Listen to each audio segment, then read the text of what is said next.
Welcome to moistcritikal's compilation to fall asleep to relax. Time to let your brain clock out and your body settle in for serious snoozing.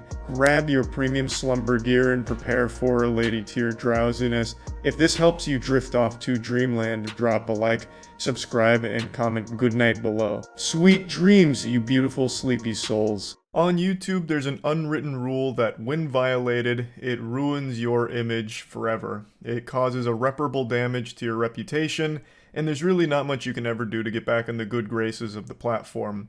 That is abusing the copyright takedown system. It's basically a 10 commandment that when broken is a cardinal sin that banishes you straight to the shadow realm in the eyes of everyone who uses YouTube. And unfortunately, a massive YouTuber today took a bite out of that forbidden fruit. His name is Brent Rivera. I actually recently talked about this goofball only 9 days ago. He was recently involved in some medium rare YouTube beef where he and another YouTuber named Tyler Oliveira were staying at the same haunted hotel that they were milking the tits out of for content. Now, I'm not one to usually believe in the paranormal, but after all of this going around here, I'm starting to think that Brent Rivera really did catch a curse from this hotel. He's now being haunted by a clout demon that's using his body like a fucking fleshlight. A little puppet that's forcing him to say the stupidest shit imaginable and has transformed him into an even bigger douchebag. But anyway, these two YouTubers stayed at the hotel. Tyler Oliveira started trolling Brent a little bit. He was clearly instigating, so he'd go up and like say, hey, do you fake your pranks? Nothing like super mean or aggressive or anything, just like, hey, you fake your pranks, don't you? And Brent would go on the defensive. He'd be like a cornered animal. He'd be like, oh, no, I don't fake my pranks. Do you fake your fucking pranks? And then throughout the night, the two would cross paths in what seemed to be accidental because it's not a huge area. And every time they did cross paths, Brent Rivera and his henchmen would insult Tyler. So it ended up just this horrible look for him where he looks like a piece of shit because he kept insulting Tyler. While Tyler did start it, per se, his was less egregious than everything Brent was doing, so Brent ended up looking significantly worse. It was very petty stuff. I covered it because I thought it was silly, but anyway, that's where it all started. That's why it's important here. So Brent Rivera was getting dunked on by his own community of 4-year-olds who somehow found Tyler's content, or I guess maybe a TikTok of someone dancing while explaining it, must have enlightened them and opened their third eye to the situation, because everyone turned on him. Brent Rivera got a lot of shit tossed at him. A lot of YouTubers started making content around him, and I guess at some point something must have snapped. The nice guy went bad, and Brent Rivera went rogue and started copyright striking and copyright claiming some people's content that was critical of him. And one of those YouTubers is a commentary channel named Dumpy. He's made a couple of videos clowning on Brent for this whole situation, and today posted this video titled Brent Rivera Wants to Delete My Channel, where he goes over what he's been dealing with behind the scenes over the last 12 or so hours, where Brent Rivera or someone that represents him on his team have been filing takedown requests on the content that's been laughing at him. And while those weren't taken down instantly, he did have one piece of content taken down, which was this video here, and it was taken down for harassment, violating the YouTube harassment policy. Now, I haven't seen that video, and I haven't found a re-upload of it, at least not as of right now while I'm recording this, so I can't access it, but I'm inclined to believe that this is a load of dirty barnacles. Calling out shitty behavior isn't harassment. There's nothing wrong with calling out a misbehaving bad actor to the principal's office and disciplining him. As I understand it, Dumpy was just bending him over and taking his hand to his cheeks and spanking him, letting him know that what he's done is cringe, right? Like, that's not that big of a deal. But sometimes there's always going to be big egos and fragile, sensitive, thin-skinned people, like Brent Rivera seems to be, who find this content and get upset about it. And then that broken YouTube copyright system starts to look real appetizing. Like a nice big glass of water while you've been starving in the desert. And they just can't help themselves. Just like Adam and Eve, they just need to take a bite out of that apple. So, either Brent or someone on his team decided to start filing copyright takedown requests, which can result in strikes. Luckily, in Dumpy's case, YouTube actually sided with Dumpy. They made him aware that someone was trying to take down the content, but they ruled in Dumpy's favor that they weren't going to be giving him any strikes for it or anything like that. So big W from YouTube on that. But big fucking L for Brent Rivera or whoever is representing Brent Rivera in this way, whether it's a fan or whether he's using one of those scummy, shady third-party companies that do these takedown requests on behalf of creators. A lot of those stinky companies exist, and it's their entire business model to just slap down all types of content unjustly in order to either bury it or make money off of it for the creator. It's a very awful thing. So it might not have been Brent Rivera himself. It could have been one of those companies, or it could have been like fans that for some reason went to arms, picked up a fucking sword and said, we're going to take down Dumpy because he was mean to the guy that we like. I guess that's also somewhat possible because of how broken YouTube's system is, and they still haven't really bothered to fix it. But me personally, I'm inclined to believe that it is Brent Rivera himself in this case here. At least from what I've seen presented in Dumpy's video, it leads me to believe that it's likely Brent Rivera or someone very close to him. So let me walk you through how this thing usually goes. When a YouTuber makes the decision to go nuclear and start filing these kind of takedown requests, the whole community turns against them. People fucking hate that, for good reason. That's the lowest shit you could sink to. Just stop being a little bitch and accept that not everyone's going to like you. And when you do some dumb, embarrassing shit because your ego bubbles over and you embarrass yourself, people are gonna make fun of you for it. That's the circle of life, baby. That's nature. That's the way God made this world. And the cyberspace as well. I bet even, the Lord was on an alt account kind of laughing about what you did here, because you looked real stupid during it. The point I'm making is, you just move on from it. You don't do this. When you do copyright abuse shenanigans, it is always like sticking your head into a beehive. You are the only one who gets hurt, but you are just too focused on the potential sweetness in that hive, that honey. You got consumed by the idea that you could take down these videos that were being mean and people being mean to you. You could bury it. But what always ends up happening is you make the problem much worse. You escalate it to a much higher degree. If I can turn your attention back to Exhibit A here, I'd like to explain why I think Brent Rivera himself or someone close to him filed this. It's because of these questions that were answered here. So, I don't remember exactly if YouTube always supplies this, but I guess in Dumpy's case they did. So these were questions in regards to the takedowns, why he was filing him. He was claiming that Dumpy used his entire video and basically just re-uploaded it, which is a blatant lie. That's not the case. Dumpy used clips from the videos and talked about it and made fun of him for it.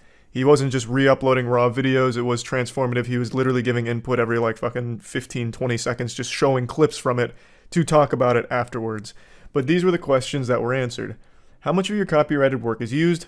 Most of the video were my original videos from my YouTube channel. No other original content from the creator was shown. That is categorically false. There's a DEFCON, Red Alert, Liar Liar, Pants on Fire, Brent Rivera's career is looking dire situation. You can watch any of the videos and see that it is not just mainly his original video, it is Dumpy opining on it. Next question, how is the market for your original work affected by this use? It affects it negatively.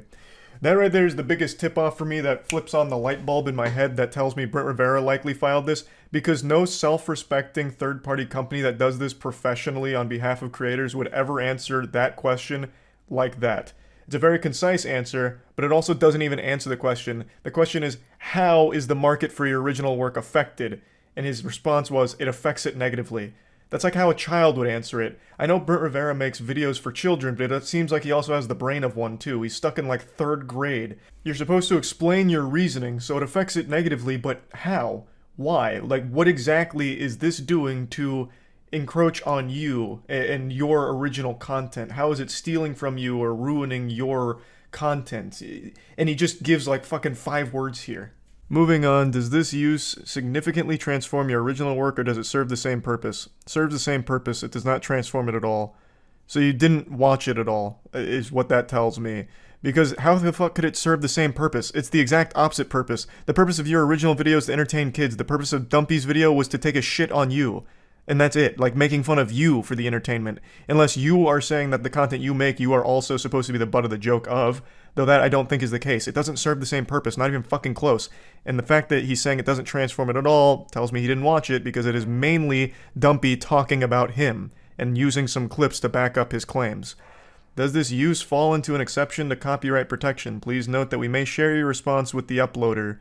No, it isn't fair use since the uploaded did not adjust the content at all and is most of his video. Again, this is structured like a literal child on a fucking 4th grade English assignment here.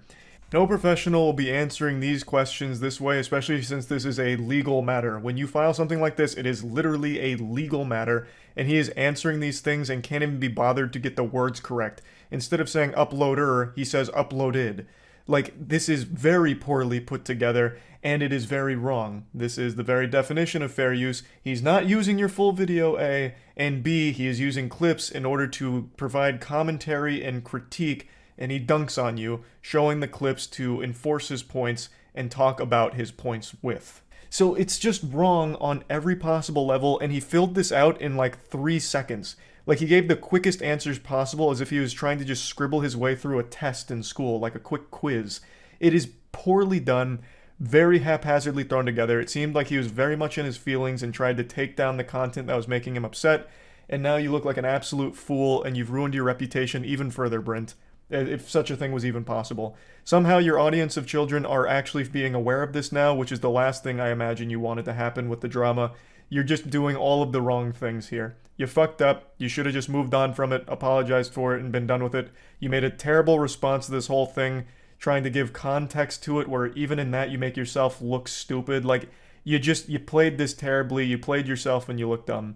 Luckily, Dumpy's channel I don't think is going to get deleted or get in any hot water from this situation, so that's good, but it is really frustrating to see yet another big creator like Brent Rivera try and bully people around by abusing the copyright systems on the platform that have been broken for a long time.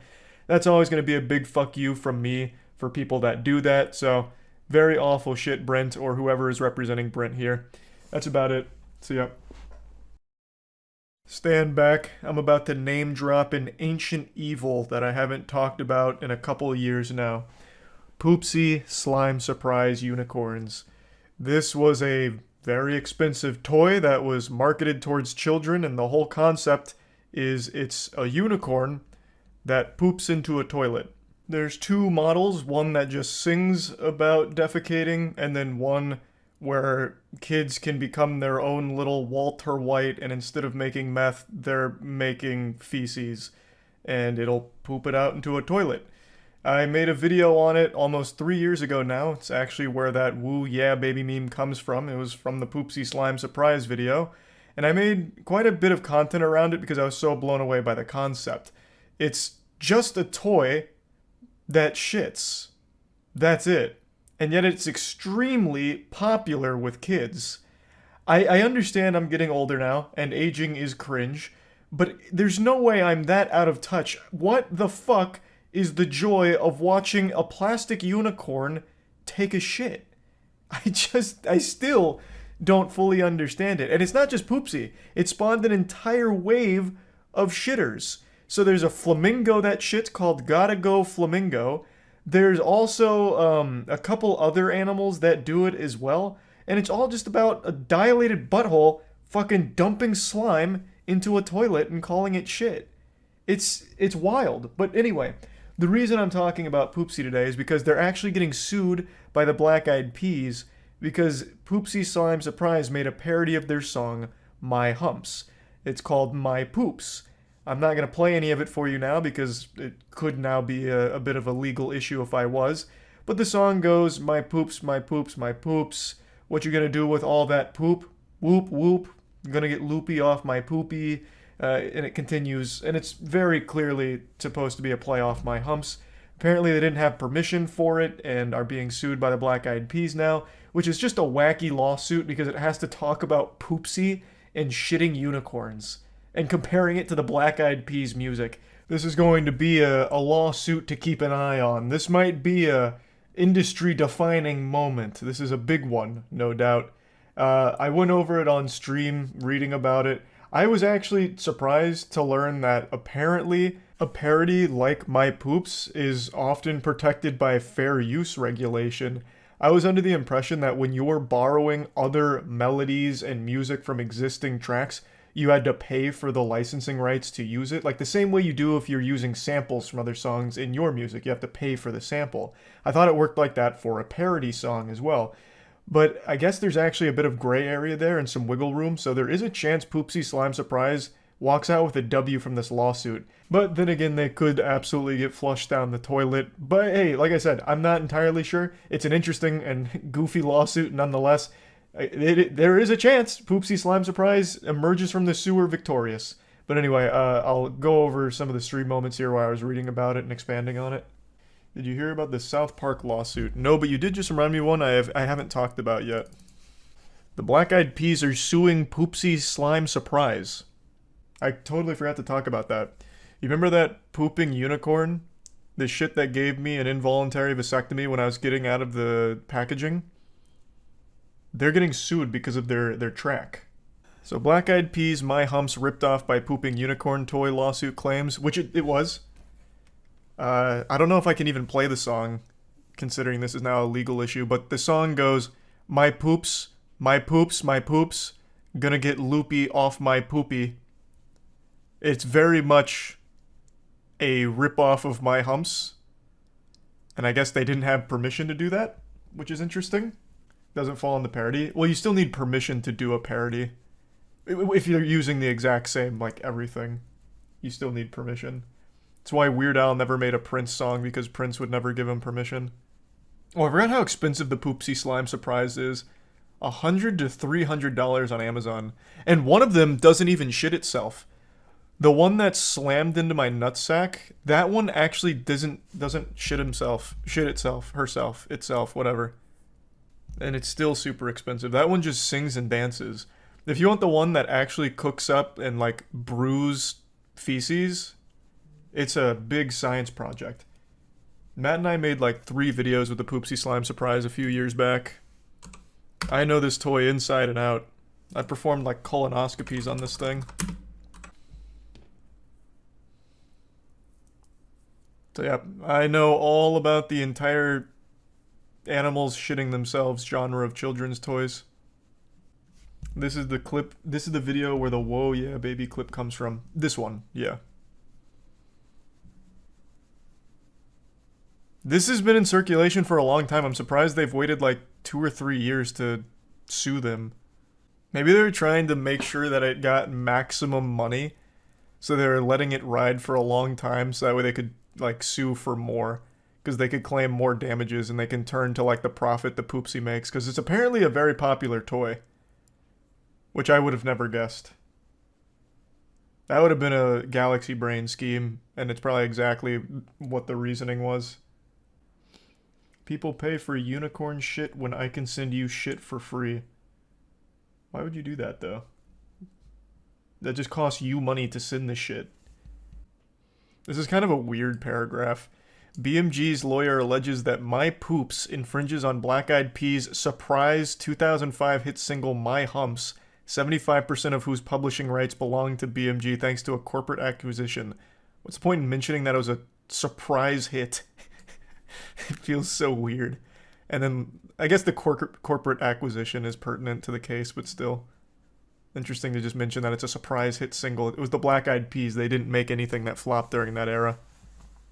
So, going into this, I felt like the Black Eyed Peas had a pretty strong case, but listening to them argue it is kind of silly. It uses a similar delivery and vocal inflections as used by Fergie on the original sound recording.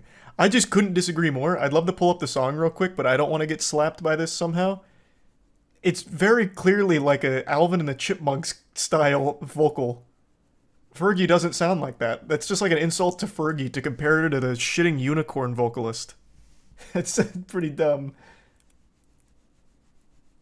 But, I mean, overall, yeah, they did rip the song, and I guess it was without permission.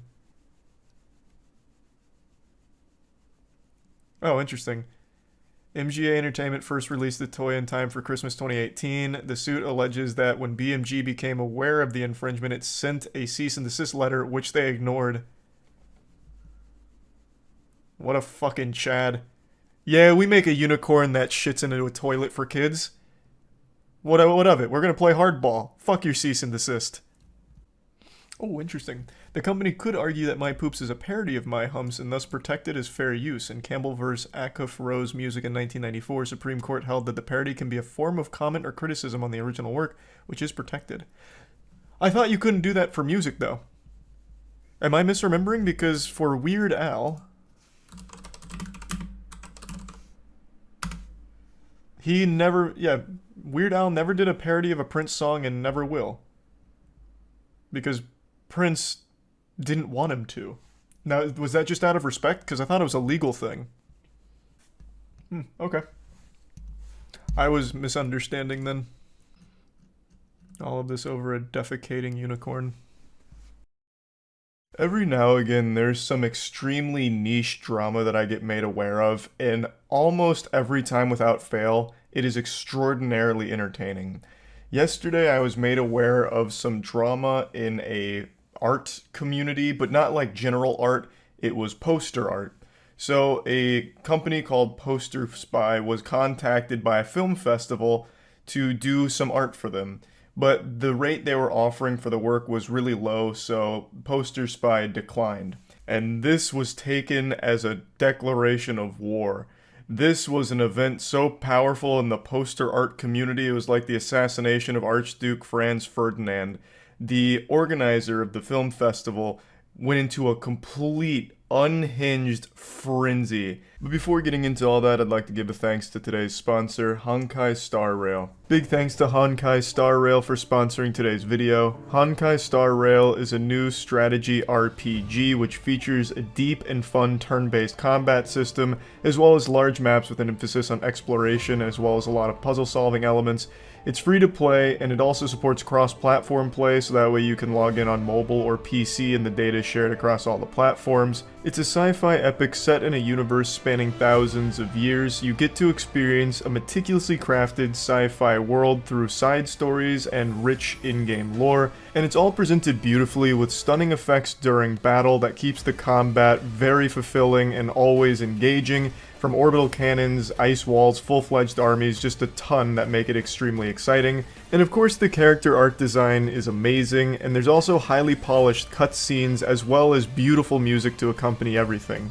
It's another new fantastic game from the makers of Genshin Impact, Hoyoverse. So if you're interested in checking it out, you can pre-register for the game using the link in the description below for some special rewards. Huge thanks again to Honkai Star Rail for sponsoring today's video. He started stomping his feet around, soiling his diaper, going on massive tirades about like how disrespectful it was to decline, and then eventually hatched his evil supervillain plan of using AI art instead, but then blaming Poster Spy for suggesting it.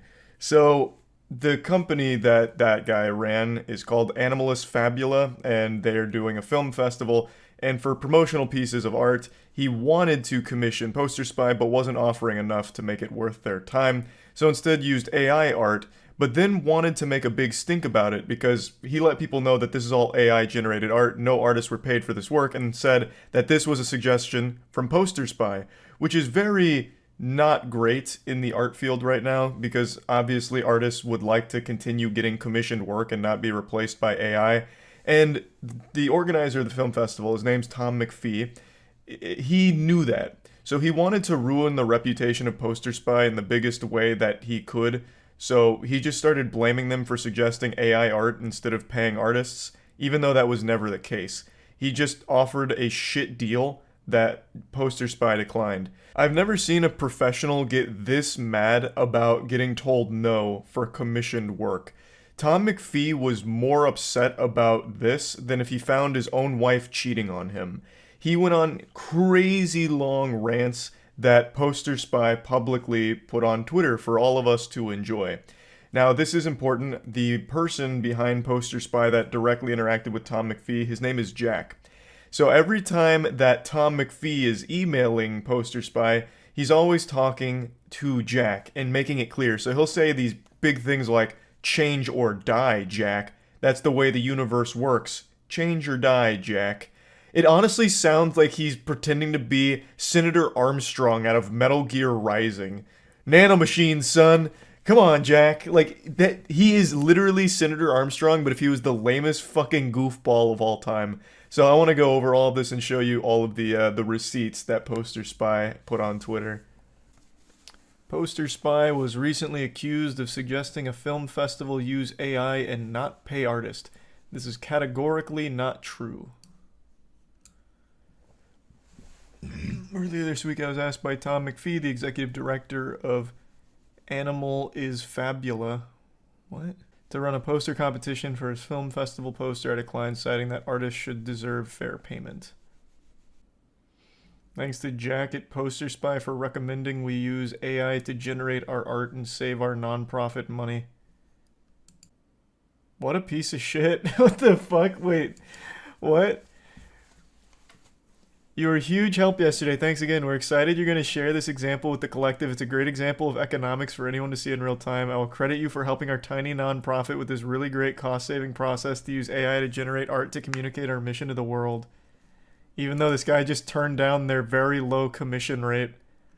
So they were so upset that he turned them down that they're now throwing all of the blame for them using AI on him to make him look bad. What a piece of shit. What? That is so ridiculously petty. This guy seems fucking unhinged.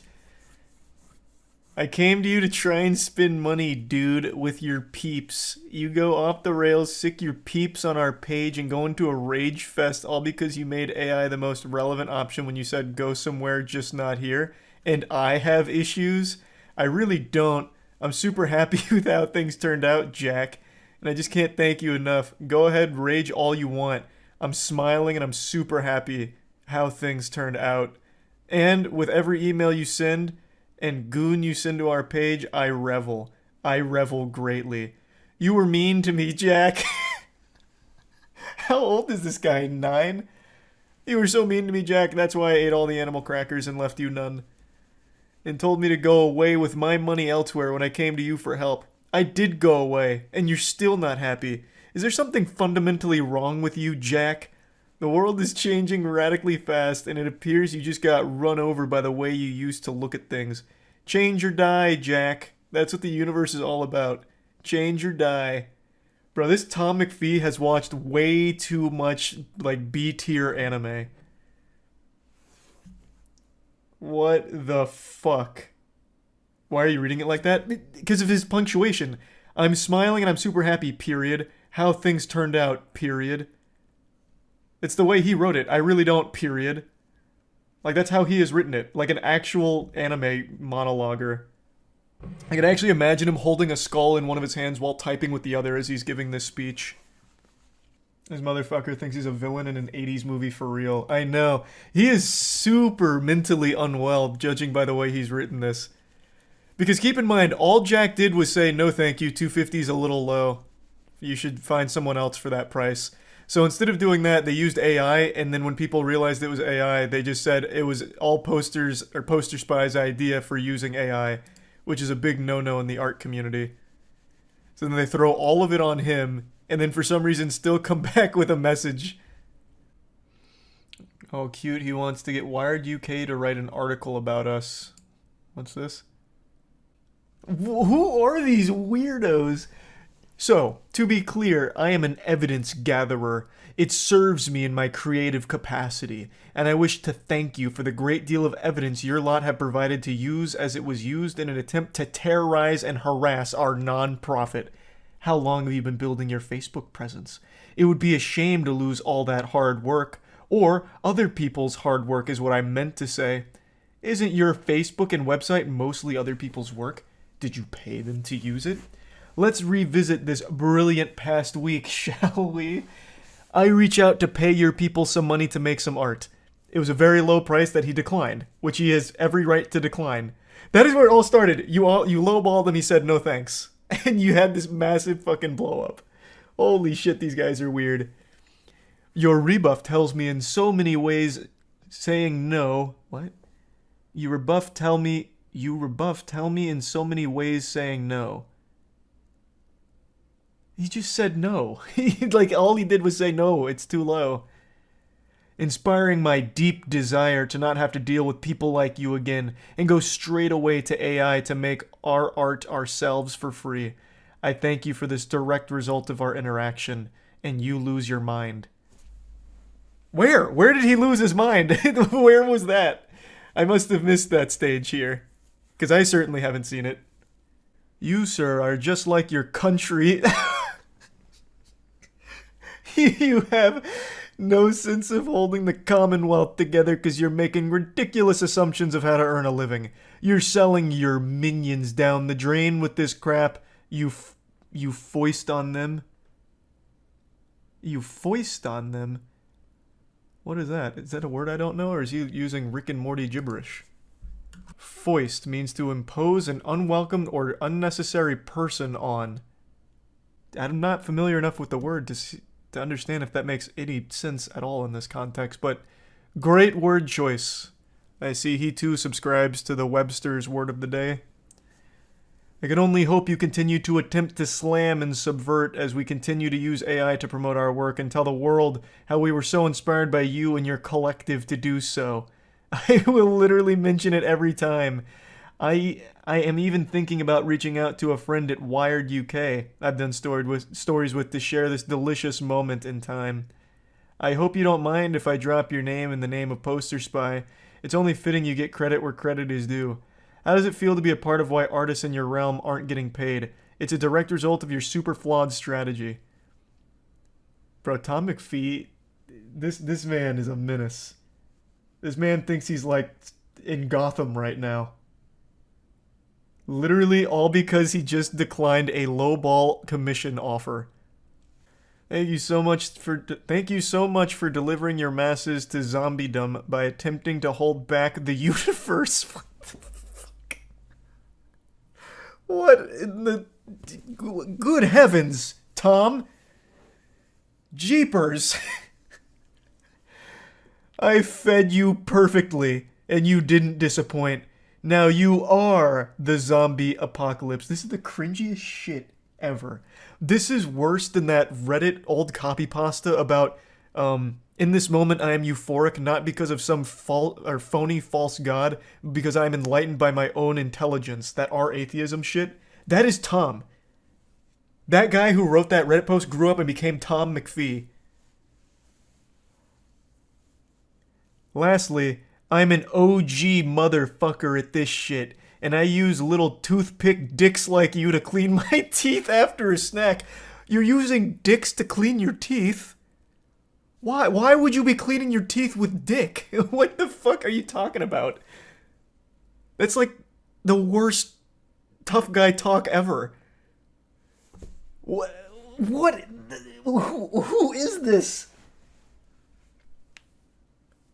I can actually feel the steam coming out of his head as he was typing this, trying to cobble together some kind of insults.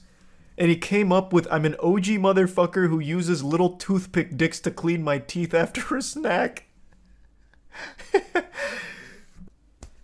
So tell me, Mr. Jack, is it me writing that or AI? It's you, Tom, it's you.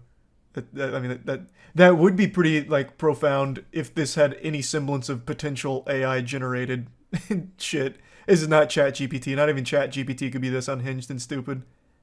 No shot. This is you, Tom. Let's get some real press on this now, don't you think? This might be a really timely story. For the first time, I agree with Tom. This is a great story. This is, as he called it, a delicious moment in time. What is his organization? Animalis Fabula. It's a film festival? I mean, he does sound like a drama kid. Nothing too crazy here. It looks like the only thing he's ever done is this film festival. Does his LinkedIn say he's an OG? Oh, yeah. It was Animalis Fabula and then prior OG motherfucker, of course. That was his last occupation. I mean, this is him. He does look like an OG motherfucker.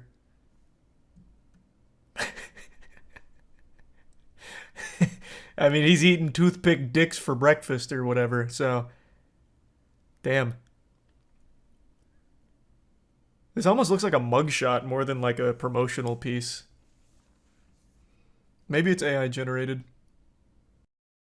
I have no doubt that today will be viewed as one of the most important announcements in American history, one that'll absolutely be discussed in classrooms for decades to come. This is an announcement to rival the JFK "We choose to go to the moon" speech. What I'm about to share will not only change gaming forever, it'll change your life forever. If your parents are divorced, this news might get them back together. If your dog ran away from home, this news might bring them home.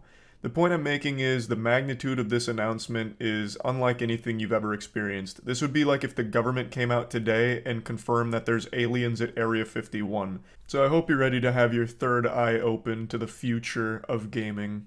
If you don't know, pretty much every single esports organization is vastly overvalued because they're all subsidized by venture capitalist groups that are probably going to get fed up in 3 to 5 years when none of them are profitable, or crypto exchanges.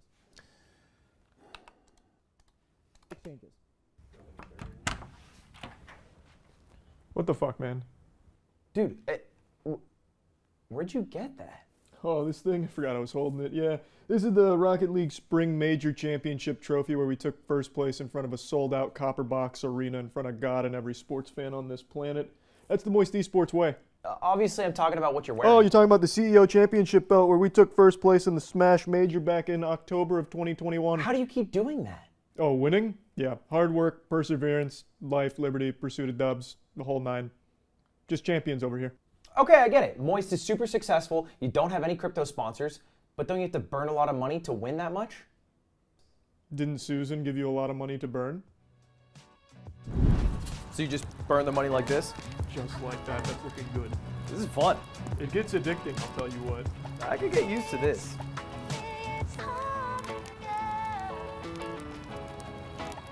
For Susan. Woo! Woo! Something right about me and Moist, huh? I'm at home. All of us at the WET headquarters are extremely excited to have Ludwig on board as one of the owners of Moist Esports to really continue to grow it and make it something extremely special. He's not just going to be like a random co-owner that no one even knows is associated with Moist Esports, kind of like Snoop Dogg to FaZe, where all Snoop Dogg's done is take a single photo of him holding a FaZe chain, and then I'm sure he's completely forgotten what the fuck FaZe Clan even is. Ludwig seems equally as passionate and excited about Moist Esports as we are, and we already have some very big plans in the works to make it something really special this year. Also, for the record, everything Ludwig has ever said about esports is 100% accurate, right on the nose. Almost no esports organizations are profitable. The fucking lemonade stand you ran as a kid in middle school probably brought in more money than tier 1 esports orgs. It is an industry that just gobbles up these clams non-stop. It is just gluttonous when it comes to eating money, but it doesn't even have the decency to shit out a little bit of it in return. And that includes Moist Esports. We are so far from profitable. It is bleeding money faster than a crypto bro investing in a shitcoin that he saw on Twitter. But for us, it's more than worth it. The content is absolutely unbeatable. Even just this last weekend, we got to watch Genesis 9 where Moki took third place in one of the biggest Melee tournaments ever held. We got to watch Light take third place in one of the biggest Ultimate tournaments ever held. The content is just beyond exciting. We have Rocket League starting up again where we just got second at the last major, and then we also have the Apex LAN major rolling around in February. Like, we just have so much incredible stuff going on that is just the best fucking content. So losing all that money on it doesn't bother us, and it doesn't bother Ludwig. In fact, he seems very excited. Now, in an ideal world, a picture-perfect utopia, it'd be nice to eventually have some profit come in so I don't have to just keep paying for everything out of pocket. But even if that doesn't roll around, if we never make it to that fantasy fairy tale land, I also just don't mind putting up all the money myself every month. Like, it is so fucking worth it for me because I have some of the most fun watching and supporting our teams play and compete, and I know Ludwig will too. He's already been watching and he's already been getting super excited. He was at Genesis 9, so he got to watch some of the Moist Esports boys fucking pop off live and in person, have his hair fucking blown back by their overwhelming testosterone and spiritual presence on the goddamn sticks. It's just such an incredible ride, and it's amazing to have a friend like Ludwig on board for this now, because I think the things we can do together with Moist Esports are going to be fucking incredible. Some of the things we have planned right around the corner, I'm really excited to share with you as they come closer. There's just a lot on the horizon here for Moist Esports. This is just the beginning. We've only been around for a little over a year and a half, and we've already won 7 majors across 4 different games. We'll get ready to multiply that number by 100 this year, even, maybe. Point is, we're aiming to do incredible shit. And big, wet, sloppy kisses to Ludwig, who's now one of the owners of Moist Esports. I know this is going to be incredible, and I hope all of you are as hyped up about it as we are. So, yeah, just wanted to talk about this, and that's about it. See ya. I'm not the tallest man in the world. I'm far from the smartest man in the world. I'm not the most athletic man in the world. But you know what I am? A Walmart shopper.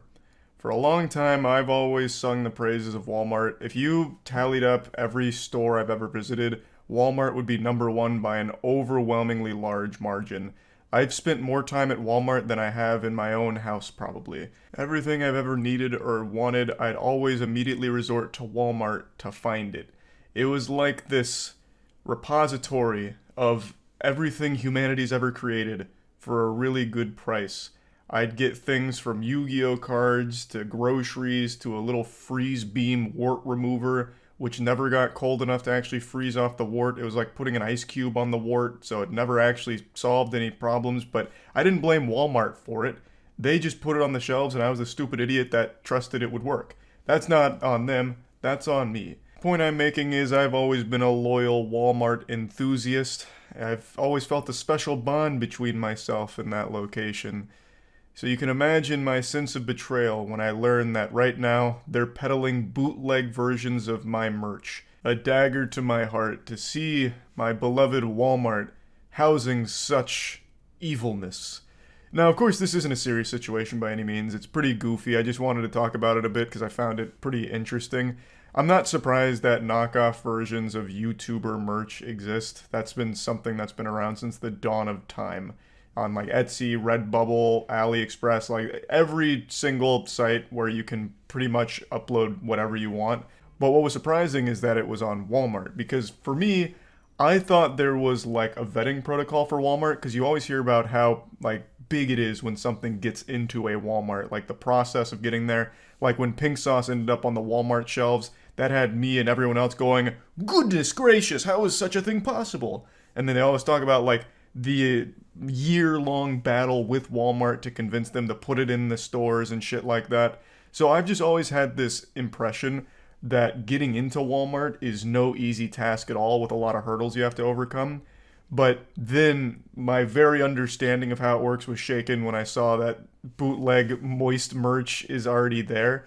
Now, I don't think it's in physical locations or anything like that. I haven't seen any physical evidence that it exists there. I think it's only on their website, which I guess is a whole different kind of beast that I was just blind to. Ignorance is bliss, and I was living in a fantasy world where the Walmart website was just an extension of the Walmart store catalog. But I guess that's not the case. It seems like you can go on there and pretty much put up anything for sale, no matter what or who you are. I guess all you have to do is click a CAPTCHA saying I'm not a robot, and then you can immediately start selling shit through Walmart. I really don't understand exactly how it works, but I just want to show you what's going on at the moment. Also, one thing I've learned from all this is that since all of it's on Walmart's website, and that's such a powerhouse of a company, it's actually the first thing that comes up when you search for my merch. Google prioritizes the Walmart version over my official website, moistglobal.com. So when you look for like Moist Global merch, Moist Esports merch, Moist merch, whatever, the very first thing that comes up, like buy it now, is all of the Walmart knockoff versions of it. So I have to compete with the guy who's like hot pressing this in his fucking living room and using a Sharpie to write Moist on some shit and claiming that it's mine. It's actually beating out my actual site because it's on Walmart. This is kind of interesting, actually.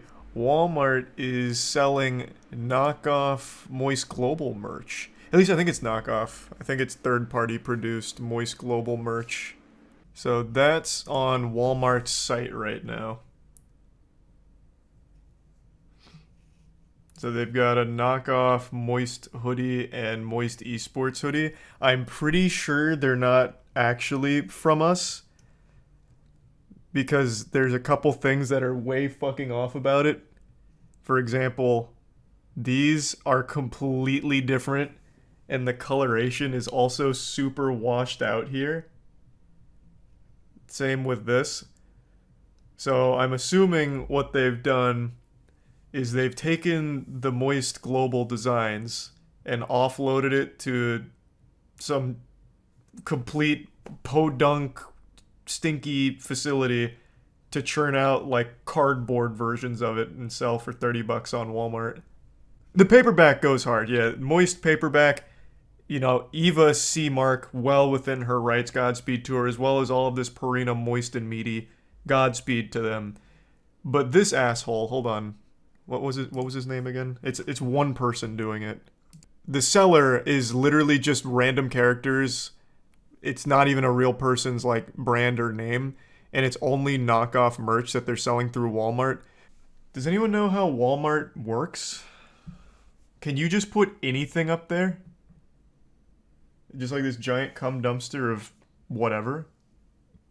Walmart online is like Amazon online. Okay. Best Buy used to have the same thing, marketplace like Amazon for lots of stuff not sold in stores. I thought you still had to be a verified seller to sell through Best Buy, for instance. Is that not the case for Walmart? You can just fire this shit up as Bubba Long Johnson and just put up anything? Thanks to the resub Hunter and Ostiago. That's news to me. I thought you still had to be a verified seller. So this actually comes up when you look for Moist Esports or Moist Global merch. Well, the Walmart SEO on, yeah, that's what it is, right? SEO on Google is so high. I guess if they have any kind of product related to what you're searching, it'll be on top. That's a little unfortunate then if it's actually above our actual site. No, this isn't a resell, it's a knockoff. So it's not the same thing. Plus, another thing, all of ours has little water droplets in the back. Every single one of them. It's part of the brand. So it's just the cheapest thing they could make and then slap on something comparable. I also imagine this will feel like sandpaper on your skin. It'll be like a little acid touching you. So the Walmart results show up first before Moist Global for everyone. You're first on Bing. I can't believe Bing even still functions. That's news to me. Who's surprised it's Walmart? Well, I'm surprised because I thought you had to be a verified seller to sell through their site. That's all. That's why it caught me off guard. I didn't know you could sell bootleg merch, which is the whole brand here, or the whole account here. It's a random assortment of characters that just sells knockoff merch. So, for example, Takeoff Migos merch airplane hoodies, Juice World, Tyler the Creator, Aaron Carter, Harry Styles, even Cyberpunk Edge Runner. They took all of that. So I'm guessing this is probably a small company that has some access to a facility where they can just print on demand and bootleg knock off all of this, like all of these brands and people. Oh, I'm sure there's ways of reporting it. That's not what I'm saying. I'm not saying it's like hopeless. Like, holy fuck, we're finished. We're gonna be run out of business by SLZZBBB44451. Fucking Star Wars droid. Like, I'm sure you can probably have, like, some kind of form to submit that they have to take the shit down. I'm just saying that this was a pretty shocking thing to learn. There's an expression called misery loves company, and today I realized that that's kind of like the philosophy of how I live my life. Whenever I see something that makes me upset, I share it with all of you. If I see something that's embarrassing or gross and yucky, I make sure all of you have to see it and experience it as well. If I have to be traumatized by turbo cringe, so does everybody else. I go full scorched earth, I salt the soil, making sure everyone also has to feel my agony. And I even do that in real life with my friends too. Like if I eat a piece of food that I'm a little concerned might not be fully cooked, like a little raw, and I get concerned about like a foodborne illness, I'll see if any of my friends will eat it too, so that way we can share in the sickness together, so I'm not alone. It's always met with a resounding no, and go fuck yourself, but I at least still do give the attempt. Point is, today I realized that I do that a lot, and I'm about to do it again. There is a trend of streamers that I've talked about quite a few times over the last few years that always make me infuriated. It is the distracted drivers streamers. I'm sure you've seen a lot of streams that take place in a car where a streamer is literally reading chat while driving. It is unbelievably dangerous, irresponsible, and just an absolute terrible thing to do.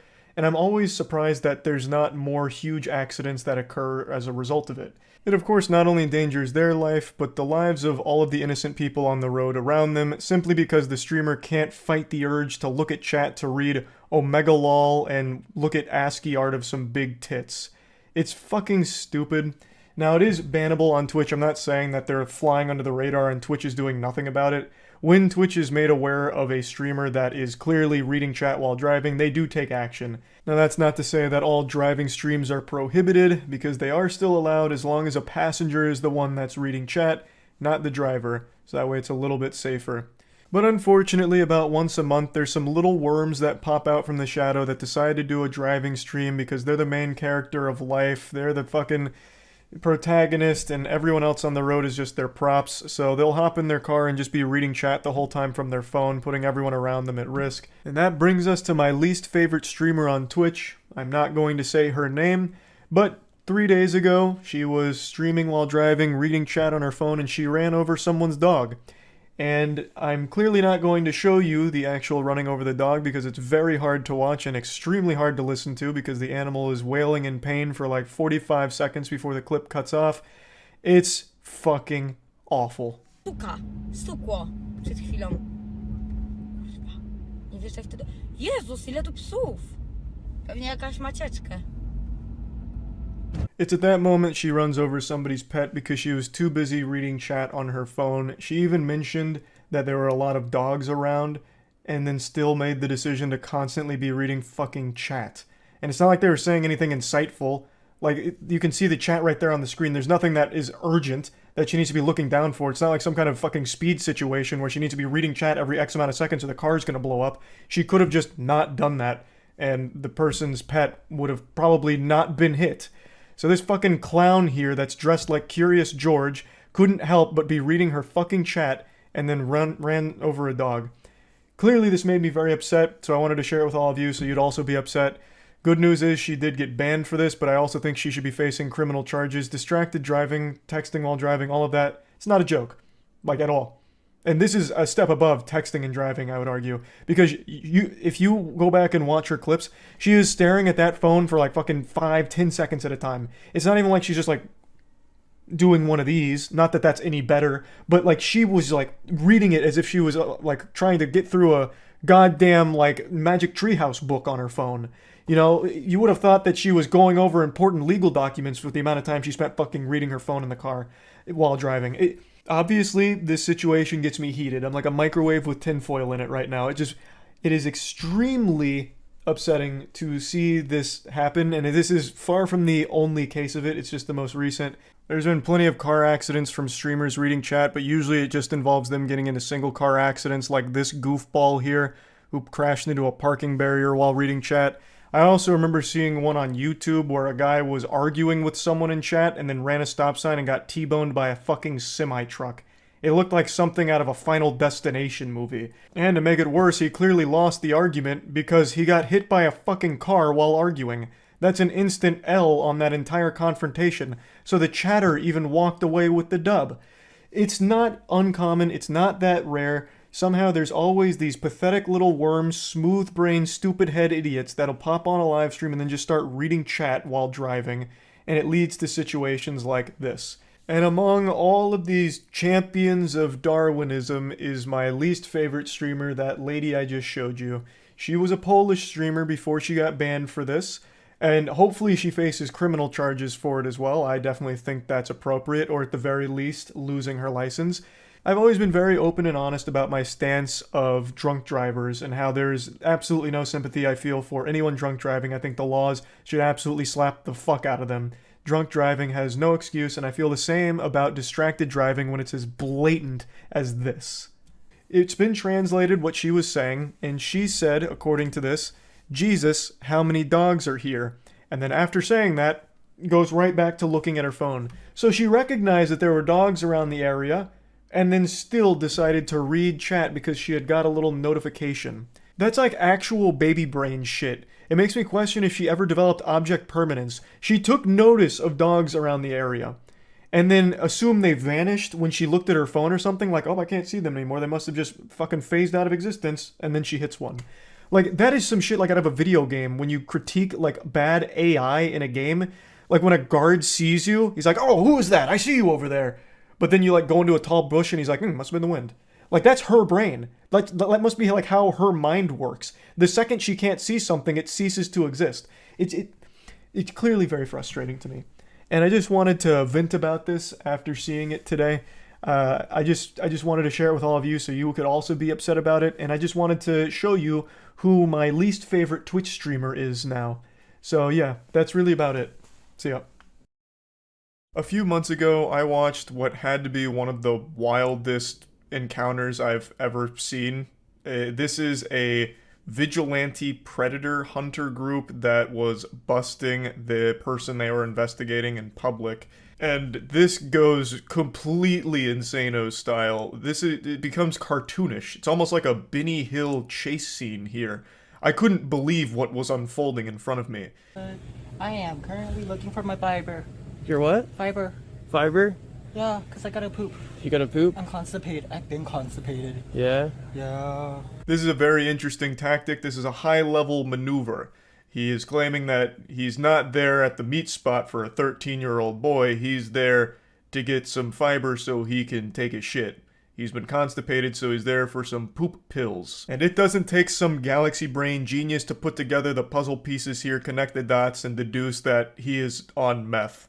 You know, he's getting loopy off that poopy right now. He is high on meth, which isn't just speculation. At the end of the video, they released their entire investigation, screenshots of all the text messages that were exchanged between this guy and who he thought was a 13-year-old, and meth comes up a lot. Even right before meeting, meth was discussed, and as you can see in the title, he was arrested, and they did pretty much confirm meth was in his system. Hey man, I can involve the police or we can have a conversation. You want to have a conversation? Sure. Do you want to turn around and talk to me?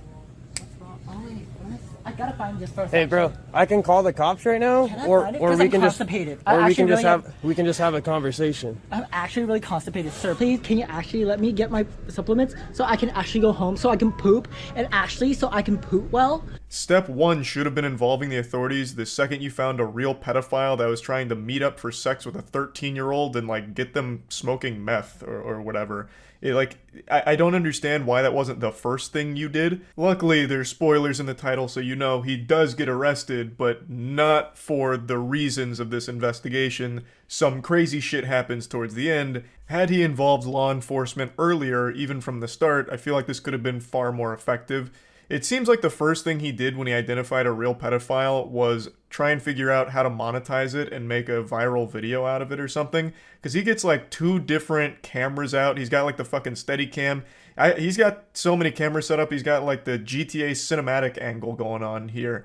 So it really feels like the number one concern was trying to figure out a way to monetize it. He also has like calls to action in the video to subscribe to his channel. He's got the People vs. Pred watermark. This shit is branded out of the wazoo.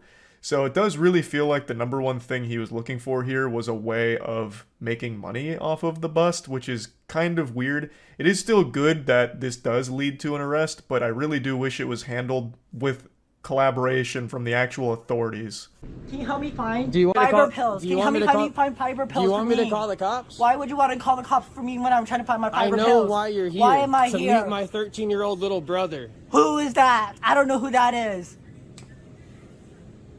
Who is that? I have no clue. Christ, where are they hiding the fiber pills in this bitch? Like, goodness gracious, are they underground? This man's out here trying to locate fiber pills, and it's like trying to find pirates' buried treasure, apparently. But anyway, you can see he's really starting to tweak quite a bit now. Things are getting escalated. The man filming is starting to call the cops, which is something I feel he should have done quite a long time ago. But we're only just beginning. Hey buddy, is this you? Can you please Why do I have a picture of you? Is this Why you? are you doing this to me? Is this you? Is this a picture of you? Why do I have a picture of you? Huh, what's this? What is it? Why do I have a picture of you? Oh my god, that's disgusting. Why do I have a Do not picture? talk to me. Why do I have a picture of your? Ew, ew, ew, ew. This guy's here to meet a 13-year-old boy for and to give him crystal Oh meth. my god. Negotiations crumble, diplomacy falls, and then things really pop the fuck off. So he shows him that he has a picture of this guy's asshole, and then we enter like the DPS check of the raid boss encounter here. So now he's chasing the pedophile around while shouting he's here to meet a 13-year-old boy for sex. The predators start shouting. Everyone in the shopping center is confused and maybe even a little frightened from this sudden explosion of yelling and all of that. And we also get close-ups of the meth molester's head, and it seems like he has a lot of dandruff. Not that that has anything to do with anything at all. It just struck me as, wow, that's a lot of dandruff. So he might want to pick up a bottle of Head and Shoulders on his way back to the poopy pill aisle. This guy right here is here to meet a 13-year-old boy and to give him crystal meth. Please, Okay, sir. what's happening? I'm trying Call to the find cops. you. Do you know where the Call the fiber cops. pills are? Call the cops. Okay, sir, This guy's here to meet a 13-year-old boy for. Don't touch me. Sir, Don't stop. touch me. Why? Stop. Don't touch me and don't put your hands in front of my camera, bro. Stop. Who the are you? Stop. The cameraman here is really coming across like a combative asshole. Obviously, the store employee doesn't know the situation. He's not fucking omniscient. All he sees is two people screaming in his store while one of them has multiple cameras set up like he's out here trying to film a 360-degree music video. So he's just trying to get in the middle of this and like, hey, can you de-escalate it? You know, take it anywhere else. And for some reason, the Predator Buster is now starting to get mad at this guy who's just doing his fucking job. Like, he's done nothing wrong. He doesn't know what's happening here. He's just trying to de-escalate the situation. This guy's here to meet a 13-year-old boy for. Get in front of my camera again, bro. Because you're not. Get in front of my camera again. You don't have permission to film your camera Who here. the f are you? This is. Who are you? You need to leave. Hey, buddy, get the f out of my way. Get the f out of my way. You gotta leave my store. No, I don't. Call the cops. This guy seems like he was closer to fighting the store employee just doing his job than he was to fighting the actual pedophile that he was there to bust. This shit is crazy. Why is this happening? Why are you here to meet a 13-year-old Why boy? would I do such a thing? Then leave. Go home. Can you let me find my fiber pills? Oh, sir? your fiber pills? Where's the fiber? Just when you thought it was starting to wrap itself up, this fucking guy goes back looking for fiber pills. He goes back to the fucking fiber pill aisle and keeps the whole song and dance going. We're in Act 2 now. It is incomprehensible the shit that is unfolding here. I can't believe that this actually is a real thing that happened and isn't some like staged, scripted fucking piece of, I don't know, fiction. It's unbelievable. Why are you here to meet a 13-year-old boy? Why are you here to harass me? Why are you here to meet a 13-year-old boy? Are you trying to prevent me? No, I'm gonna stop. 2235. Focus. I'm a weirdo? Why do I have a picture of his asshole if I'm a weirdo? Why do I have a picture of his face? Look at it. Why do I have a picture of his face if I'm the weirdo? Some of the other people around him start calling him a weirdo, the guy filming, to which he takes great offense. So he goes over to prove that he's not weird. So he goes and says, if I'm a weirdo, why do I have a picture of his asshole? Checkmate. Regular old Saul Goodman over here defending himself. I can't be weird, I have a picture of his butthole right here, look at this. He takes his phone around like it's show and tell. He passes it around saying, hey, look, I'm not weird, look, this is his anus. I don't know what the strategy is there. He could have easily explained, I'm conducting an investigation, this guy was trying to meet up with my 13-year-old brother. That's a lot more easy to understand than like, hey, I'm not weird, this is this guy's ass. Like, I don't know what the thought process was. I think he was so lost and deep in fight mode that he was just trying to like get aggressive with everybody, even just completely innocent people that didn't understand what was happening. Trying to meet up with little kids on the internet?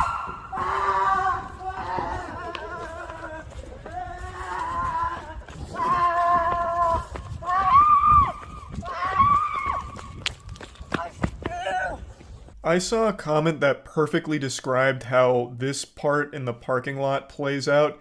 They said he's acting like he's the 13-year-old boy running away from a pedophile.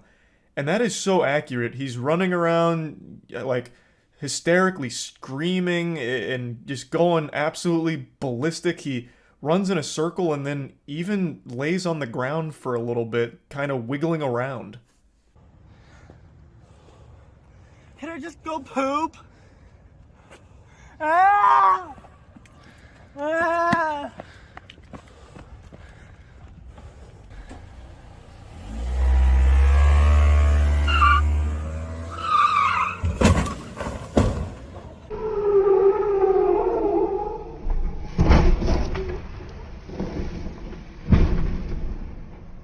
Oh my god, it gets even better! The pedophile is high on meth and operating a vehicle, and it goes about as you'd expect. He immediately peels out and fucking blasts himself, like, right over, like, a small little tree and some bushes. It really looked like it was about to take flight. That was some shit out of Need for Speed, honestly. Like, god damn. Oh my god! Whoa, hit and run, call the police! Call the police! Immediately after vaporizing a tree and destroying that, like, area of bushes, he peels out once again and manages to hit one of only 2 potential obstacles in the entire fucking parking lot. Someone else's car. He goes by and hits someone else's car. There is literally only 2 cars in this entire fucking parking lot. It is actually more impressive that he managed to hit something. Like, I don't even fathom how he could have fucked up even worse. It's unbelievable. Just call the police, guys, I got the tags, call the police! Call the police! Call the police! Call the cops, bro, I got the video, you don't need a video, just call the cops! Tackle his dumb. I always hate that fucking mentality. Hey, someone else call the police. I'm busy recording. No. I'm recording, so someone else call the police to handle this. There's only a handful of situations where that makes any sense, and that's when there's already a large group there. Then having a video of the situation can be helpful to the overall thing. So you could have one person video while someone else is calling the authorities, but in this case it was just him for the entire thing right up until the very end. He should have been the one to call the police, but didn't. And the predator makes another inexplicable decision. Instead of leaving, he instead pulls up to the front of the store he just ran away screaming from and parks it. He just drops that shit right in front of the store he just left, and then gets out to try and run back into the store, which I don't understand at all. He's treating it like this was some kind of safe zone or something. And as he gets out of the car and tries to run back in the store, he gets tackled by a good Samaritan who had just seen the hit and run, and everything that unfolded in the parking lot. So he gets tackled by that guy, and it's like a Goldberg spear. That is a great form textbook tackle. And then the cops do show up to arrest him. Yeah, that's the one thing, sir.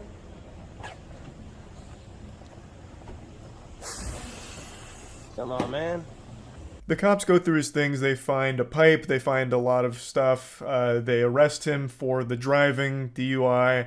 They don't seem super interested in the predator catcher's investigation and what he's talking about. They don't really pay too much attention to that. Instead, they arrest him for, of course, the way he was driving the vehicle. Now, I've mentioned this numerous times over the years. I'm not really a fan of vigilante predator hunters for the simple reason that 9 times out of 10, the pedophiles that get caught in these operations don't face any real repercussions other than like a video being made about them. But law enforcement can't use the investigations because they're less than professional, meaning the predator doesn't spend any time in the slammer, they don't go to jail, which allows them to continue preying on children in their communities. Now, I do think there are extenuating circumstances, like for example EDP. EDP may have not gone to jail, but that video that was made about him by the, fucking Gotham Knights of Predator Catchers did a great service to the whole community because it exposed him for abusing his platform, trying to meet up with children, and even if he didn't go to jail, it still took away his access to more potential victims. So overall, it was a positive thing, though ideal outcome would have been him also going to jail. In this case, the video we just watched, this predator probably would have never went to jail had he not operated the vehicle while high on meth and caused a massive commotion there and hitting multiple things. Had he not been driving that recklessly and high, he probably would have never seen any jail time for the investigation conducted by this channel. So it's just one of those things where, yes, it is good to expose the predators, but I really wish it was handled in collaboration with law enforcement, so that way not only would they be exposed publicly, they would also face the jail time associated with the crime. But yeah, anyway, this video was wild, and I just kind of wanted to talk about it a little bit today. That's about it. See ya. I don't usually post a video this late into the evening, but right now I'm like a movie theater toilet. I am fuming. I am absolutely steaming because of how the Super Bowl just ended. I watch every Super Bowl, and in this one I didn't really have a horse in the race. I'm neither a Chiefs nor Eagles fan, I just wanted to be entertained. And for the majority of the game I was thoroughly entertained. It was just a great game. Both teams putting on an incredible performance, going wacko mode Insano style, tying it 35-35, and just like the first Spider-Man movie when he fought Bonesaw, when Bonesaw was ready, we had 3 minutes. 3 minutes of playtime, and it was coming down to the wire, an absolute ass greaser. The Chiefs were driving down the field, they make it to the red zone, it's getting a little dicey for the Eagles, fans spilling their beer all over themselves in anticipation and fear, but the Eagles are putting up an incredible defensive stand, and then in the most crucial moment of the entire game, with less than 2 minutes remaining in this tie game, a penalty was called for holding against the Eagles, which lost them the game. One single bad call decided the outcome of the Super Bowl at the very end, which is what has led the majority of people who watch this game to call rigged, say the refs are all paid off, and say that it's all just part of the script. Because right now there's a tinfoil nipple clamp conspiracy theory that floats around that a lot of people genuinely believe that sports are rigged. Or rather scripted. I actually do agree that there is rigging to a certain level with the refs. I do think there is real corruption there, but let me just opine on the scripting thing real quick. I think that's a load of dirty barnacles. I think that is just a fat load of fish paste. I don't think sports are scripted at all. That's kind of an unhinged belief. But I do think the refs are corrupt. It's not just football, it's basketball as well. This entire year has really shown me, since I got back into watching sports live, I have seen so many awful officiating moments that I can find no other explanation besides just malicious corruption. And this is the most blatant example. The holding call, I can't show you any clips because obviously it's the fucking Super Bowl. If I even showed you a still image of it, I'm sure Roger Goodell of the NFL would come to my house personally and fucking slap me around and then hit me over the head with a fucking sledgehammer. So I can't show you anything, but if you watch the Super Bowl, you immediately know the call. The call was on the Eagles for holding. The receiver was going out, and the Eagles defender lightly touched him, like on the hip. It was a light touch and like a slight jersey tug that could have even been like accidental. It was so gentle. Like the way he treated the receiver is the way a mother would treat a newborn baby. It was so light and caring. There was no holding at all on the play. And Patrick Mahomes threw up a stinky meatball of a pass that was just uncatchable regardless for the receiver that it was intended for. But they still threw the flag and called holding on the Eagles, which gave the Chiefs a first down and also just gave them plenty of time to run out the clock, kick a field goal, win the game. It was decided by that call. It was the most crucial moment of the game, and the call instantly ended it pretty much on the spot. And under no circumstances is that acceptable. Regardless of what team you were rooting for, I'm sure all of us can recognize that this is a complete wet fart of an ending to an otherwise amazing game. We just got the bad ending to this one, unfortunately. The biggest sporting event that America has to offer is decided by the refs instead of the players. That's pathetic. That's awful. In a situation like this, I think they should go to the replays and be 100% sure that there is truly a penalty worthy of being called in a situation like this. It's a terrible look for the sport, and it's embarrassing overall. They should have 100% held the refs to a higher standard here. Oh, we're under 2 minutes to play, and this call is going to decide the outcome of the game. Everyone knew it. The second that call was made, even the commentators were like, oh, I don't agree with that one. Eek. That's a bit spicy. That's a no good. We don't like that. The commentators were outspoken about how bad the call was. In a situation where it is that crucial, they need to go back to the drawing board, check everything, and 100% be sure that this is a call that needs to be made. Because in this situation, it wasn't. It's a bad call. It's just straight up a shitty call. Even if you're the biggest Chiefs fan in the world, you got your Chiefs butt plug dialed all the way up to maximum turbo settings. It's vibrating in your colon. You're super excited they won. In the back of your mind, you know that it's a pretty upsetting ending. I'm sure you would have preferred if they had actually beat them on their own merit instead of having the refs help. Because no matter how you spin it, that call decided that game at the very end. The Chiefs could have still 100% won that, but now it's always going to be left up to speculation on, well, would the Eagles have made a game-winning drive? Would the Eagles have stopped them on that red zone drive? Like, there's so many question marks now that the win can't feel as good as it would have if the refs didn't make that call. It's a lose-lose for everybody except the refs that may have been paid off. Like, I'm actually starting to believe that they are influenced in some way financially in order to make these awful calls. We just saw it recently in the NBA with the infamous no call against the Lakers. I'm not even going to bother going down that road right now. I already fucking ranted about that on stream for quite some time, and I'm not even a goddamn Lakers fan either. I just hate how awful calls decide the outcome of the biggest games. I just think that's horrible. Like, it's just bad. And what's even worse is there's really no incentive to be good at your job as a referee. Like, if you do well, cool. If you do poorly, there's no repercussions. Like, some of the worst refs of all time are still currently refs. Like, at the biggest, highest stage. I don't understand why they have so much leniency in situations like this, and so much power, too. This is a call that should have been thoroughly looked under with a microscope 1,000 times. Bring in a third-party investigation unit for this call tonight. Like, have them double-check. Bring out a fucking forensics team. I don't care. It's the biggest call of that game, in the most crucial moment of the entire game. Really do your due diligence to ensure that call is legitimate and necessary. Because you do not want a game to wrap up the way this one did. It causes nothing but turmoil, and it ruins the entire thing. The Super Bowl was amazing all the way up until it wasn't. At the very last 2 minutes, less than 2 minutes.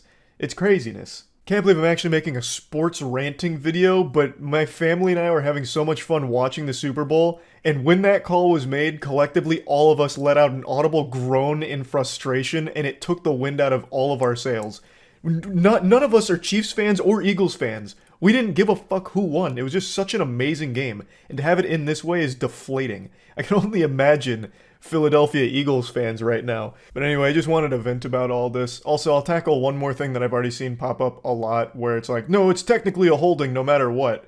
I mean, I just disagree. Like, even with the way the rule's written and the way that it's typically enforced, it still doesn't seem like a hold. His movement really wasn't impeded at all, and the ball was still pretty uncatchable anyway, so it's not like it would have had a huge impact on the outcome of that play in particular. So even if you want to argue that technically it's a hold, it's still a call that doesn't need to be made, especially given the magnitude of the game, because that call ends the game on the spot when you make it. This was the most important moment of the game. This was pivotal, and that call being made instantly decides the outcome of the entire game. Their fate was sealed the second they threw that penalty. So I don't think that it needed to be made, nor should it have been, because I don't think any games should be decided by a penalty like that. It's fucking pathetic. It's laughable, really. And that's why a lot of people are screaming rigged, because it did decide the winner of this match. No matter how you argue it, they won immediately off of that call. So it's just a real shame. And yeah, I just kind of wanted to talk about all of that. That's about it. See ya. This evening I was deep in thought while taking a shower. With my bare bottom pointed towards the shower head, I began to ponder, is it possible to actually sustain a show just from it being hated by everyone? To produce a show that nobody likes but everyone tunes in because they like to make fun of it. The scientific term for this phenomenon is hate watching. People that watch something knowing full well they won't like it, but they can't help but watch it anyway. The reason why I got into this little existential crisis wondering about this topic is because last night news broke that Velma Season 2 is reportedly already being worked on, which is without a doubt the worst news the world has received since the bubonic plague. Velma is a show that's unanimously hated by every single person on this planet with a pulse. So the question begs to be asked, why would they even consider making a Season 2? Even critics hate this show. So who is this for? No one wants it. Is it truly so popular from hate watching that they can justify another season just to continue rage baiting? It's an interesting conundrum, and I've seen it being discussed on Twitter. I believe the big tweet about it says something to the effect of, "You hate watched, but you still watched, and that's all that matters to the suits." And I think there's a lot of truth to that statement. We've known for a long time journalism actually thrives off rage-baiting articles. I'm pretty sure GameSpot is kept afloat entirely from their dog shit movie and TV show reviews, because they come up with the most contrarian and most baffling reviews I've ever seen. For those that don't know, GameSpot gave Resident Evil, the Netflix show, a 9 out of 10, and the Halo show an 8 out of 10. There is no dimension in this fucking multiverse where that makes any sense.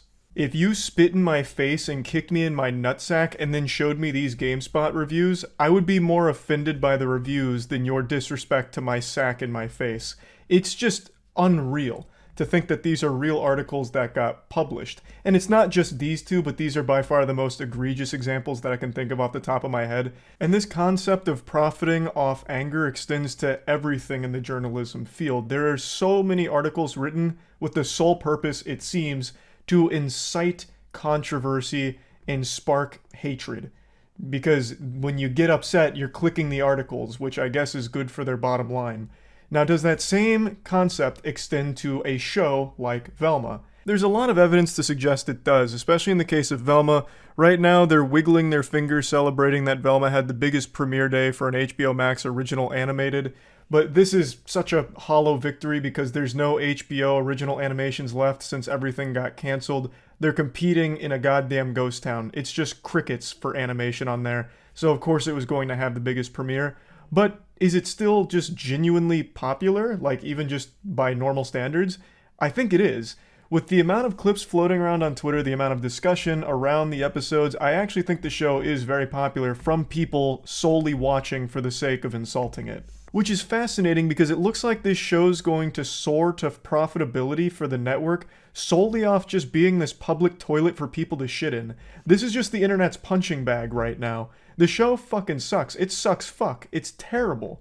And everyone knows it. They can't help but watch it and stay glued to it to see how bad it gets. It tickles a morbid curiosity deeply embedded in the DNA of every human being, where when you see a car accident, you can't help but slow down just to observe the carnage and see what's going on over there. That's Velma. It's a repulsive train wreck people can't help but check out. It's just like when, my boy George got curious and it led to all kinds of adventures. But the only adventure you go on when checking out Velma is despair and boredom and just pure insufferable misery. It's not a fun bad show by any means. This isn't like The Room or something where it's so bad it's good and it becomes enjoyable. Velma is an absolute chore to watch. It's more like going into a lecture that's hosted by the worst person you've ever met on Twitter. And then they also have a stand-up routine from someone that came from Tumblr. It's just a bad show no matter how you spin it. All of the jokes don't land. Every joke is pretty much the exact same formula with no real punchline except for Fred's got a tiny wiener. It's just a shitty overall show, but people are still watching. So much so that we might doom the world with a season 2 of this thing. That would be like the apocalypse or the Armageddon written about in the Bible if there's actually a Velma season 2 that premieres next year. I can't even imagine how the world could have deserved such an awful fate.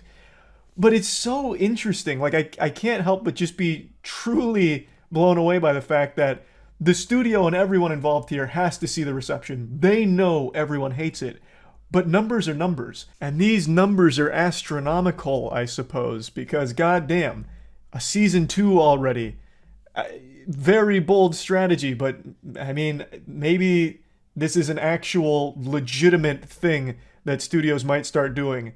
is just making shows with the sole purpose of making people angry from watching them. I decided to do my due diligence and check against another recently hated show. This was universally slapped by everyone that watched it. This is The Witcher Blood Origin, and it was the #1 show on Netflix during its opening week, it seems. So, regardless of the quality of the show, it looks like as long as you can make people talk about it, whether it's positive or negative, it really does just benefit the network overall. Maybe when it comes to shows like this, there really is no such thing as bad publicity, because these are two very recent and very quick examples of shows that everyone despised, nobody defended, and it had no fans or supporters. There are more fans of Catching the Common Cold than there are of Velma or The Witcher Blood Origin, and yet they both pulled good numbers, it seems, solely from being hated. It's interesting. So, going forward, here's what I propose. Stop hate watching. Let me do it for you. I'll watch all of these stinkers and I'll let you know just how bad they are. I don't think shows and networks should be rewarded for churning out poop like this. So, I'll be the only one to watch them. Let Velma Season 2 roll around and it has a single viewer. Me. I'll fill you in on all the nitty-gritty details of how awful the show is, no problem. I don't mind doing that. I'll bear the burden of their sin and I'll carry it for all of us. I'll watch these god-awful shows because I love watching terrible shit. Even when it's not fun, like Velma, there's no fun to be had. That's a word that's forbidden to be used in the same sentence as this show. But I still do it because there's something about the way that I'm programmed that just has to watch awful media or play awful games. I feel this compulsion to do it, and I can't fight that demon. You know, if there's something that has a 1.3 on IMDb like Velma currently does, I'm like a moth to a flame. I'm like a dog chasing a car, except I know exactly what to do when I catch it. I fucking watch the goddamn show, and I'm upset the entire time. I wear a frown on my face, and it's this vicious cycle, and I just love it. I don't know what to tell you. So just let me do that for all of us. I'll be the only hate watcher from now on. So that way they stop getting good numbers and good returns on absolutely horrible shows and programs. So yeah, I just wanted to talk about this because I found it very interesting. Assuming, of course, Velma Season 2 really is in the works. That would be very upsetting, but also, the more I think about it, not surprising because of just how popular it is to hate on it. So I'm guessing there is a lot of people that continue to watch it. Though I do imagine they're going to experience a significant drop-off in viewers. Those numbers are going to absolutely plummet like Netflix stock last year. It's because now everyone knows it's not fun bad. Everyone's given it a chance to try and be entertainingly shitty. And it's not. It's just not entertaining. It's just shitty. So they're not going to continue watching, or at least most of them probably aren't. So there's not going to be as many viewers going forward. But maybe they still just had enough already from just the 2 episodes. Couldn't tell you, but just thought this was something interesting to think about, and that's about it. So yeah.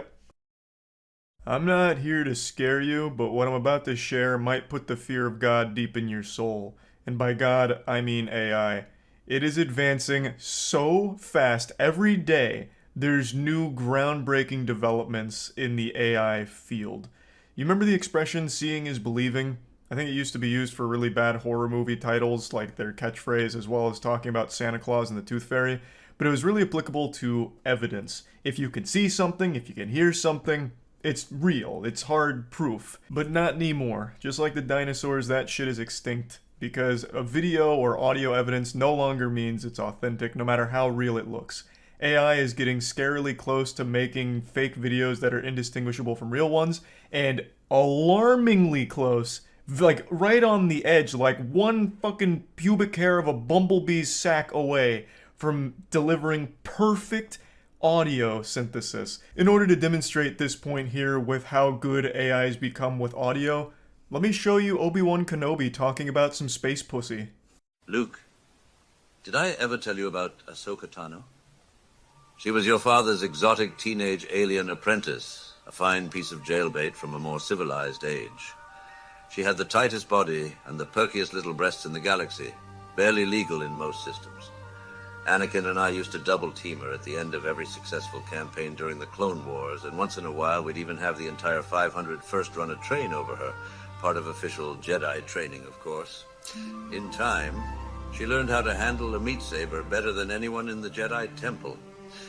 She wore a miniskirt every day, so we told her there were no panties in space. And since she was constantly doing acrobatics, you'd get a glimpse of her orange pussy mid-fight as she'd do a flip while slicing a B-2 super battle droid in half. This legitimately sounds like a behind-the-scenes gag that the real actor delivered that was leaked onto the internet. If you had told me that this was a cameo that the actor did, kind of like Hank Schrader saying sussy in Big Chungus, I'd be like, oh wow, that's so cute that the real actor did this.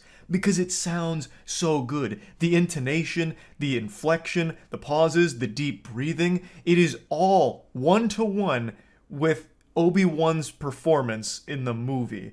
It is crazy how good that is, at least to me.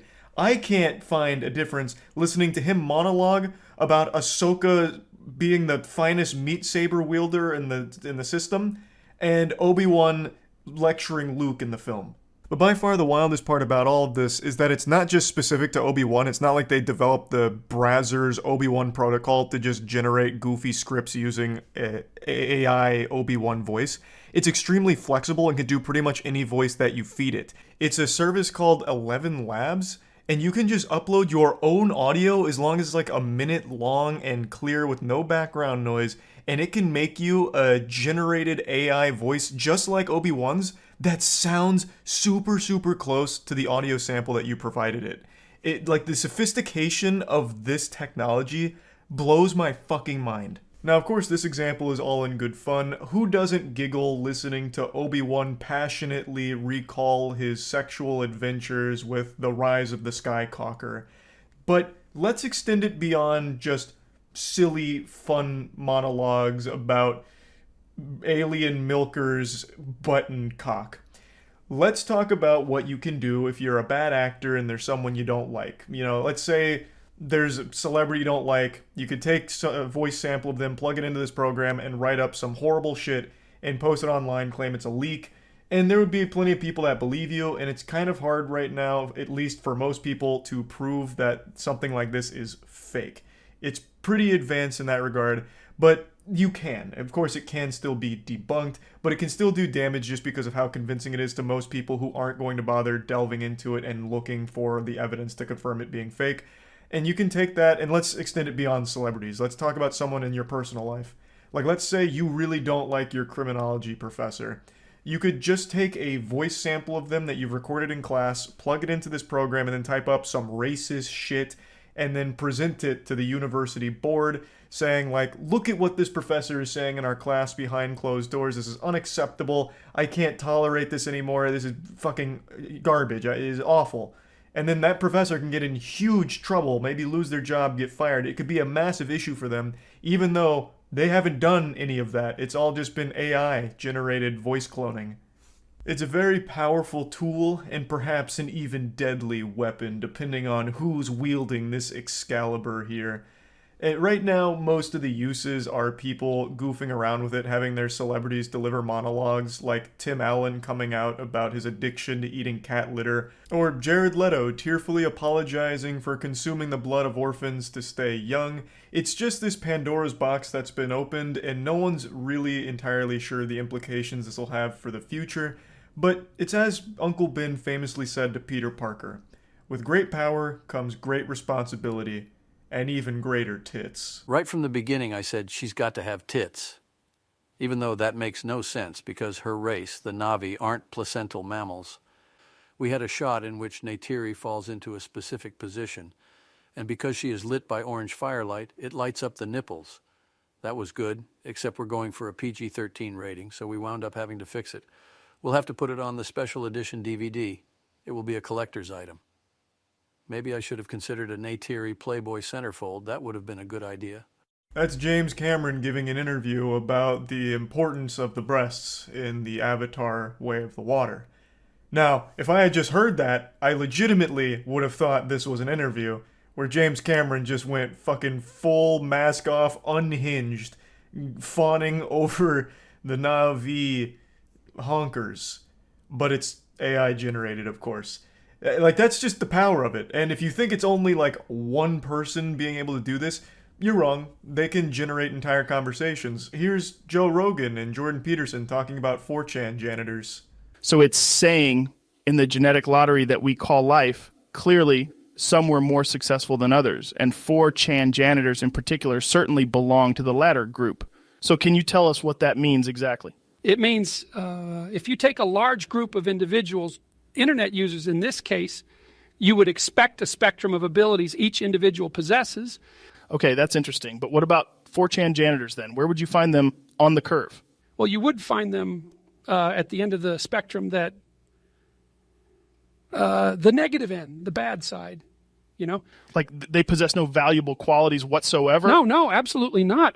Look, if they did, you'd think someone would pay them. Wait, are you saying 4chan janitors are not getting paid? No, they're doing it for free.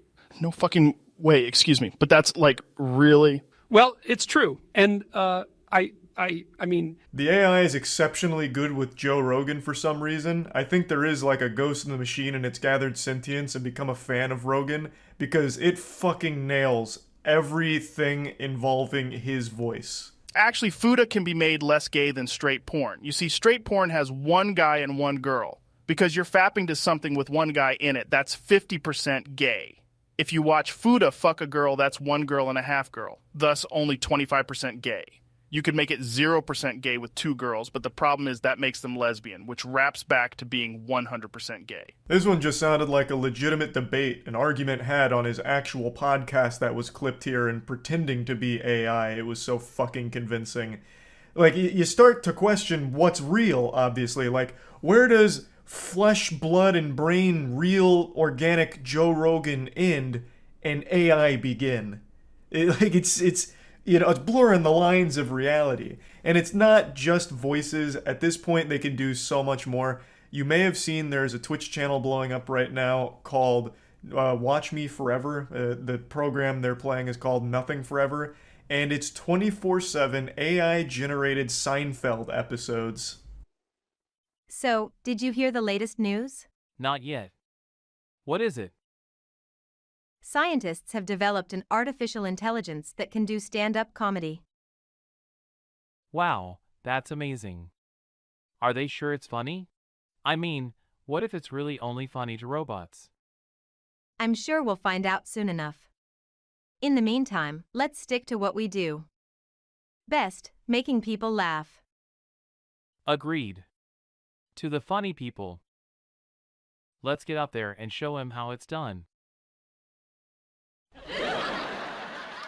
I've tuned into a lot of this content, the AI-generated Seinfeld, and even just from me watching it over the last, 24 hours, I've noticed it getting more and more meta and sophisticated with its, comedy writing. It's almost learning how to make better jokes to a certain level, or at least sometimes. Maybe I'm just starting to get lost in my own delusion here from all of the AI advancing this quickly, and I'm starting to imagine it improving itself in real time, but I don't know. That's from the first couple of times I tuned in to minutes before I made this video, there was a drastic change in the writing quality, where before it was just saying a bunch of random shit. One of the jokes it told was, I went on a public bus and I sat on a stranger's lap, and it turned out it was my 3rd grade math teacher, and he whispered to me that I was his favorite student. And then he said, and then I saw that 3rd grade math teacher later on, and he said, heh. That was the punchline, then the laugh track. And then you fast forward to right before I made this, and also, don't get me wrong, that's a banger joke. That shit would slay in real life to a human being said it. It's killing it. It's doing a great job. But fast forward to right before I made this, and it was setting up entire punchlines. It feels like it is learning at a rapid rate. But anyway, I just wanted to talk about this because it is so fascinating. We are in a wild point in history right now. I think everything that we're witnessing right now is going to be instrumental in humanity 10 years from now. It's going to be in a place where it changes the landscape of pretty much everything we know in our day-to-day lives. And that's very, very interesting if you ask me. So yeah, that's about it. See ya. Who is the biggest joke in all of sports? Some people might argue the Washington Generals, which is the team that the Harlem Globetrotters always play against. They travel together and the Harlem Globetrotters always win against them, because the Generals are just there to have fun with the Globetrotters in order to make a spectacle out of the whole thing. They're kind of designed to lose. But they're not the biggest joke in sports. That honor belongs to one man in particular. His name is Dillon Danis. This goofball is someone you might have heard of because he's that coward that started a lot of shit with KSI, and then the second that it reached the fuck around and find out moment, like a week before they were actually supposed to fight, Dillon Danis backs out and weasels his way out of it, coming up with all kinds of pathetic little excuses, and then still tries to act tough. He's a washed up fighter who all he does now is just shit talk and then promotes scams on Twitter. People have more respect for the flies that hover around public porta potties at a fucking music festival than they do this man and his career. And yet somehow he finds a way to sink even lower. He was recently the primary clown in CoffeeZilla's newest video, where he got used like a fleshlight by CoffeeZilla in order to prove a point that Dillon Danis will promote absolutely anything at all as long as you pay him. And it turns out you don't even really have to pay him that much, all things considered. Just giving him a pack of cigarettes will get you like a 24-hour tweet promoting whatever vile scam you want. Like, it's actually pretty wild. So CoffeeZilla's video exposes at least 20 scams that he's done in his past, as well as convincing him to do yet another one. You know, hop back in the saddle, get ready for the rodeo, and engage in another scam tweet that CoffeeZilla cooked up with a completely fake crypto project. And he wanted to see, how much does Dillon charge, and does he do any amount of research at all into the things that he proudly posts on his Twitter? I know Dillon Danis can't even spell research, so the answer isn't shocking. It's a no. He didn't bother looking into what CoffeeZilla was paying him to promote at all, because if he did, if he spent even 3 seconds, or even just like an iota of a thought given to the project, he would have immediately realized that it's not real and it is a scam that he's about to post proudly on his Twitter. Because CoffeeZilla laid it all out in front of him. And it's not even like it was hidden in plain sight or anything. He literally spelled it out, word for word. In a contract he sent to Dillon Danis, it even says that it's not real and you're going to be the butt of a joke. It was literally, it was just there in the contract. And it wasn't even a long contract like buried in fine print. It was like a core piece of the contract that just says, this is basically a fucking scam. And Dillon still signed it. It's baffling. So I'm getting ahead of myself here. I'm just trying to give a general breakdown of the situation. Of course, the full CoffeeZilla video is going to be linked in the description. It's fucking beautiful per usual. I'm just going to show you some clips from it. But one other thing I want to point out is the reason CoffeeZilla went after Dillon Danis is because Dillon made a whole song and dance, a big hoopla about how bad he feels for everyone that got scammed by Logan Paul's Crypto Zoo. And that's what tipped everyone off to how many scams he himself has done, which led to this investigation in this video by CoffeeZilla, Oompaville, and ZachXBT. And it's a fucking amazing ride. It really is.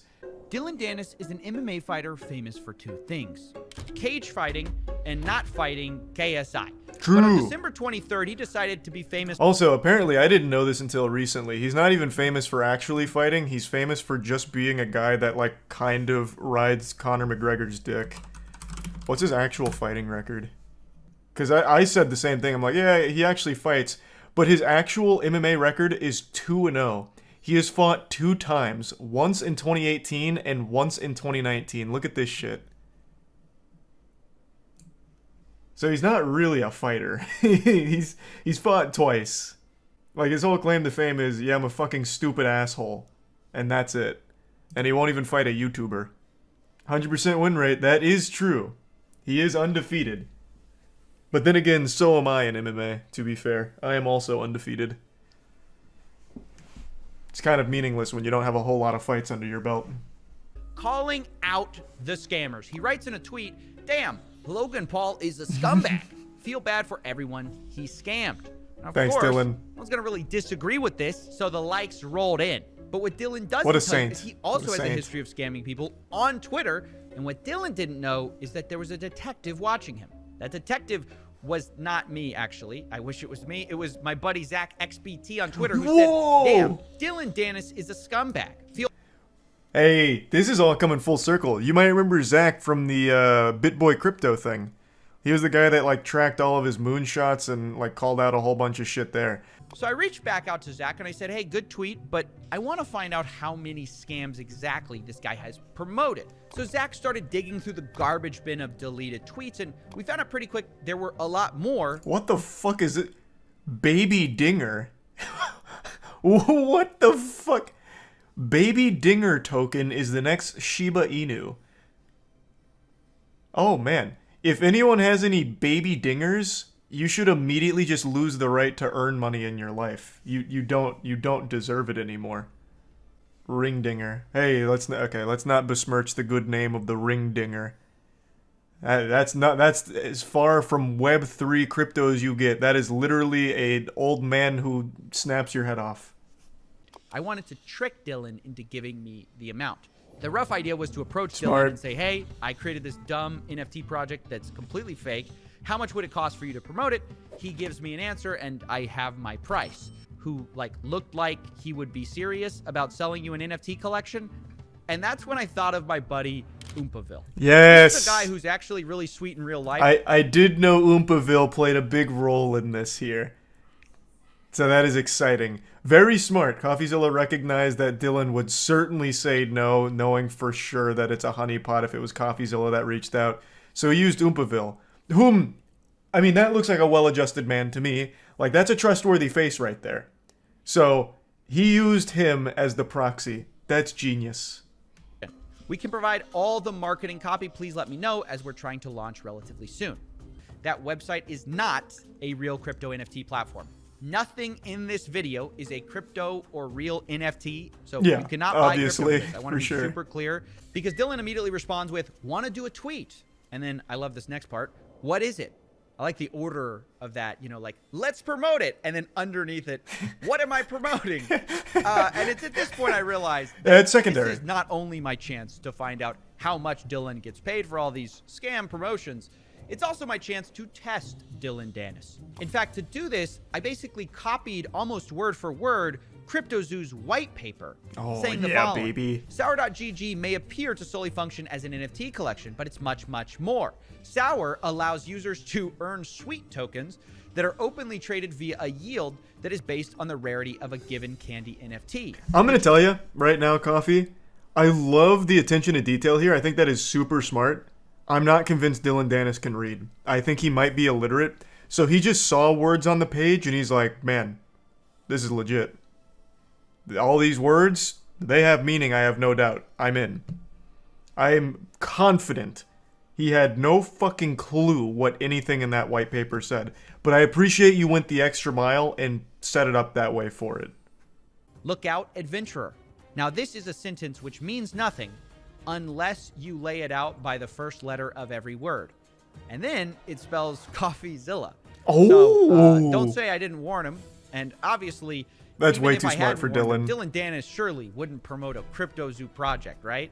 Because he's, he feels too bad for the victim. And then ETH? Question mark? And at this point, I'm just a little surprised by how easy this all is. Zero due diligence is I'm not being surprised done at all. here. We have created the weakest facade possible for an NFT scam, and he's just immediately on board. After we settled on that, he sent me payment information. I am shocked he can even get 5K for a tweet. His Twitter isn't exactly what you'd call booming. The only time he gets engagement is when people are laughing at him. Like here, let me go to his Twitter real quick. Let's see, what's his most recent tweet? Because he deleted this one, I remember that. His most recent one is, if Alexander Volkanovsky beats... okay, it's a fight. I'll give one person who likes this tweet $1,500 and must be following to win. So he's actually having to do fucking... He has to farm. He has to do giveaway farming. But before that, it's literally nothing. And he got 8K likes on the farm. So even by those standards, that's pretty low. So I'm shocked that he's actually asking 5K. Though I doubt many people are actually giving it to him. Dylan gave us a brand new crypto wallet just for this transaction. Whoa! Which seems to imply that he probably makes new wallets for every new deal he does, which is definitely not true. his own idea. And at this point, I realized I had a choice to make. Someone told him to do that. Take what I learned, present it to you guys, and stop this little charade I had with Dylan and make my video. And Dylan would just keep doing this because his fans wouldn't know.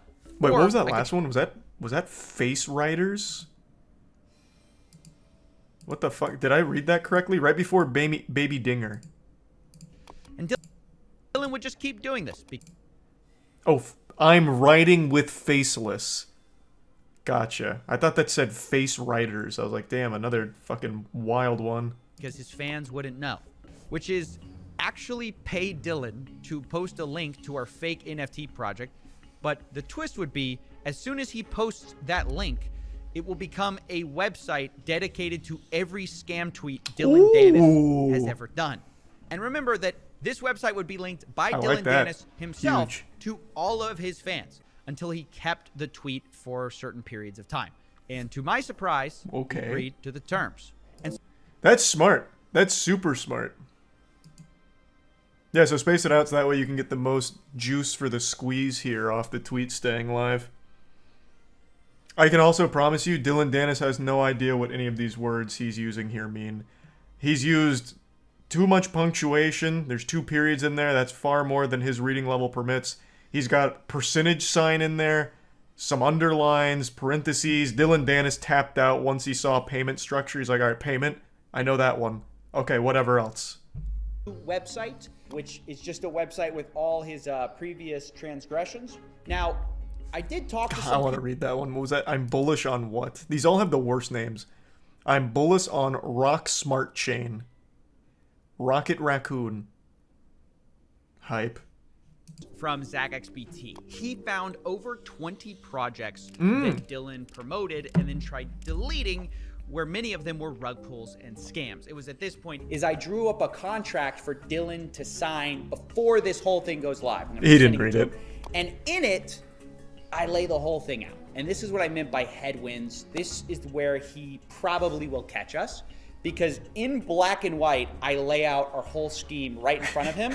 So it literally says, like, you're going to be the butt of the joke. It says people aren't doing due diligence. Oh, it says God. that we're going to be switching the website to show his prior promotions. So we lay out the whole thing there. Oh, and no. what we're really banking on is he's not going to read any of this. He's just going to see money and just sign it, which is the whole 100%. point of this entire He thing. can't So read I it. think it fits. Sending it. All right. And then I'm sending the drive link. I mean, we've sent the contract now. We're just waiting. We're literally waiting.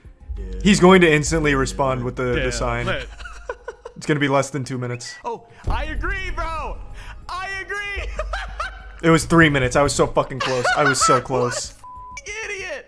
That's right, ladies and gentlemen. He agreed. I was so and close. You might notice that we weren't actually able to use DocuSign and get his signature because it was experiencing outages at the moment, the actual website. But we were able to just have him do a written agreement in DMs that he agreed to our terms. And although That is real, by the way. If you get in writing something like that, that is actually an enforceable thing. It's not as strong as like a full signature, but that is like actually enforceable.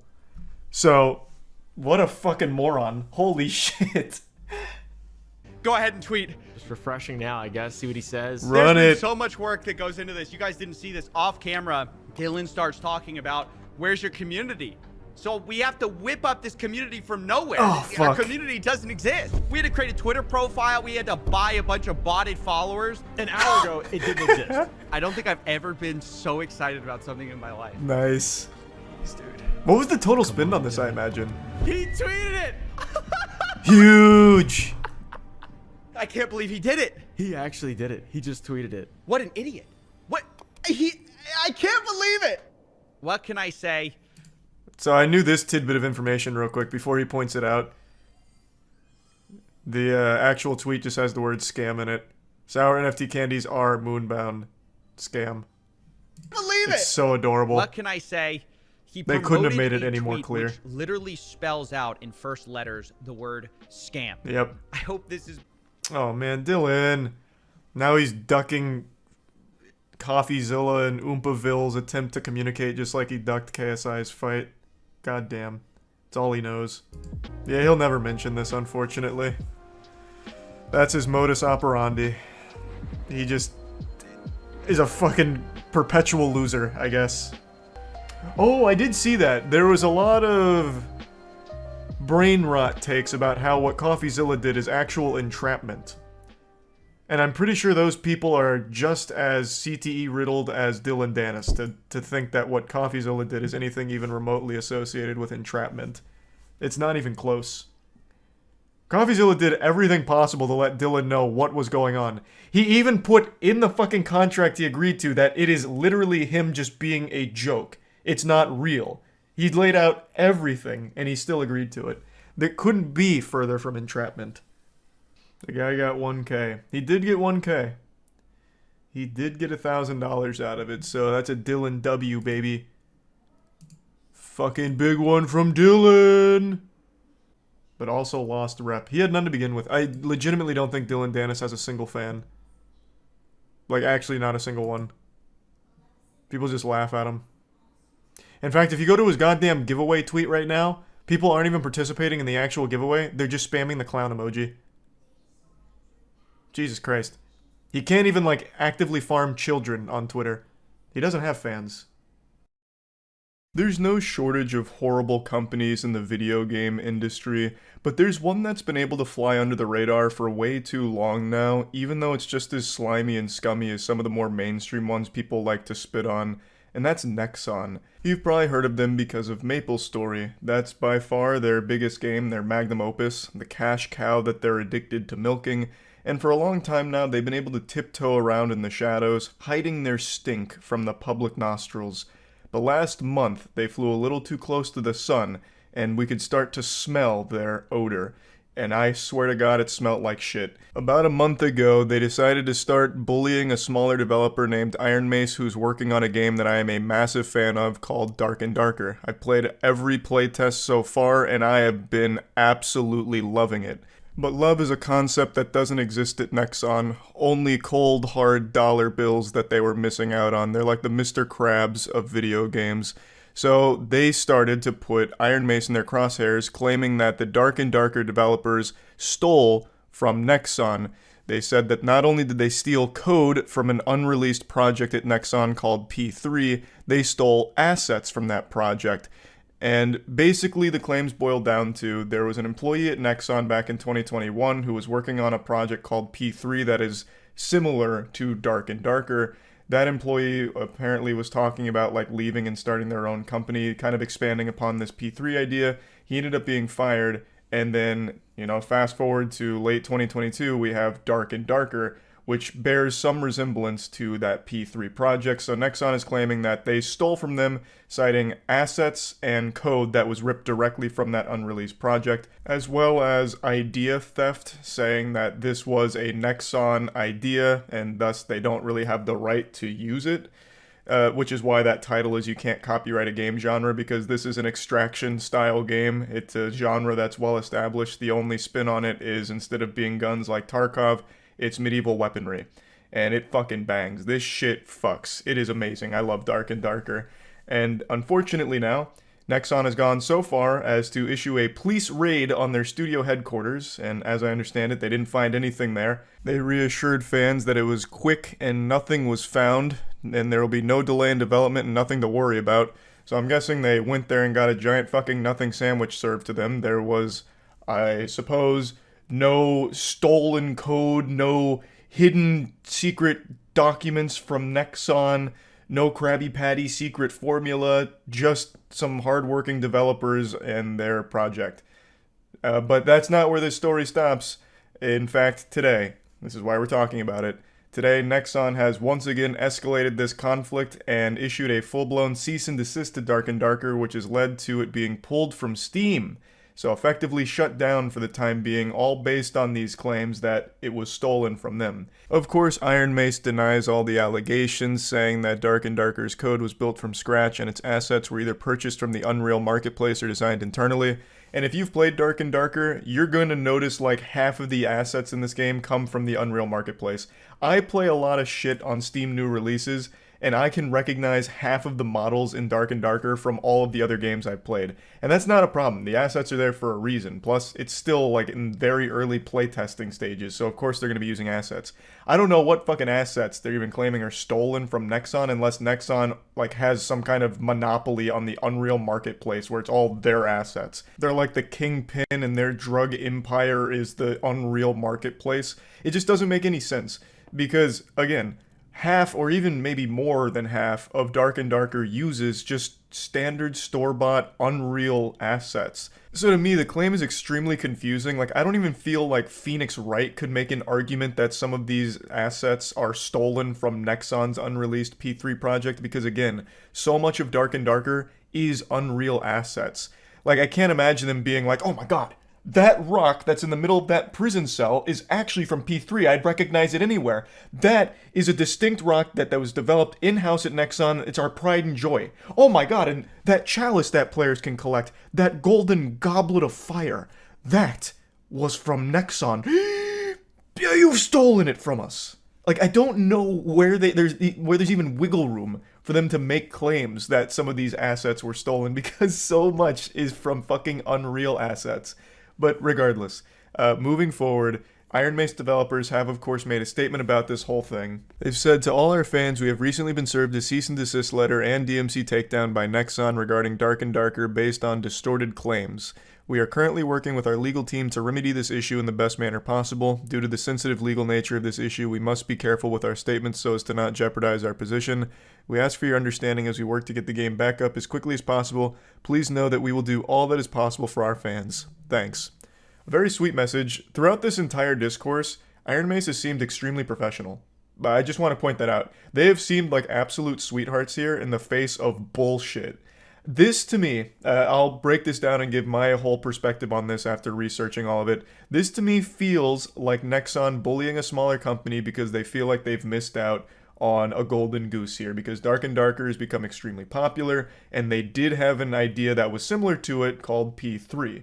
P3 never got off the ground, Dark and Darker did. This really feels like it's almost some level of vengeance and spite against Dark and Darker's success. Nexon has hundreds and millions of dollars they can throw into the shitter at this and completely bleed Iron Mace dry since they are a smaller company and they're going to fight this legal battle tooth and nail, it seems, which is extremely upsetting considering these claims aren't 100% proven to be accurate anyway. In fact, at least according to Police Raid, they didn't even find any evidence to support the claims, but yet they've still managed to DMCA cease and desist this game and get it removed from Steam.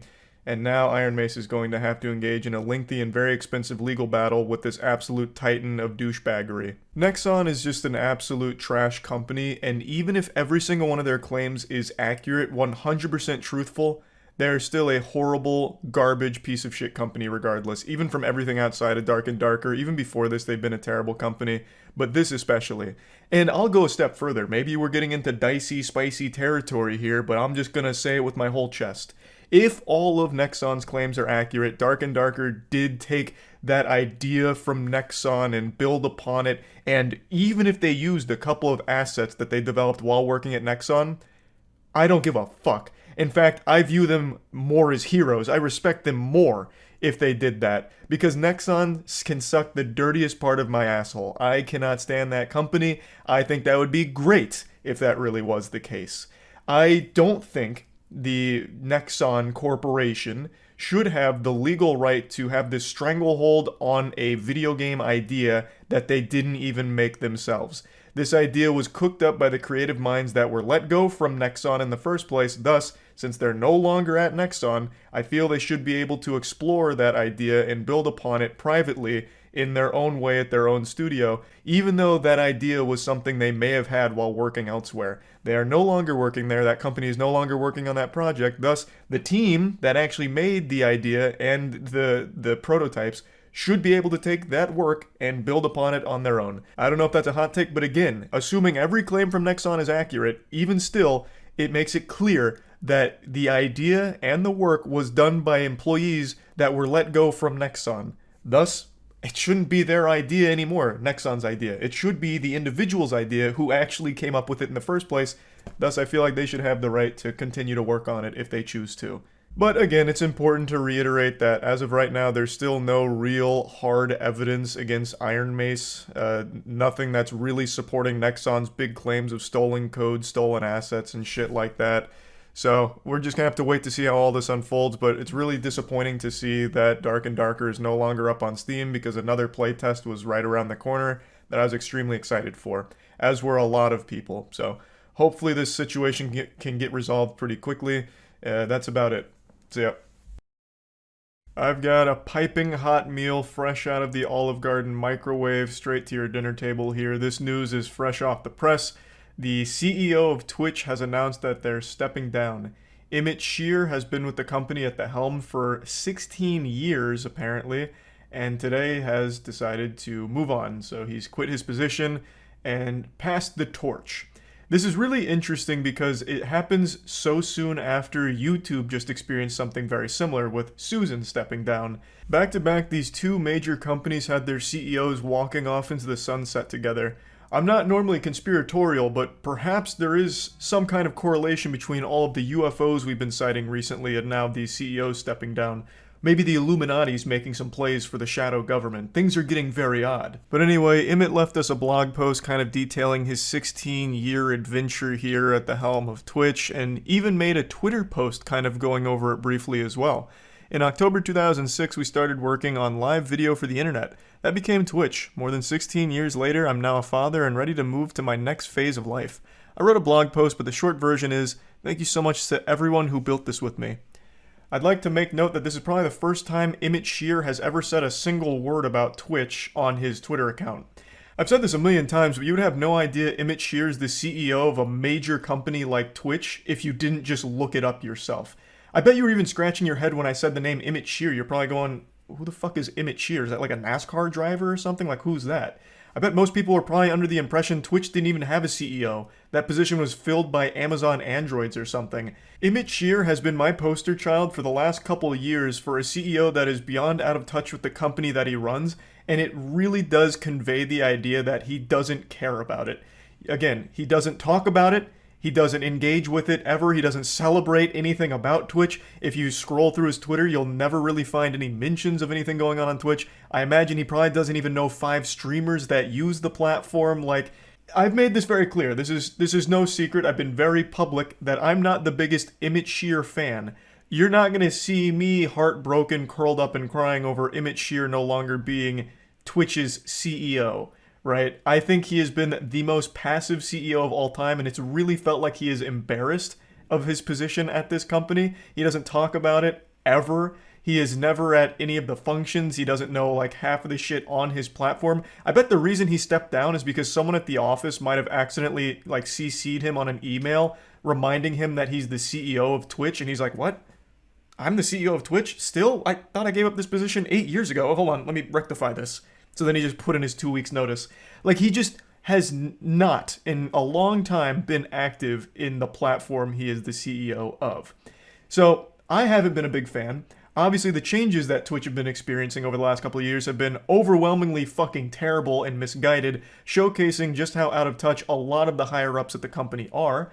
So, you know, Emmett Shear stepping down actually kind of had me pumping my fist a little bit. And I know I'm not alone with that sentiment either. I saw a lot of people celebrating like they had just won the fucking Super Bowl, hoping that maybe this is the turning point for Twitch where someone new will step in that's more in touch with the community and will try and correct the ship here and lead Twitch down a better path than the one that it's currently traveling over the last couple of years. But unfortunately, all of that excitement soon turned to excrement as I continued to read. They did announce who the new CEO will be. And unfortunately, it's more disappointing than Season 2 of Promised Neverland. I think this was a big fuck up, but they've chosen to give this position to the current Twitch president, Dan Clancy. I think this is a bigger blunder than when Jeffrey Toobin masturbated on that Zoom call and lost his job. Like, this is so silly. Dan Clancy is kind of just like the bearer of bad news for Twitch. By far his biggest claim to fame and the biggest stain he's already placed upon the company even before becoming CEO is this. He was the brave warrior that proudly posted this A letter from Twitch president Dan Clancy on subscription revenue shares. This post still lives in infamy and still haunts the platform and scares a lot of creators because we're actually coming up on the period that these changes are supposed to roll out and take place. This was the post where Twitch announced that they are going to be getting rid of the 70-30 split with partnered streamers that are on those deals. So 70-30 will no longer exist. The shares will go down to 50-50 across the board, and they will never go back to 70-30 ever. So it'll be 50-50 across all of Twitch for everyone, no matter what, making it the lowest shares on any streaming platform across the entire internet. Now, in order to make up for this, they doubled down on ads. Something everyone really loves, Twitch ads. The unskippable fucking 30-second ads that play when you click on a stream. Yeah, people love those, so you can imagine how great that news went over. Like, yeah, we're taking away 20%, but we're giving you more ads. So they are going hog wild with their ad program, incentivizing creators to run more ads to make up for this difference now in income, and just pushing ads even further down the throats of everyone on the platform. This was by far probably one of the most controversial decisions Twitch has ever made, and I still, to this day, have not seen a single person come out in support of it, because Twitch is an Amazon-backed company. Amazon, of all companies, can probably afford to keep Twitch running. Without problem, I would imagine. Especially considering subscription revenue is not the main driver of revenue for the platform in general. It was just extremely greedy to have that be the target, the first thing they target when trying to be more monetizable. Instead of focusing on other aspects of monetization, they immediately went right for the throats of creators by taking away something that had been established on the platform for like a decade now, with that like 70-30 split shit. So this was a big deal. It is still a big deal because it's supposed to roll out within the next couple of months, and Dan Clancy was the one who announced it publicly. I don't know if he was the one that suggested the idea. I don't know how involved he was with the decision-making process with this idea, though as Twitch president, and from everything I've read, it seems like he's very hands-on with these kind of decisions and these policies. So I would wager a guess that he was very on board with this. Now, even aside from just this decision, people have talked about him over the last 8 or so months, kind of speaking to his character. A popular streamer named Jake and Bake actually got to meet him and had this to say. I'm gonna be honest, dude, the president of Twitch, I'm sure personally, I have no problem personally with him. But honestly, I don't feel confident as a streamer on the platform with someone who is that out of touch. Yeah. With what the streamers need and want. Oh no! I walked away feeling like depressed. Seriously, sad. And it wasn't just Jake, a couple other people came forward as well, most notably DJ Wheat, who held a previous high position at Twitch. DJ Wheat said, Dan once told the company he relates with creators because he was involved in drama and theater clubs in high school. He's a good human, but I never felt like he was able to relate to creators and the struggles they faced through every step of their career. Wow, gamers, he's just like us. He did drama and theater in high school. Woohoo! Yippee! That's my boy! It's crazy. Like, he didn't even bother to try and pretend to be like a gamer or anything, or like ever played games, at least according to this story and a couple other things I read. He focuses on like drama and theater as being like his relatability quirks. Amazing. Yeah. It doesn't seem great. In fact, I would argue this is a recipe for disaster. Dan is almost 20 years older than Emmett Shear. He's 59, and he doesn't have a Twitter account or much social media at all. Not that I necessarily think that in and of itself is a bad thing. I usually applaud people who don't have a Twitter account, because going on Twitter is like willingly sticking a cactus into your eye. But in a case like this where Dan is the CEO of Twitch, I feel like having a social media presence is extremely important, because where else are you going to be able to see the community's feedback on new features or changes? I don't think there's very many users on Twitch that are going to the support line in order to leave reviews or give you insight on how they feel about certain things. Most people are going to talk about all of this on Twitter or other social media platforms. So if you're completely absent from there, how are you going to see it? And I feel like being able to see these responses is integral to running the company in a healthy way and delivering features people want or making changes people want to see. At least that's just my perspective on it. Maybe I'm way off the mark and they have other means for Dan to get this kind of information from the community that I'm just not really thinking about. So either way though, I'm not super optimistic with Dan Clancy as the new Twitch CEO. I would, however, love to be proven wrong and Dan Clancy comes in here like an absolute rock star and knocks it out of the park. It's probably worth mentioning I have actually met him before. In fact, Matt and I have both met him. When we went up to Texas for a week to do like some wacky content, he was at one of the functions we were attending and introduced himself. And I don't really have a whole lot to say about it. Like, he was nice and seemed passionate about Twitch. The only thing that he really like asked me was if I play games. And I was like, yeah, I play games. And he was just like, that's cool. That was really kind of like the extent of our interaction. It was just really small talk things about like, yeah, Twitch is a place for gaming. You play games. Awesome. So I can kind of just vaguely speak to his character of like he seemed very passionate about the platform, but I don't know anything else really about him. He seemed nice, I guess, but just being nice doesn't make you a good leader of the platform. So hopefully like maybe he has good intentions and has good ideas on ways to make Twitch better because it needs some drastic improvement with the directions it's been heading. So I guess we'll see how all of that goes, but just wanted to talk about all of this because it's big news. That's about it. See ya. Alright, I'm going immediately into multiplayer. Oh, actually, wait, can I make my own fighter? Quick fight, prize fight, training, main hub, online, quick fight, prize fight, store, news, career, coming soon. Yeah, it makes sense. If you could create, it'd probably be here. I doubt it would be its own separate tab. I've never seen it as its own tab before. That would be Charlie Edwards, I guess. Alright. Here I come, you little bitch. Oh, Charlie Edwards versus Sonny Edwards? What a showdown. Are we related? We're brothers? Alright, but I'm the cool brother. I have tattoos. And abs. Come here. Oh, clinch. Oh, I can't clinch. Oh, fuck. I just wanted to get in there and start hugging my brother. You son of a bitch. Fine. Alright, I'm winded. Leave me alone. Ah! Okay, hug me, hug me, hug me. Ow, ow, ow. Ah. Ow. Ah! Oh, God. He's fucking me up. Gave him a little double tap. That was for family. Oh, yeah. Yep. I'm getting with this, like, fadeaway jab. Oh, fuck. I went turbo speed. Woo! Ringing his bell now. I'm winded. Hold on. Let me catch my breath. Let me catch my breath. Kidding. I don't know why clinching isn't working. I'm just trying to hug this man. Touch gloves. Touch gloves. Big one. Oh, okay, okay, okay. Yeah, we're both missing. We're both. This is embarrassing. This is embarrassing. Let's collect ourselves. This is embarrassing. Ow. It sounds like somebody throwing stones every time I do body shots. He keeps slipping that by complete fucking accident. Ow, stop. Ow. My lungs are there.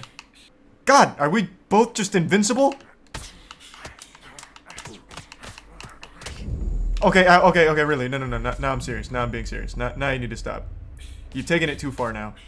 I really feel like I've landed more shots.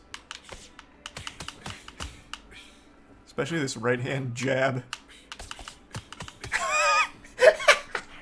I'm a real menace with that one. You like that?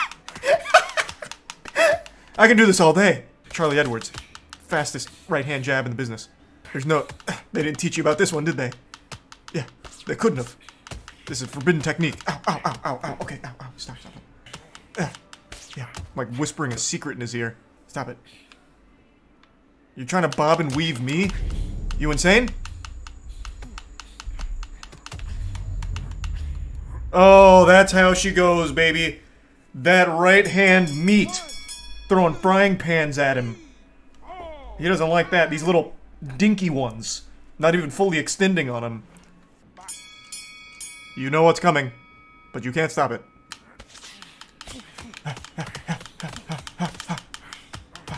Stop. Okay, wait. My fist is like an aimbot. Knuckle sandwich.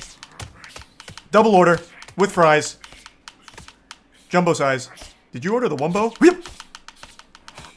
Oh, okay, I'm stuck. I'm stuck. Stop, stop, stop. I'm in a corner. Oh, I tried to step that. Oh, God. Oh, boy. Oh, boy. Unlucky, unlucky. That's okay. That's okay. He's got a knockdown. I've got a knockdown. I've dazed him more, though. All I do is use my right hand. My left hand hardly even works. Until right now, working the left side, huh? Didn't. Ah! Oh, God. Okay. It's alright. I prefer it down here anyway. 2, 3, 4, 5. Oh, God. Oh, God. 7, 8. Oh, I'm fucked. 9, 10. Those went crazy there at the end there. God damn it. I can't believe my right hand taps weren't enough.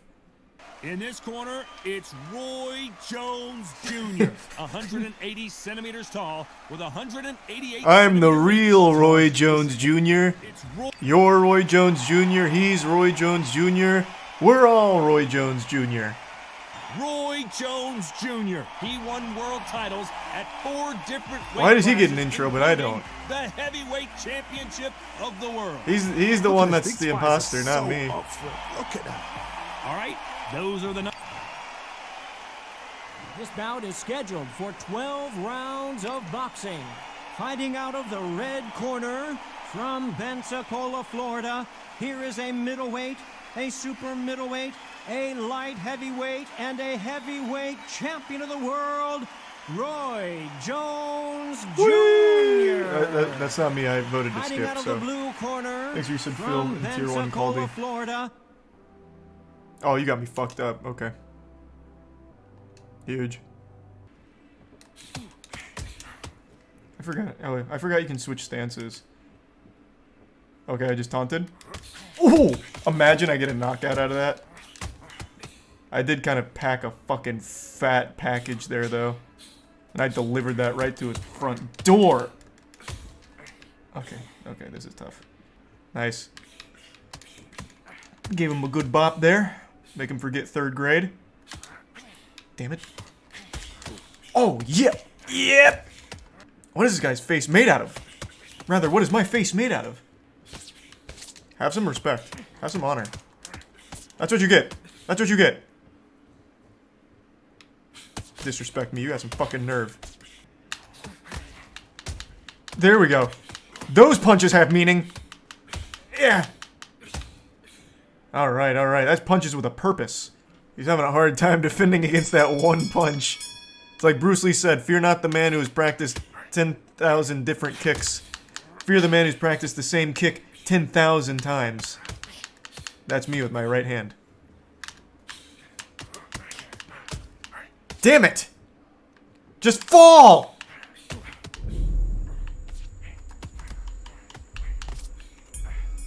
Saved by the fucking bell. Oh my god, this guy is so lucky. Jesus Christ. Oh, baby, that's how you do it. Come on. 8 seconds. Finish him. There we go. What? I still win, though. What a night we expect it to be. We are live at the CompuBox Academy. I'm Todd Grisham. Alongside me is Johnny How Nelson. do I always get mirror matches? What the fuck? It's time. Tyson, the Gypsy King, Tyson Fury, this multi-time heavyweight champion. Alright, hey, no need to suck my dick about it. Let's get, hey, let's just fight. Let's just fight. Come on, let's just fight. Alright, you can keep sucking my dick. That's fine.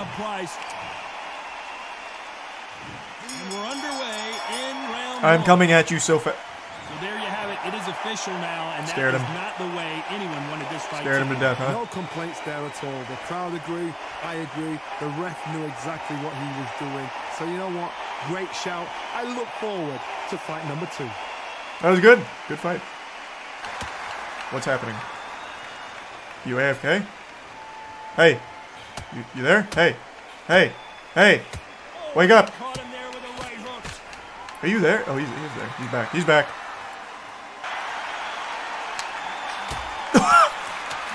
That won't work, my reach is too big. It'll work for me though. See? See? See? That's how it works. I'm kinda like kangaroo punching him there. That's illegal. But they're not calling it. They're letting us fight like men. They always say a good defense is a better offense. Fuck it, here I come. Okay. That didn't work. That was a bad saying. I don't remember who said that. They're a fucking idiot. So they'll make it up and this fight continues. This is gonna be a triumphant comeback.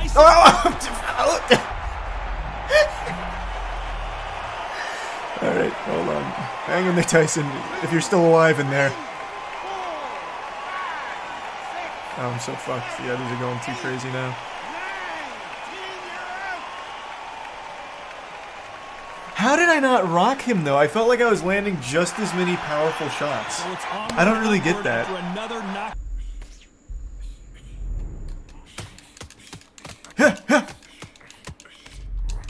And that didn't rock him? And that didn't rock him?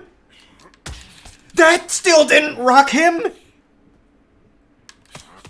Still? Still? What? Still? What is he?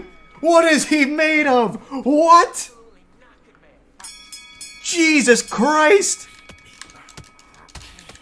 Ah, that's it, I'm coming full throttle. Ow, ow, ow, ow! Stop it, stop it, you're just fucking rubbing my face.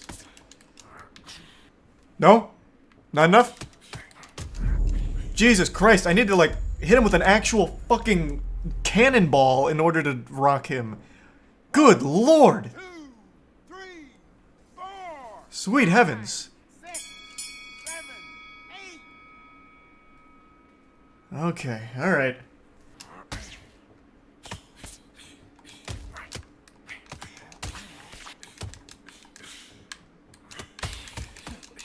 All of these fucking hits! And he still won't go down. And it's me! And it's me! Even after all of those big boys. Ah!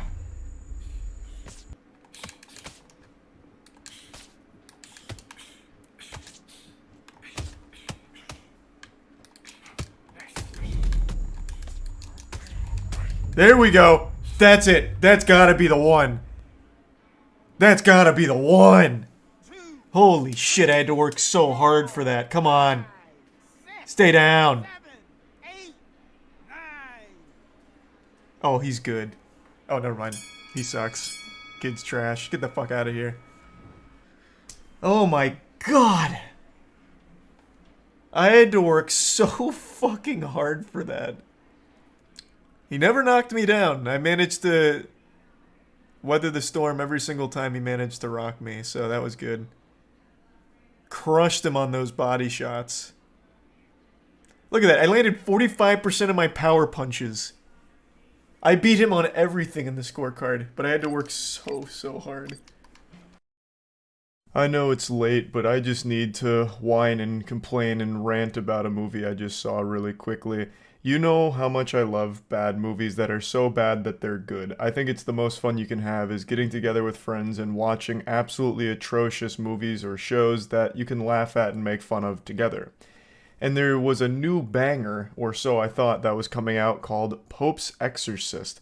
This is Russell Crowe as what I thought would be like a John Wick of exorcists, going out there and just slapping demons around, like actually kung-fuing them and like overpowering them, fist fighting.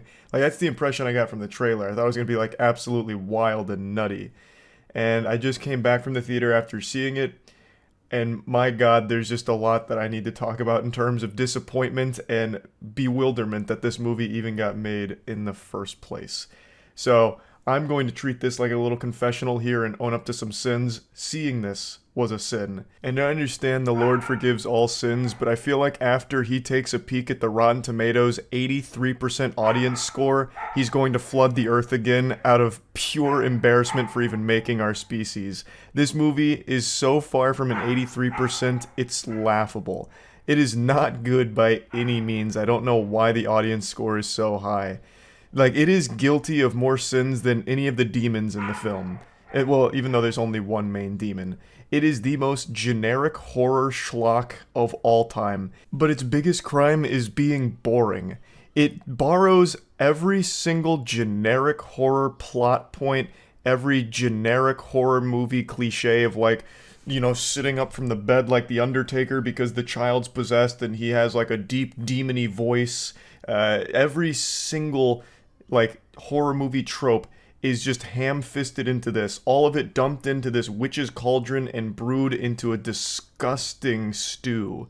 Like, it is not even done in a fun way. There's nothing creative or enjoyable about it.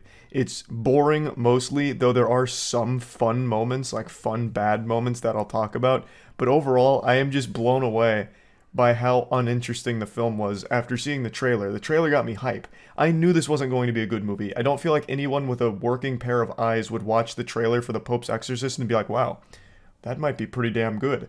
Like, that was never a thought that crossed anyone's mind, I doubt. But I as well as many others, I imagine, were under the impression like, wow, this will be, like, entertainingly silly.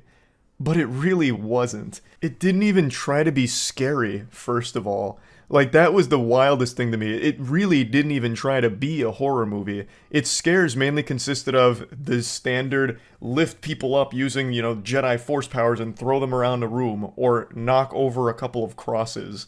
Well, and I guess there is, of course, the cliche of, like, bone snapping, walking on all fours. But past that, it doesn't even really try to build tension. There's not even jump scares, which is, like, the easiest slam dunk for horror films, where they could just throw in a bunch of jump scares and people are like, oh my god, it was horrifying. But it didn't even bother with that. It just does nothing. It's just so bland. It's just an empty calorie of a film. I did something I very rarely do. I took notes during this film because I was so dumbfounded by what I was watching. So I'm just going to go over it start to finish. There will be spoilers. There's a lot I want to talk about. So Russell Crowe hops back in the saddle here, dusting off the acting chops to tackle the lead role of a powerful exorcist named Gabriele Amorth. And the film opens with him performing an exorcist on a guy who's struggling with the devil coming over him. So he's bouncing around the bed all crazy like a toddler going through a sugar rush, and Gabriele's asking him questions like a little interrogation, you know, what's my name? What do you want? Who are you? You're Satan, aren't you? You're Satan. And then he's like, yeah, I'm Satan. I'll possess anyone. I know everything. And then Gabriele's master plan is he brings in a pig and he's like, I don't believe you. You're not Satan. If you were Satan, you could possess this pig. And he's like, yeah, I could possess that pig. I could fucking possess him. Watch me possess that pig. And Gabrielle's like, do it. Possess that pig. So then he does, and then the guy is back to normal. And then once the Satan is inside the pig, they just blast the pig's head off with a shotgun. Which honestly set the bar pretty high immediately, because I was like, okay, that was fun, silly, bad. He just literally did, like, fucking middle school reverse psychology on Satan. What a fucking buffoon to fall for that one, the oldest trick in the book. It's then explained a few scenes later that this wasn't a real possession, this was mental illness, and Gabriele was just doing a bit of theater. But he really did just execute that pig right in front of that guy in order to convince him that the demon was no longer there. And because he executed that pig, he then had to go through like a religious legal proceeding where he stood trial with these other bishops that were like, this is unnecessary. You're performing exorcists. It's not, there's no such thing as this evil, you know, we don't need this kind of big exorcist position anymore. You're out of line, Gabriele. We don't really need you anymore. So Gabriele is like, you guys don't know what real evil is. Even if 98% of them are like mental illness and not real possession, there's still 2% that's just pure evil and you need me. So then he walks out, but not before making a goofy noise. So as he turns his back to him, and it turns out Gabriele was also like a lawyer at one point or something, I believe he mentioned. So this was actually like a Saul Goodman moment where he was just like defending himself in religious court. And it ultimately ends with them being like, yeah, we don't really need you. So Gabriele storms off, and then as he's about to exit the door, he goes, for no fucking reason. Because it was something he did earlier to a group of like nuns that walked by him. I guess that was like a catchphrase they tried, or like a calling card they tried to use for the very beginning of the film and then forgot about it because he never does it again after these two scenes. But there was a group of nuns that walked by him and he goes, like literally blowing raspberries at them, and they giggle and walk by. So then he does it again after that whole religious legal proceeding. And he drops it after that. But it started fun bad. It was like, oh, this is super silly, but it seems almost self-aware and I'm having fun. But then it totally loses all of that charm. The core part of the movie then unfolds where a family just went through a loss with their father and a woman's husband passing away, and the only thing they have left is this giant estate, this holy ground that they're getting like renovations done to, so there's a ton of workers, and they end up unearthing something unholy. Now, before getting to that, the family is as cookie cutter as it gets. The mom's, strong on her own. She's mentally sound, like she's doing everything she can for her children. They mean the world to her. The daughter is a rebellious teen who, I'm not exaggerating, first thing when she gets in the house is goes up to one of the worker, grabs a cigarette, asks for the light, gets a light with the cigarette, then sits on the balcony over the front porch, and the mom's like, put that cigarette out, what are you doing? And she's like, ugh! And then walks off, storms off, mad at her mom. So this was as cliche as it gets with a teenage girl and teenage angst. And then, of course, she's always listening to, like, loud music and hates her mom. Like, oh, Mom, you're being such a square. Get out of my room, Mom. I'm busy listening to music. So that's her whole character, which means nothing because after, like, 10 minutes, none of this shit matters. But that's her, and then they also have a son, a younger brother.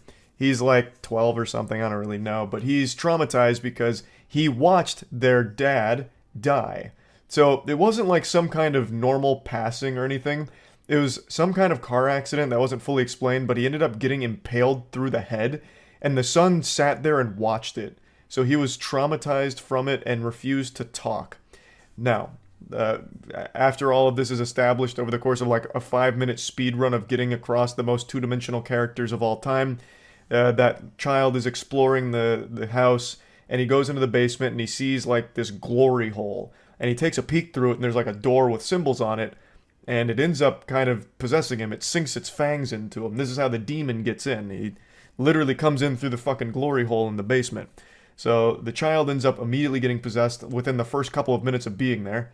And then some of the workers go into the basement, and they also notice the glory hole. They're like, oh man, this is absolutely absurd. Is there no decency? Where's the class? So they're peeking through the glory hole, and one of them lights a flare and was going to put the flare through the glory hole, but it ends up turning into a flamethrower and cremating them, which scares off all the other workers. So then all the other workers leave, and then it's just the family left in the house with their child who is now possessed. Everything I've explained right now happens almost instantly. Like, all of this was so quick, there was no build up to any of it, no tension at all. It was done as quickly as possible to get to, like, I guess what they deem to be the scary parts, with the child having like a demon voice and saying crude, creepy things.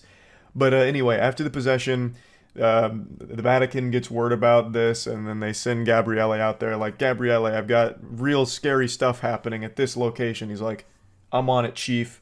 Give me my badge and my gun, I'm going in. So Gabriele is then sent there like some kind of fucking religious assassin to take down a demon. And I really thought he was going to roll up in like some kind of Justice League jet, like or something right out of the X-Men where they have like crazy fucking jet. I thought he was going to fly in on some high-tech shit, but then he rolls up in a moped. So he just kind of scoots on in on his moped, shows up to the house in order to start attacking the demon. And the demon, which is possessing the boy, is a real wacko. Like, this guy's a goofball. So before Gabriele gets there, like right before he gets there, the mom notices something's wrong with the child. He's kind of bedridden and he looks pale. And then he starts talking in a not really deep voice, but you know that like goofy voice you'd make as a child growing up, like the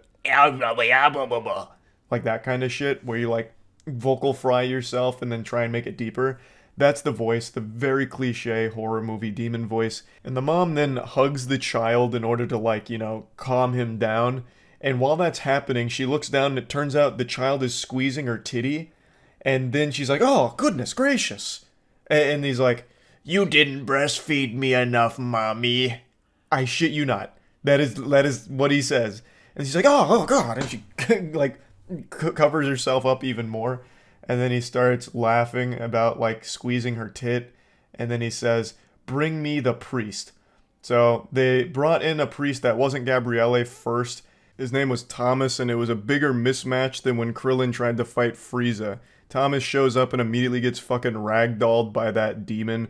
He gets thrown out of the room and he's like, good heavens, this is a little much for me. We're gonna need the big guns. So he leaves and then Gabriele shows up. So then it's the two of them and they try to tag team the demon in order to, you know, solve this situation. So Gabriele gets in there and he starts his interrogation, and the demon immediately showcases that he's more powerful than all the other ones Gabriele's seen because he knocks a cross off the wall. Like, I'm so tired of seeing that in horror movies where, like, this really powerful demon can only do, like, a couple of trivial things like blow over a vase or move a chair slightly or throw a bucket of dirt against a wall. It's like, who cares? It's not intimidating. That's fucking embarrassing. But Gabriele's like, oh, jeepers creepers. And then he's like, what's my name? And the demon gets it right. He's like, you're Gabriele Amorth. Then he gets blasted with memories from his past, sins that he hasn't fully forgiven himself for. So there's like a moment where he's in a war, and then there's like a lady, and then the demon pukes up a bird, and then Gabriele's like, oh, I'm out of here. So then he fucking waddles out of the room, goes up to the other priest, Thomas, and he's like, okay, that guy means business. So then he instructs Thomas to confess his sins to him so they can't be used against him when they go, talk to the demon again. So Thomas is like, all right, it's been 8 months since I went to confession. And he starts to confess his sins. And Gabriele's like, 8 months? Okay, this is going to take too long. He's like, okay, Lord, all of his sins are forgiven. He's very sorry, trust me. So he literally uses a cheat code to forgive his sins on behalf of God, which I thought was like almost disrespectful. It's like, what the fuck? Can you do that? Like, are you allowed to do that? Like, do you have the power to just say, like, all of his sins are forgiven without him actually confessing it? I was like, damn, that was weird. Like, he had no interest at all in hearing, like, the sins he was going to confess to. He's just like, yeah, whatever, you're fucking good. Literally just gives him the stamp of approval, and he's like, all right, time to go. And when they get into the room, unsurprisingly, the first thing the demon does is show Thomas his sins that he has clearly not been absolved of. It looks like Gabriele didn't have the authority to do that, so he immediately just gets blasted with his sins, and the demon calls him Panty Sniffer. He says that he fucks the daughters of members of his congregation. And then this makes Thomas very upset that he'd mentioned that. So Thomas goes over to him, the child that's possessed by the demon, and two hands strangles him and shakes him like Homer Simpson strangling Bart. It was so goofy. And Gabriele's like, please, Thomas, no, don't do it. That's what he wants. As the child's like, getting fucking strangled by Thomas. That was a good fucking silly scene. But after that, then the demon laughs and then he targets Gabriele. And he's like, you know what I want to do, Gabriele? I want to fuck you. I want to fuck you so hard that when you start coming, you're going to feel ashamed by the release. I'm not kidding. That was his statement. Like, when asked about his main goal, it was to fuck Gabriele. And not, like, in a literal sense, to fuck Gabriele, at least from the way he was speaking about it. Which was jarring to hear that. It was so weird. It was so fucking weird. And then they start trying to get, like, the religious artifacts out on him, like, the power of Christ compels you type shit. And it's not working. The demon then turns off the lights, which for some reason makes them stop immediately. And I'm kind of just giving you like an overall plot summary of everything that happens here, but I want to stress, and I can't stress enough, how there is at no point any attempt to even build tension or show you unnerving things or make anything scary. It's like AI generated a script of a horror film without figuring out how to execute on the scares that they're copying from all of the horror films before it. Like, it is so bland. But anyway, after the lights go out, Gabriele and Thomas split up. Gabriele then goes outside and notices that there's a seal of the Vatican on, like, a well. So he ties a rope to the top of the well and then his moped and drives it, and then, which, takes the lid off the well. Thomas is still inside, posted up, making sure, like, the demon child's not up to any silly stuff, any fishy business. But then things start popping off. The mom has like a giant arm come over her while she's sleeping, and I don't even know how she's able to even like fucking find the time to go to sleep with the demon child always yelling and screaming and like throwing things around the room. Well, that's an exaggeration. Knocking things around the room lightly. But she's like in bed trying to sleep, and then a giant hand comes over her face and drags her into the mattress slowly. And then the daughter, who's in her rebellious stage, is trapped in a closet with like a bunch of like scratches going across the wood next to her. And Thomas is there, and he, approaches the demon about it, like, "Stop it, demon." And then the demon bites his ear, like full-blown Mike Tyson bites a piece of his ear, and Thomas is like, "Oh my, you didn't just do that." Like, he didn't yell or scream or anything. He gets his ear bitten off, and he just looks more like inconvenienced than anything. He's like, "Ugh, there goes a piece of my ear, zoinks, god damn it." And then he just like walks back out. So Gabrielle then realizes that there's a lot more at play here than they originally thought. There's a bigger mystery afoot now that he's opened this well, and he sees a bunch of like skeletons, and then he drops a piece of fire paper in there to see how deep the well goes, which of course causes it to erupt like a goddamn volcano again, just like what happened with the glory hole. And then Gabrielle rushes back in, sees all the chaos. He pulls the mom out from the bed, and then he opens the closet door where the daughter was getting attacked by little scratches, and he's like, "This is not a good place to do that, so please stop. Cease that foolishness." And the demon stops, and then the girl leaves the closet. And then we have the most generic plot device when it comes to horror films ever. Gabrielle reveals that all they need to do in order to save the day is learn the demon's name. This is something that has been used in every fucking horror movie that deals with demons or possession since the beginning of fucking time. It is so lazy and boring, but that's the major plot point. It's them then needing to find out what the demon's name is. So they start exploring. They also confront the demon again, who reveals what his real plot was: to possess Gabrielle. He didn't want to just possess the family, he wanted Gabrielle. So they're exploring the premises. They eventually find that glory hole, and they bust it open. They go inside the area. Turns out it's a catacombs where there's a bunch of these skeletons all over the place. And then while this is happening, the like super high tier bishop, like max level bishop that sent Gabrielle here in the first place, then starts having a panic attack. He's like, "It's worse than we thought." He read like a letter or something from like a book of reports that they keep getting about the situation. He's like, "Oh my goodness." So he starts freaking out. He's like, "Ah!" And then he has like a little mini heart attack. He ends up in the hospital. And as they're exploring the catacombs, they're learning like, wow, this dates back like fucking 400 years ago. Like, this demon's been around for a long time, and the Vatican tried to seal it off and cover it up. And then while that's going on, the priest is laying, like the high bishop is laying in bed, surrounded by some of the priests that were part of like the religious legal proceeding. And then he pulls off his oxygen mask and just pukes up blood on one of them.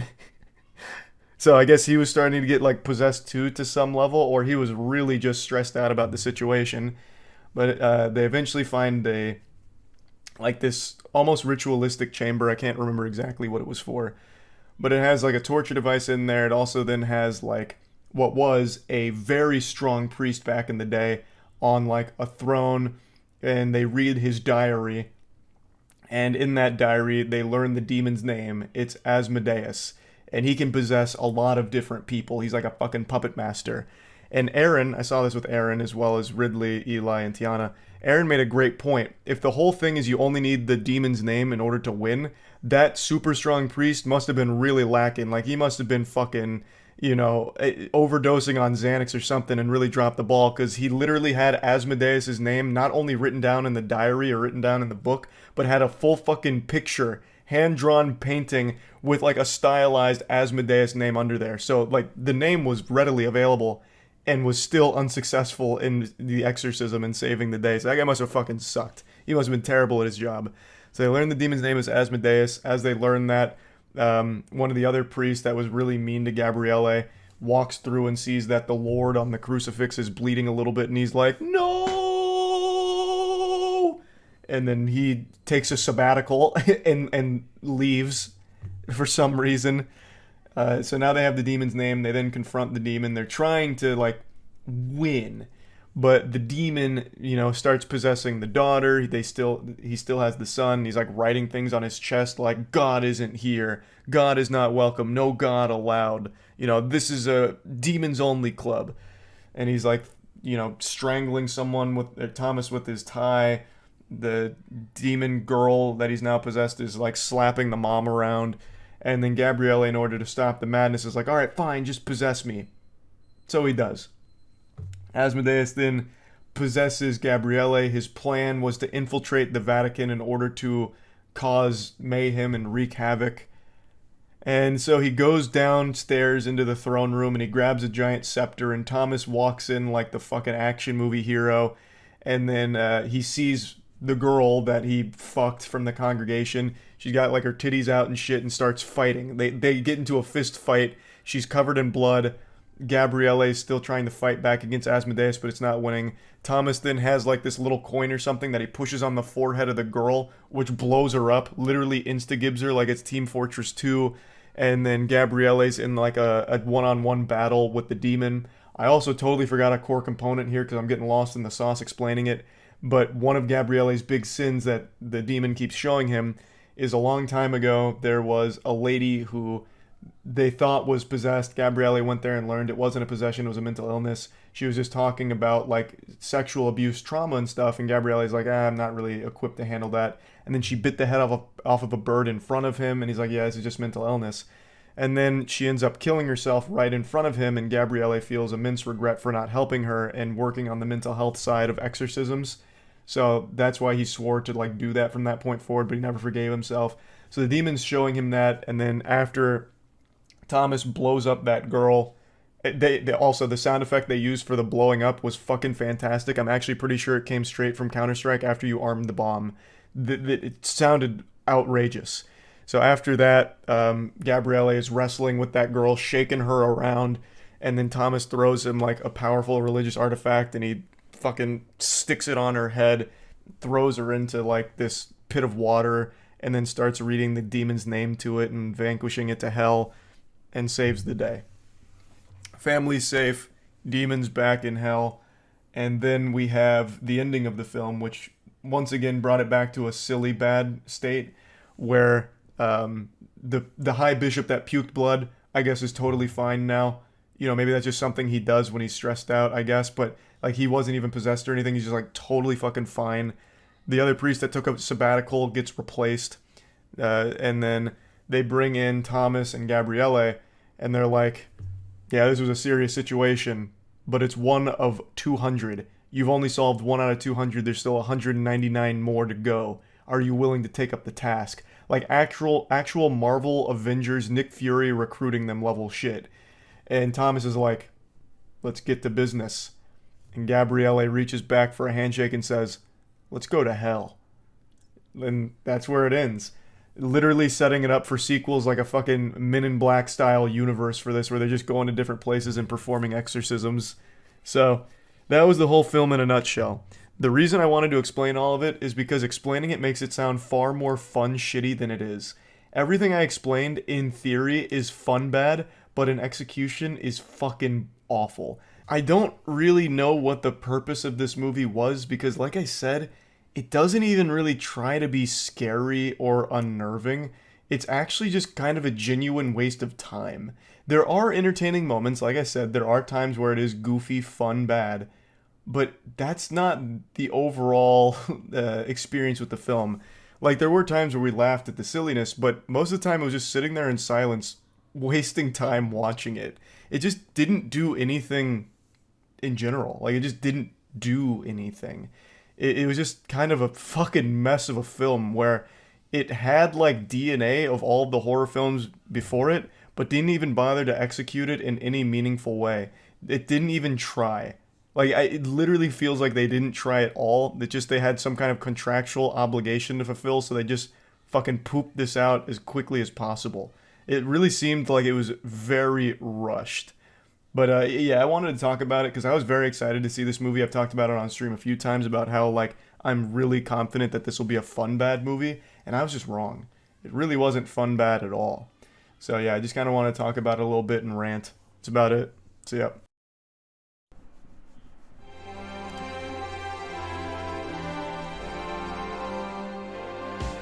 Congratulations. You're on the finals. It's the big league. This reminds me of The Culling instantly. I know this is nothing like The Culling, but I just mean this immediate concept. In the finals, our arenas are destructible, so be sure to use your special. It is so nostalgic to see destruction back in a game. It's been so long. Real destruction. So we're going to make it interesting. Alright, so Charlie, what you're gonna want to do is jump right away. Okay. How long does it take for you to jump? The sun is shining and visibility is normal. Okay. That doesn't feel good at all. Okay. Oh, now move around. Do like WASD. Yeah, it's the same thing. I see. Okay. There's like there's a buffer on it. Yeah, it's like a whole half a second of input lag. What the fuck? It feels so weird.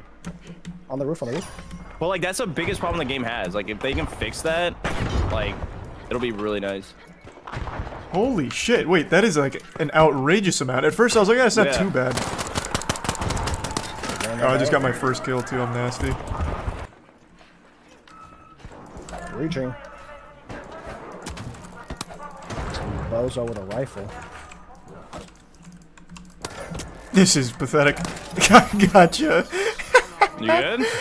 Yeah, it was the worst knife fight of all time, though. In the building. I'm here, I'm in the building. I killed the guy outside. I'm just running through the fire, fuck it! Got him! I got him! Nice. So how do you do the one shot? Is it just, you have to be behind them? It has to be a backstab. Okay. And it's not a one shot on heavies. Gotcha. Alright, we're good. Good day. On me. Got him. I'm popping off, boys. That's 3-0. Use the cannon. Can you use these? You can? Oh, yeah, you can. God, I just fired it. Holy shit, it just blew up that building. Yeah, holy shit. Can you aim them? No, I don't think so. I'm just blowing that'd be shit cool. up, though. I love the destruction. Destruction is always so good in games. It is a shame that more games don't do it. It's such an old-fashioned thing now. Battlefield 2042, it didn't do it. Oh my god. Hey, get an easy win at the beginning. The two of the other teams just got wiped, I'm pretty sure. So. Hey, keep on. We just need to get through this round. Oh, they're pushing. I'm coming back. I'm just destroying some buildings. It's Charlie shooting the cannons. I thought God they were damn it. pushing. Oh, yeah, no, that was just me. I'm just blowing up houses here. Here, Charlie, you can shoot these things. Look. Barrels. Oh, let's go! Wait, do you have a goo grenade, Charlie? Oh, why did you run into it? I did. I didn't. What was that? Oh, I didn't know it would just explode on contact. Fuck, I didn't know. So how does the backstab work? Because I hit one guy in the back twice and he didn't die. I'll tell you what you need to do. You use the silence pistol. Yeah, That's all you gotta do. Holy shit. Just set that guy to the shot. That guy's one shot. I got him. Oh, I've been gassed. Oh, let's go. Oh, what? I didn't get that kill? What the fuck? I'm still up, boys. I'm going for it. Oh, it's martyrdom right now. What's that? Oh, when you die, it just drops a grenade. Yeah. God, look at us. We popped off. That was an easy game. I had like 9 kills off the knife. That shit was going hard for me. I see him in the house.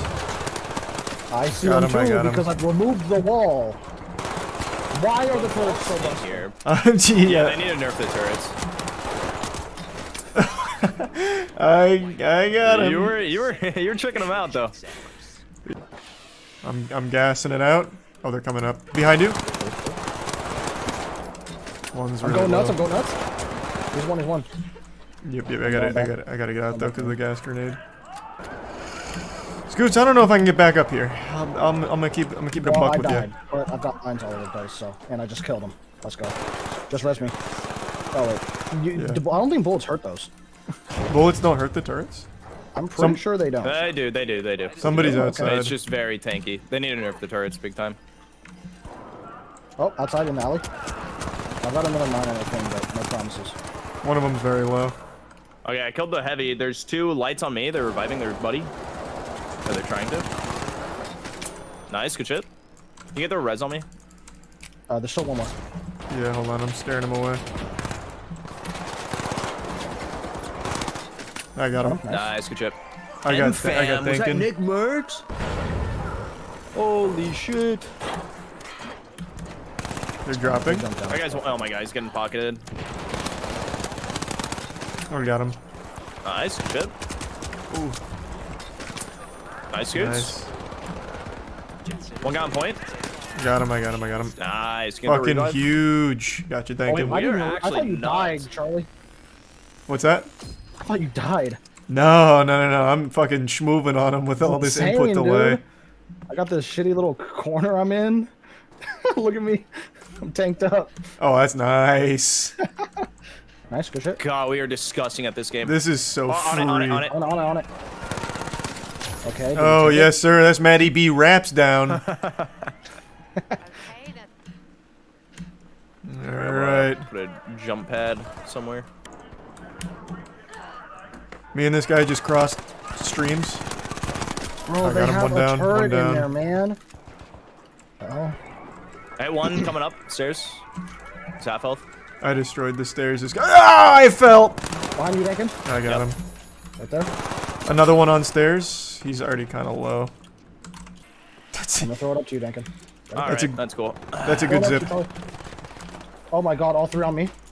Church. One's very low. Get a quick res on me. Go for it. The other guy's down. He's huge. Alright, well, good news is they're kind of dog shit. They're pretty bad. Oh, there he is. There he is. Oh, all we gotta do is just. Oh, there's two. There's two. There's two. On me. They're both low. Got one. Did you plug it in? Oh, yeah, you did. On ping. Yep. Got mine all over the place. I'm just Can't checking see if he's Charlie, invis. No, I was just checking if he was invis. It's just one guy. Oh, there he is. Oh, shit! He's one shot. Where is he? By Charlie. Two. Got one. Nice. One more. Got the other. Scoots, Got the other. I'm making a gamer play. Oh, the other one's dead. That's free. That's free. Oh, on me. They just res. Coming. There's a turret on the stairs. Holy shit, that does so much damage. While I'm blowing up the door. Okay, they're heading up the stairs. Oh my god, the turret. Oh fuck, I'm so dead. Oh, run. They're on the first floor. That Get turret. out of there. Yeah, just run. Just run. Get out of there. Do not go downstairs though, because that turret's gonna melt you. Duncan. Don't be a hero. Oh, the defib play? I'm in the corner, so I'll be able to. There's mines on my body, so they can't chase you. I'm gonna wait for. Oh wait, Scoots yeah, my to get response up. good. My response good. Yeah. All I'm right, gonna go for Charlie though. I don't even think they have the thing. Oh yeah, they do. Ah, that turret. Yeah, just get the fuck out. If there's some sort of hidden overtime, I'm gonna be pissed. I was getting shot in the ass somewhere.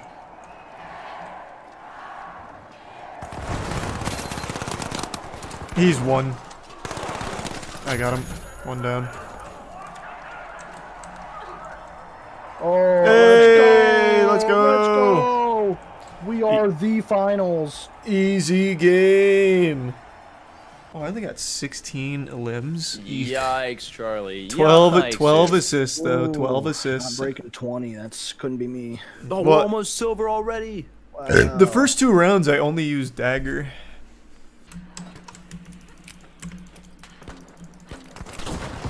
They have a turret in the back. I hit oh them. my I god. destroyed them with the C4. Alright, I got him. Got him. Nice, just steal. That's all of them. Wait, steal. They firebombed it. Come on. Bro, these. Oh, there's one more behind you. One more behind you. I'm tanking. 2 more behind you. One's invis. We're good. No, there's still one more. I'm insane. There is no way they didn't kill you. They are terrible. Let's go!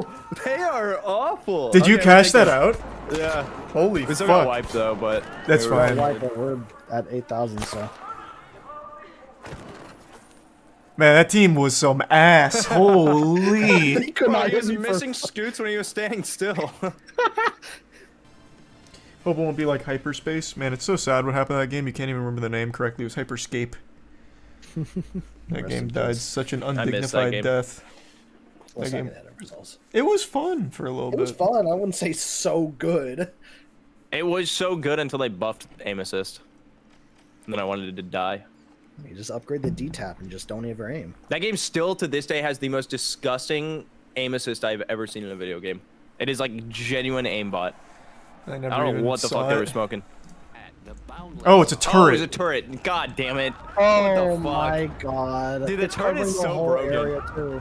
That turret is so filthy. Wait, the turret has a sniper scope on it. What the hell?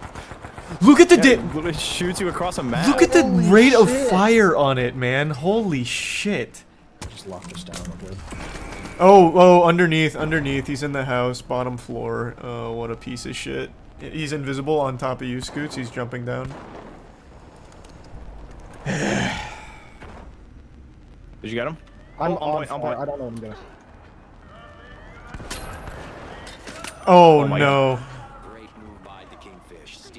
Oh, I'm stealing soon. That's tragic, Dankin. Let's go. We got it. Oh my fucking god. Don't pick me up, I'm just gonna res. That was at like 0.01 second CSGO bomb defuse there.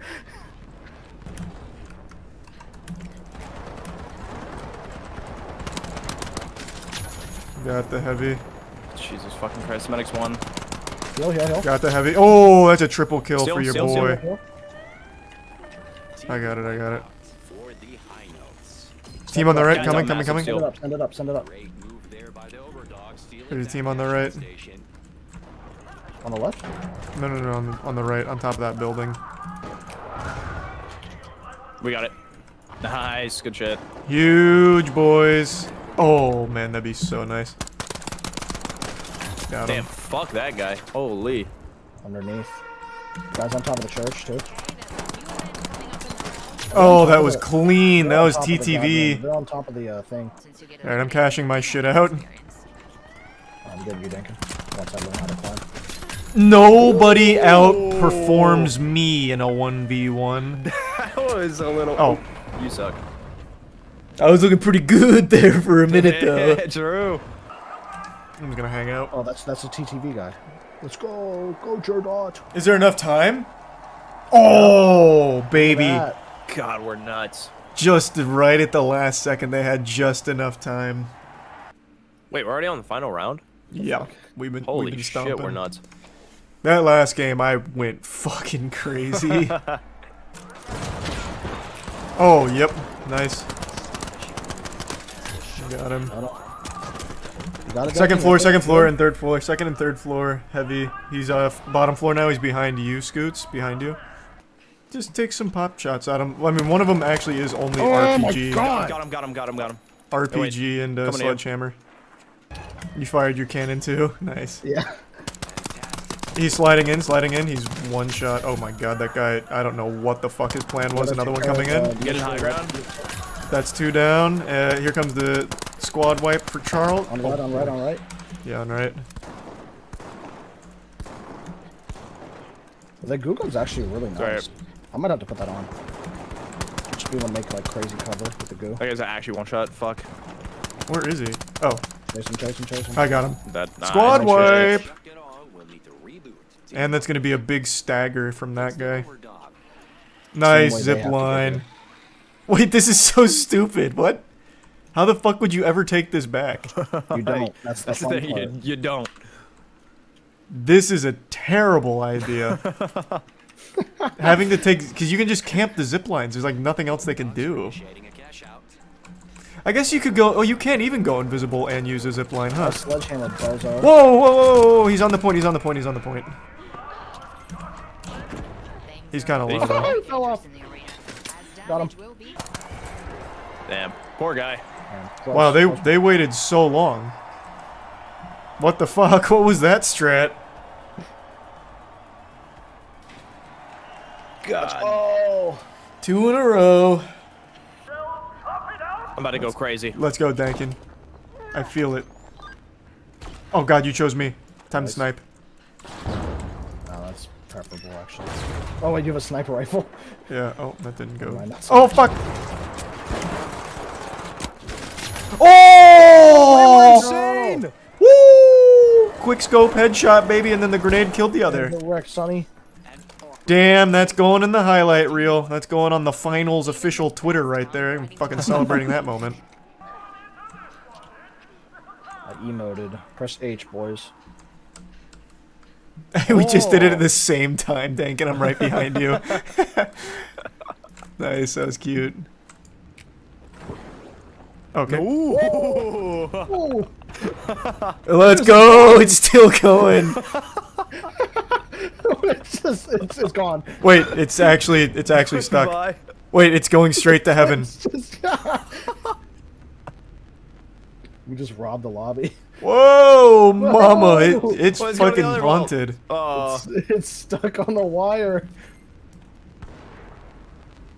Oh, also we do need to cap C or something, otherwise we're gonna lose. Oh, shit, yeah, we're gonna be in third. Well, at least we don't have to worry about Vault 4 anymore.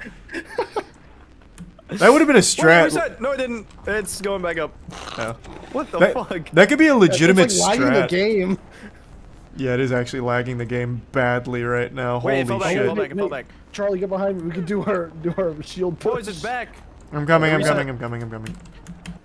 He's going for it. No, holy fuck. Never mind. C4's on it.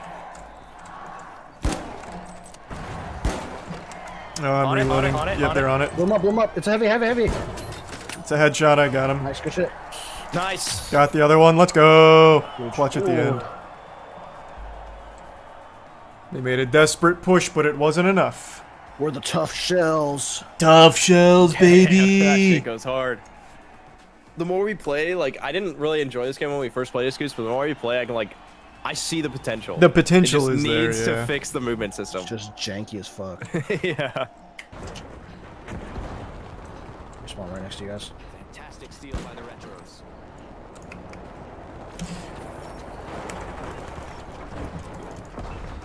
Oh my god, I just brought the whole thing down. What the fuck? I'm sealing. I don't give a fuck. Cover I me. got one. I just killed that guy. Let's go. That's What the big. fuck? What the fuck? That's so broken. That is so broken. Res him. Okay, that shield is like a mandatory. Good shit, gentlemen. Does the sniping at least like feel good? Like, I know it doesn't Yeah. do damage, but It doesn't feel bad or anything. It just doesn't do a lot of damage to even on headshots, unfortunately. holy shit! What a tough fucking shells. stomp! I should just be a mercy rule, honestly. I blew that up. People are throwing barrels in there. It's kind of funny. That's me. I threw two in there. You? Dankin, I actually just grappled onto that guy. Holy fuck. That was the worst moment of his life. On my X, there's another. Nice. Kill? Yep. On it. Oh fuck, what the fuck is happening? Holy shit, I am What sweating. the fuck is happening? This is chaotic. I can't tell what's going on. Okay, just watch point. It's right on point. On point. Got it. Nice. I have the perfect. Bottom Bro, floor. there are so many Fuck corpses just on it. happened? Bottom floor, he's Okay, low. I'm He's just going gonna- around. One on me. Down below. I Good got shit. him. Res? Yeah, I got you. Save your defibrillator, Dankin. I got him. Reloading. On I think point. they're going for his body. Oh, they're not. Got him? What the fuck? No, he's a one. Oh, where is he going, dude? I got him. There's one he's more. got He the just dash jumped on, down. bro. He just jumped Oh down. shit, Scoots, fuck. Moving. We're gonna leave it and they're gonna like stealth defuse. Although I have mines on it, so. 3, 2, 1. Another dub. Nice. Easy game. Yeah, very easy. I'm currently involved in my biggest scandal yet, and I want to immediately just start trying to pour water on the flames here, so put your pitchforks down and let me explain. Just simmer down, alright? Hold your horses. As all of you know, today is 420, of course, weed day, whatever, but also, it's the Purge on Twitter.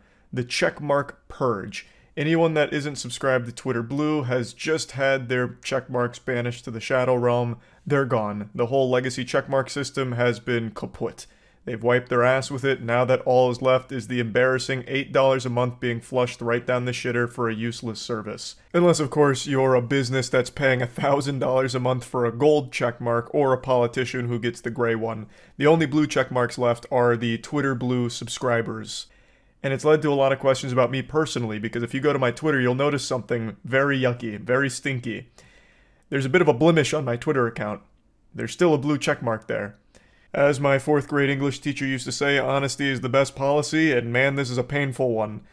I don't have a check mark because they let me be grandfathered in with like a legacy check mark or anything like that. It's not like they allowed me to persist past the doomsday here. I wasn't some kind of crafty Neanderthal caveman who took shelter when the asteroid hit the Earth that took out the dinosaurs and I survived or anything. I have a check mark because I subscribe to Twitter Blue. It is the most embarrassing thing I've ever done, and please, let me explain. I made a lot of content laughing at Twitter, and most importantly, laughing directly at the whole idea of paying money for a service as dog shit as Twitter. So, this leads to the natural question, why? With the way people have been tagging me, like, you know, with tears in their eyes, crying about, you know, why, Charlie, why have you forsaken us? Why do you still have the blue check mark? What went wrong? Like, it feels like I just fucking stole Christmas like the Grinch. So please allow me to explain, because I have a good reason, damn it.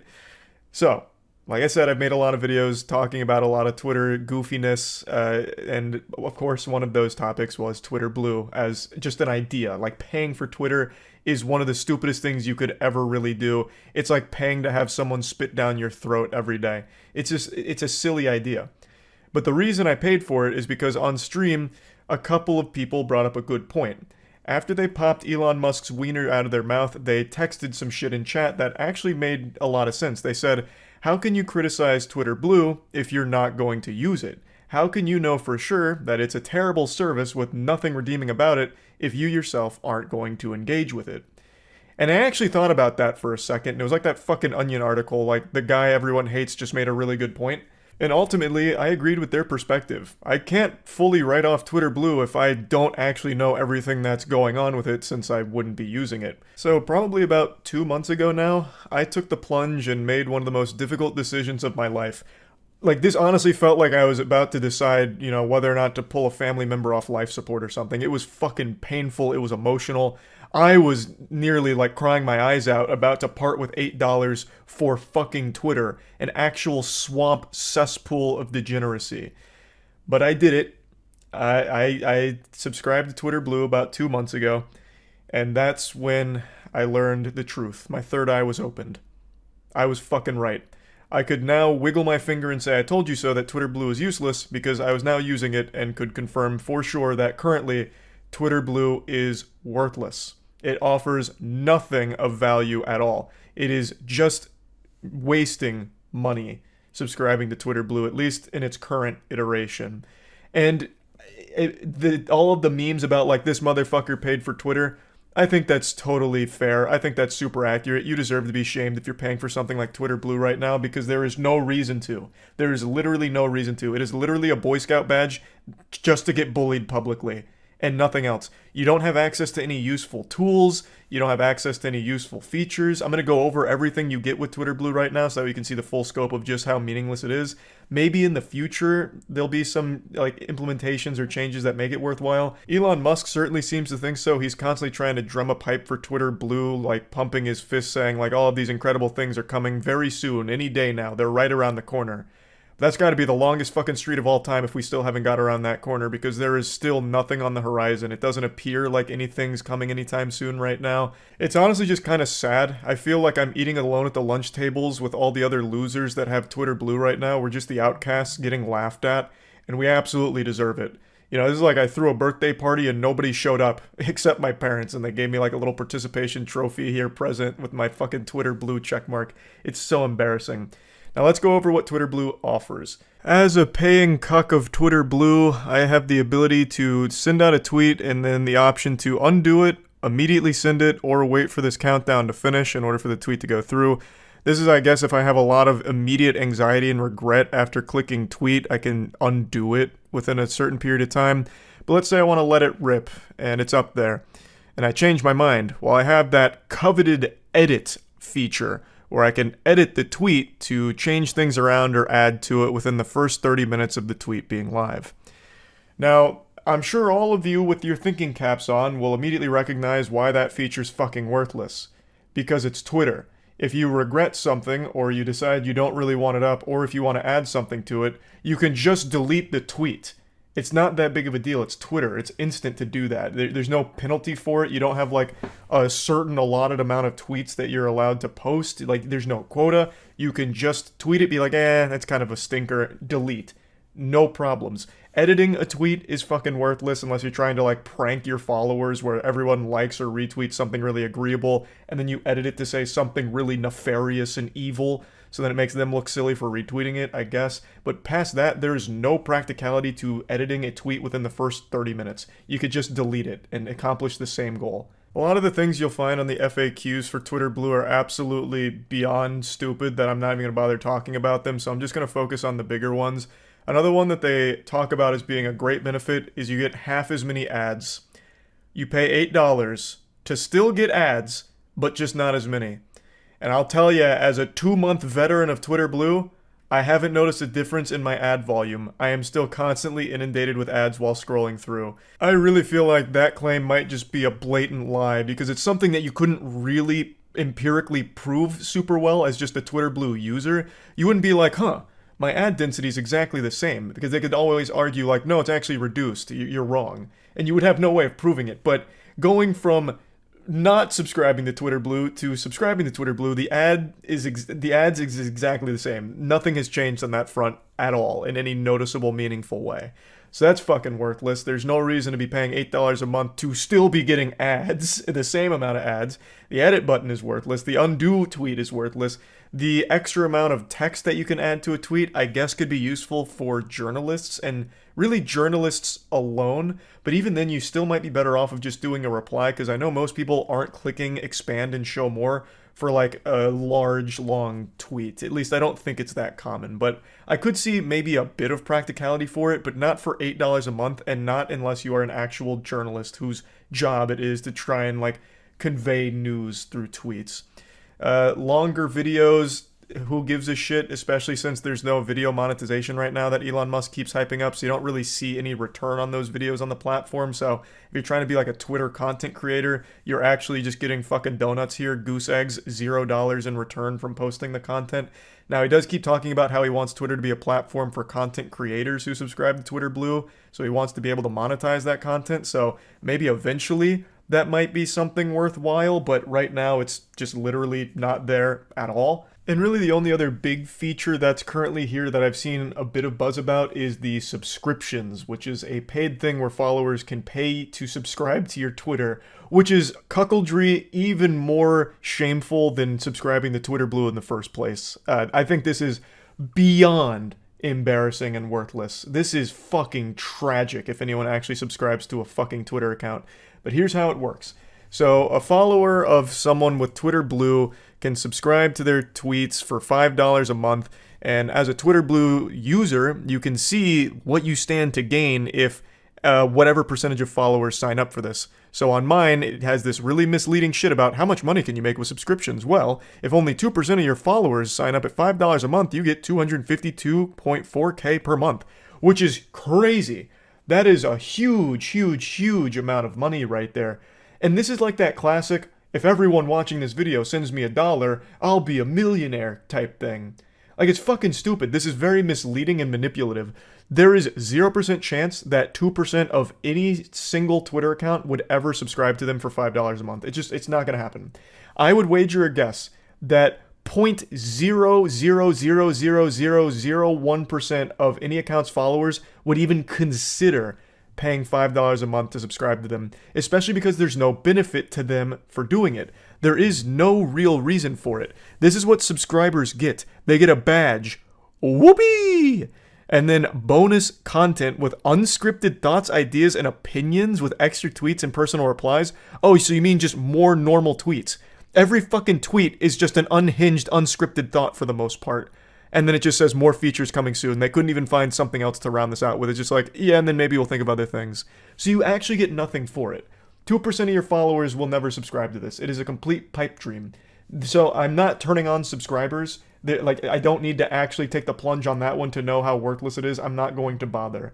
Now, I know Mr. Beast has subscribers on, and they've been, like, really pumping out notifications to let people know that they should subscribe to him, which is super weird, but I do know there are people that are turning it on, and I'm very curious on how that's going for them, because I can't imagine it being super successful when there is no benefit to subscribing to them. You get nothing. At least on something like Twitch, you can get emotes, which build the community and people get excited about that. But even there, I think emotes are pretty weak as like something that you receive for a transaction. It's mainly just to show support to a streamer you like, which I guess you can make the same argument for Twitter, but you're still just getting absolutely nothing of value out of it. And to show support to that Twitter user, I'm assuming they have other platforms anyway that are more direct to them, that you would probably be better off showing support through those as opposed to Twitter itself. Now, this is like the last main feature with Twitter Blue that I wanted to discuss in this video here. I just think it's completely worthless right now. Even if this was $1 a month, I would say that it's a waste of $1. It's just truly not worth any amount of money because none of this is useful. But that's not to say that it can't be in the future. I do recognize that this is still very early. This is still like a very primitive build of Twitter Blue. So maybe down the line there's going to be some practicality and some benefit to some of this shit. And it might be worth money then. Like maybe then it would be a worthwhile subscription service. But right now, not even close. And everyone that does have Twitter Blue deserves to get laughed at for being financially irresponsible here because it is just absolutely not worth it. Like I said, it could be down the line, but from everything I have access to with Twitter Blue right now, it is far from a good service. So I wanted to explain why I still have Twitter Blue. I really do think it is important that if I am going to be talking about a service like this, that I need to at least be subscribed to the service to have a full understanding of how it all works. That is the only reason that I have Twitter Blue and am wasting money on it. So that way I can be as knowledgeable as possible on the subject. So hopefully that explains all of that. That's really about it. So yeah. I have just got to give an update to the wackiest trial that's ever been broadcast. It finally concluded, and goodness gracious, geez Louise, I tell ya, what an adventure. Since the invention of video technology, we've been building up to a moment like this. This is why video exists. To capture this public trial, Gwyneth Paltrow versus Terry Sanderson.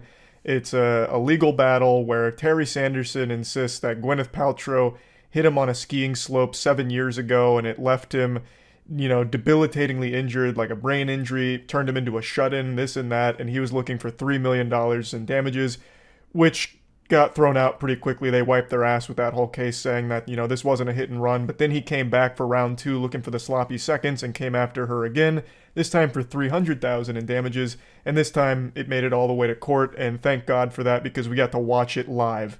In response, Gwyneth Paltrow was countersuing for $1. A single dollar.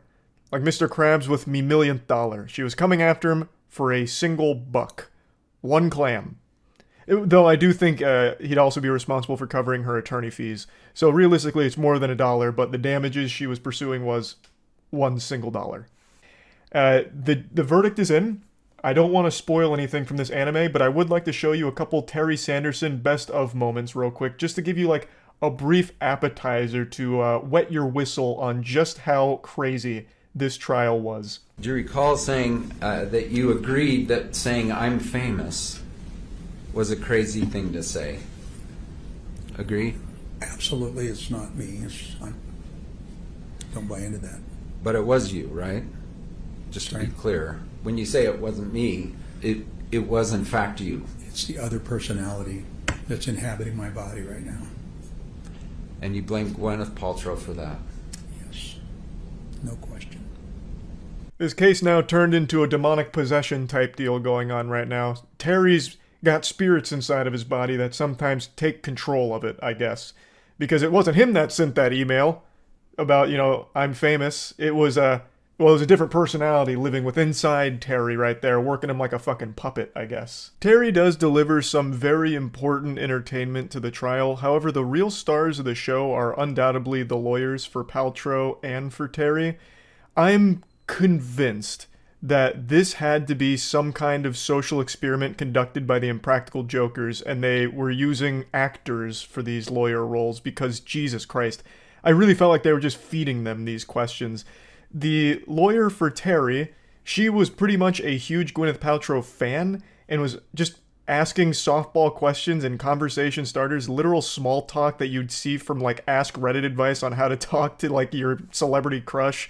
And then the lawyer for Gwyneth Paltrow, that man you saw at the end of the clip, that guy I'm pretty sure didn't even know where he was half the time. It was a complete circus. But I want to focus mainly just on Terry, and you'll see why in a little bit. This is obviously an issue that someone needs to be accountable for. And if they're never accountable, what are they going to do? They're going to do it again. Now we have the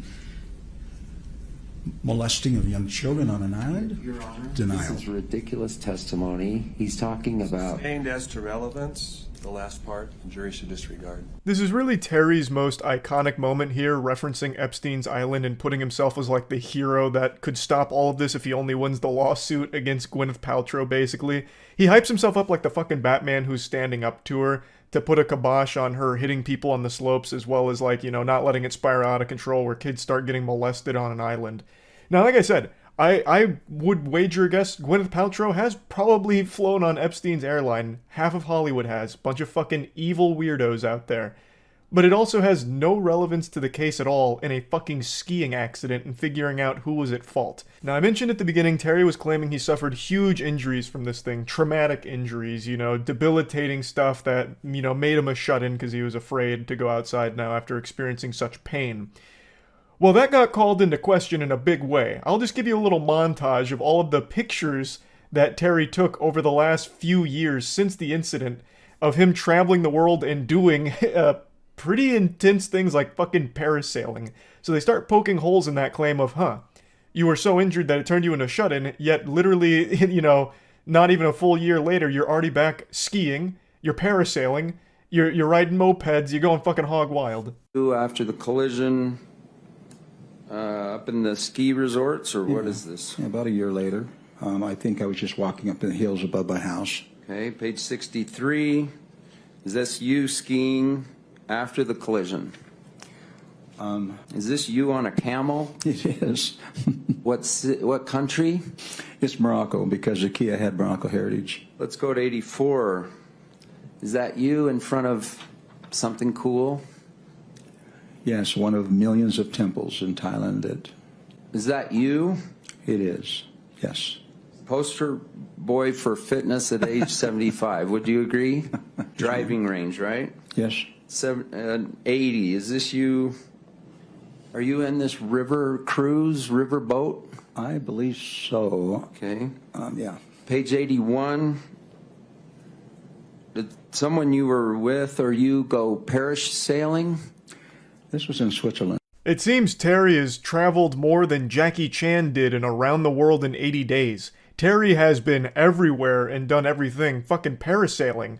You know, all of that's super cool, but you have to keep in mind, this was post, you know, Armageddon here, where he claimed that ski accident with Gwyneth Paltrow was debilitating, changed his whole life, turned him into a shut-in, left him with permanent injuries, and yet he was still super active doing like physically demanding things, like going skiing again not long after the collision, fucking parasailing. That's a little interesting. So they kind of grilled Terry, and I want to make it clear, it's not like Gwyneth Paltrow did an amazing job either. It's not like her team was like fucking crack shot ace detectives, and it's not like she looked like some kind of genius saint up there or anything. But surprisingly, she looked sane in comparison to the rest of the circus around her, which is crazy because she fucking founded Goop, which is literally one of the stupidest goddamn things on the planet. I will still never get over her, this smells like my vagina candle scam. Very fraudulent, bad business practice there, because that smelt nothing like pussy. And certainly not hers. Absolutely not. But again, she wasn't amazing, but compared to the rest, she did enough. I'll go ahead and show you the verdict now. Paltrow at fault? No. Was Gwyneth Paltrow's fault a cause of Terry Sanderson's harm? Oh, skip that. There's just no response there. Okay. Was Terry Sanderson at fault? Yes. Was Terry Sanderson's fault a cause Gwyneth Paltrow's... Did Terry Sanderson's fault cause Gwyneth Paltrow's harm? Yes. Comparative fault. What percent of the fault do you assign to Terry Sanderson? 100%. Damages. What amount fairly compensates Gwyneth Paltrow for economic damages? $1. Signed March 30th, 2023. I love how if you listen closely, you can hear a subtle whisper when she says awarded like $1 in damages. Someone goes, nice. Which is fucking cute, I guess. Yeah, Gwyneth Paltrow won the case. Shocker. If you watch this unfold, I think you knew this was coming. This was one hell of a trial. Like, wowee. What a ball game. Now, don't be upset, Terry Sanderson fans. After the trial concluded, he was interviewed outside, and he was in very high spirits. He was even asked about a reality TV show, if he'd be open to something like that. Which, of course, you know, being the humble, not narcissistic gentleman that he is, he said, oh, no, I don't think so. I don't think I'll do a reality TV show. No way. Get out of town. But I'm not too sure. We might see more of Terry Sanderson in the limelight after this whole debacle here. But anyway, I just wanted to give a little update to all of this because this was so silly. This was so fucking silly. And yeah, that's really about it. So yeah. To many people, Florida is an incomprehensible wasteland, almost like something out of a fantasy novel, like Narnia, if Narnia was infested with drugs and human trafficking. But for me, I call Florida home. I've lived in this utopia for all 28 years of my life, and I've got to tell you, I swear with my hand on a stack of Bibles, there's nowhere else I'd rather live, being completely truthful. Born and raised from the womb to the tomb in Florida. Well, I guess not womb to tomb, because I'm pretty sure Florida's going to be underwater within the next 20 years, but hey, we're on a tight schedule, I guess. We're on the clock now, and that only makes the time we have with Florida even more special. What's that expression? The star that burns brightest burns out fastest? That is very applicable to Florida. It is a shining star of a state. That little hemorrhoid on the USA? That's right. That's Florida, baby. So anyway, I was feeling awfully patriotic today, and I wanted to celebrate some Florida enthusiasm by talking about a few stories that I've just been thinking about a lot over the last couple days since I learned about them because they're so wacky. Florida has a reputation for producing the most outrageous headlines ever, which is why Florida Man has been like a coined phrase for quite a few years now. Florida Man is just always referring to the crazy stories that could only really happen in Florida. And there's just some that I've really been thinking about that have happened recently. The first story is almost wholesome in its stupidity. So a man stole an electric scooter from Target and then assembled it outside the Target he had stole it at. So he was out there assembling this electric scooter for quite a long time, which gave the police ample opportunity to show up and arrest him. What's going on, man? Stop. Do me a favor, stand up. Huh? Stand up. I'm gonna detain you for a second. Come here. Put it down. Yes, sir. Jimmy Neutron's already been hard at work assembling this device. You can see the electric scooter box right next to him, so he's taking it out, he's following the instructions and putting it together. And usually these aren't exactly quick projects, so the authorities would have had plenty of time to not only receive the call from Target, but to then go ahead and stop for lunch if they wanted to, and then still show up in time to arrest this guy. He was out there for quite a while building the scooter, so the police showed up and probably were beyond surprised to see that he was still there.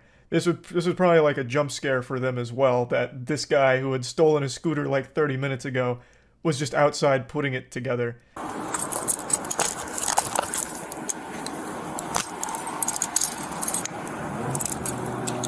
You know why I'm detaining you? No, sir. No? Okay.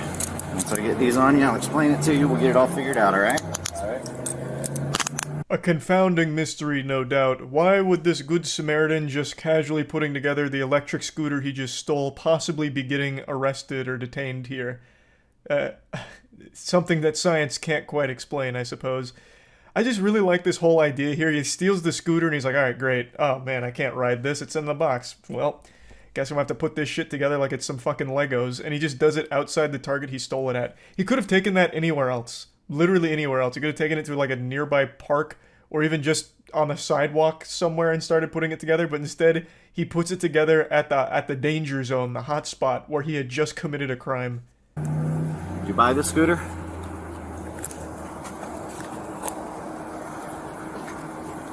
You don't want to answer that question? Caught him with his hand in the cookie jar with that question. He asks if he bought the scooter, to which he receives no reply. So then the reality starts to sink in for this guy.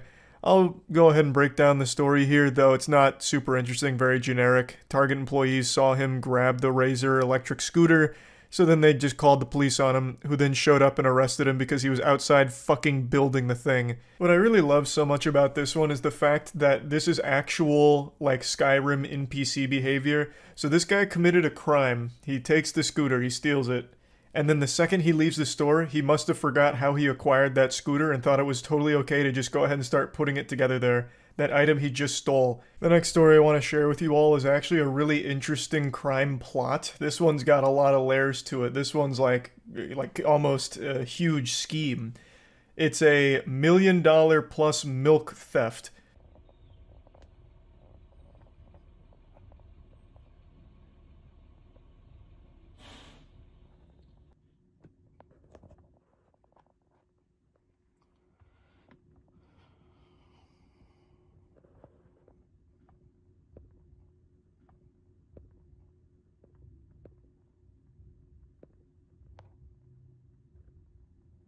This is actually like a whole crime group, like the fucking Milk Mafia. They got together and hatched the perfect crime, like Ocean's 11. They decided they were going to steal a fucking ton of milk. A lot of dairy products. It actually goes pretty deep. So the 6 suspects were employees of Island Dairy, a milk distributor that worked with MacArthur Dairy, a milk and dairy products company, and they were arrested as a result of an investigation dubbed Operation Got Milk. This is already a lot to take in. So you've got a lot of players at play on the chessboard here, a lot of pieces in position. When I first saw the headline, I expected it to be like 1 or 2 Florida men that thought they could steal a lot of milk and sell it. So they stole $1 million worth of milk, and I was like, holy shit, they just made $1 million. It took me a minute to register in my fucking smooth little brain here that who in the world, who on God's green earth is going to be buying $1 million worth of milk? That's not exactly a product that you could turn around and immediately get your money out of. You'd be squatting on a massive, massive fucking inventory of dairy for years before you even remotely started to be able to sell some of it. I don't think there's like a booming black market for milk, so it's not like you're just going to immediately be able to turn it around and sell it on the fucking Grand Exchange like it's RuneScape or something.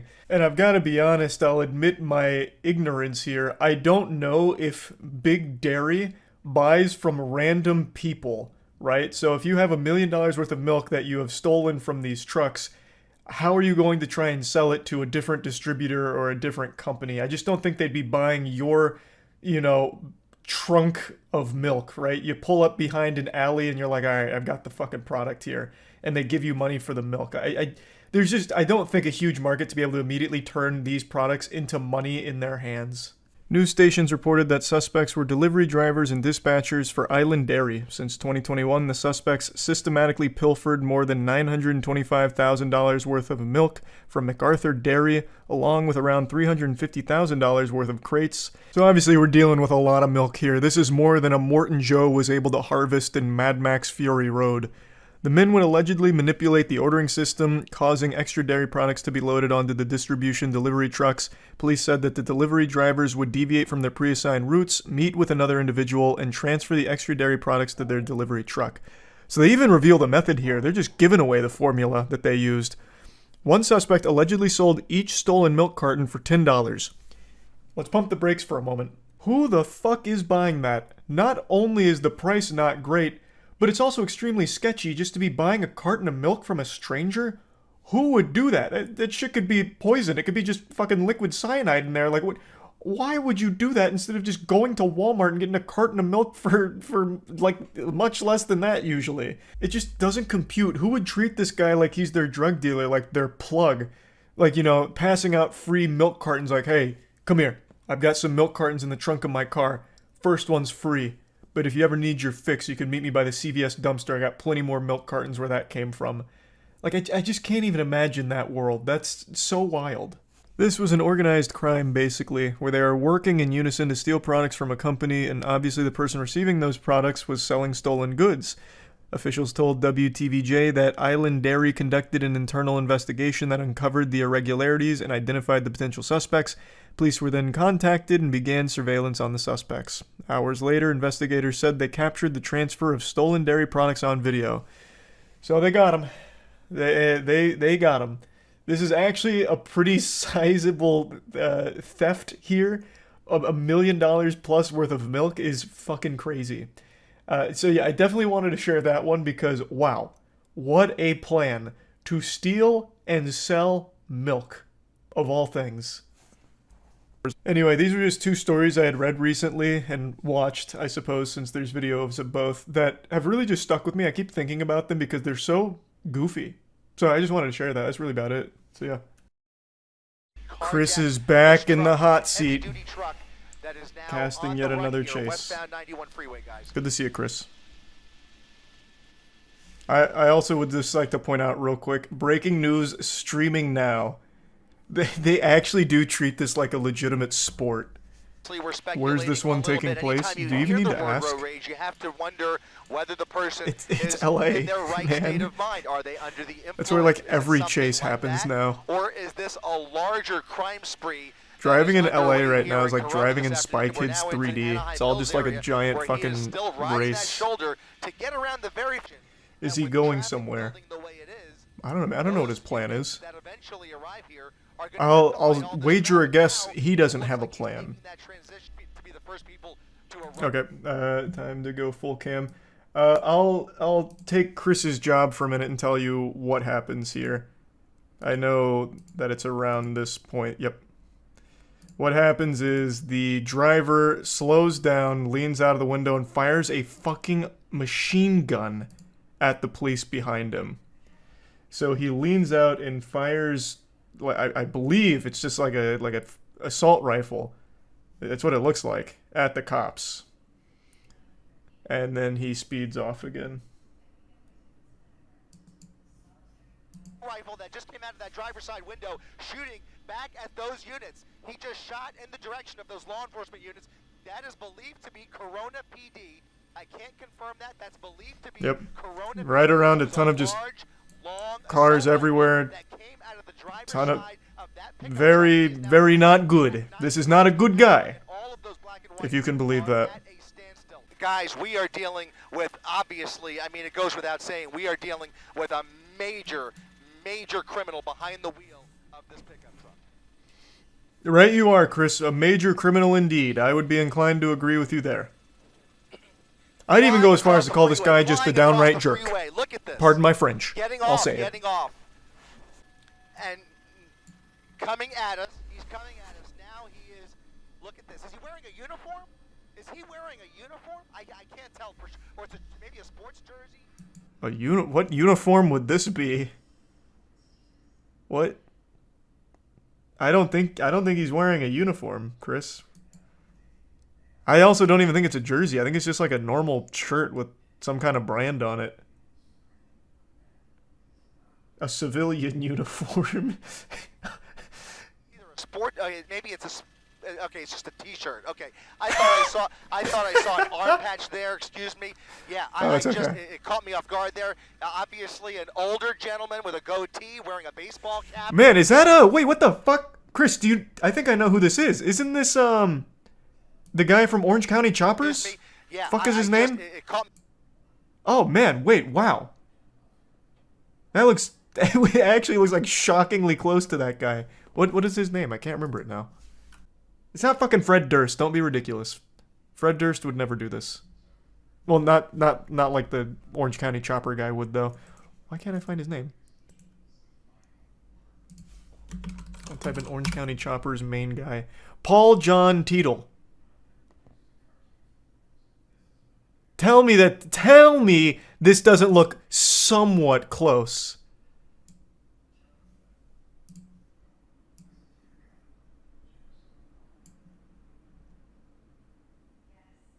I might be onto something here. I'm no like crackshot investigator, but I tell you there's something fishy afoot here.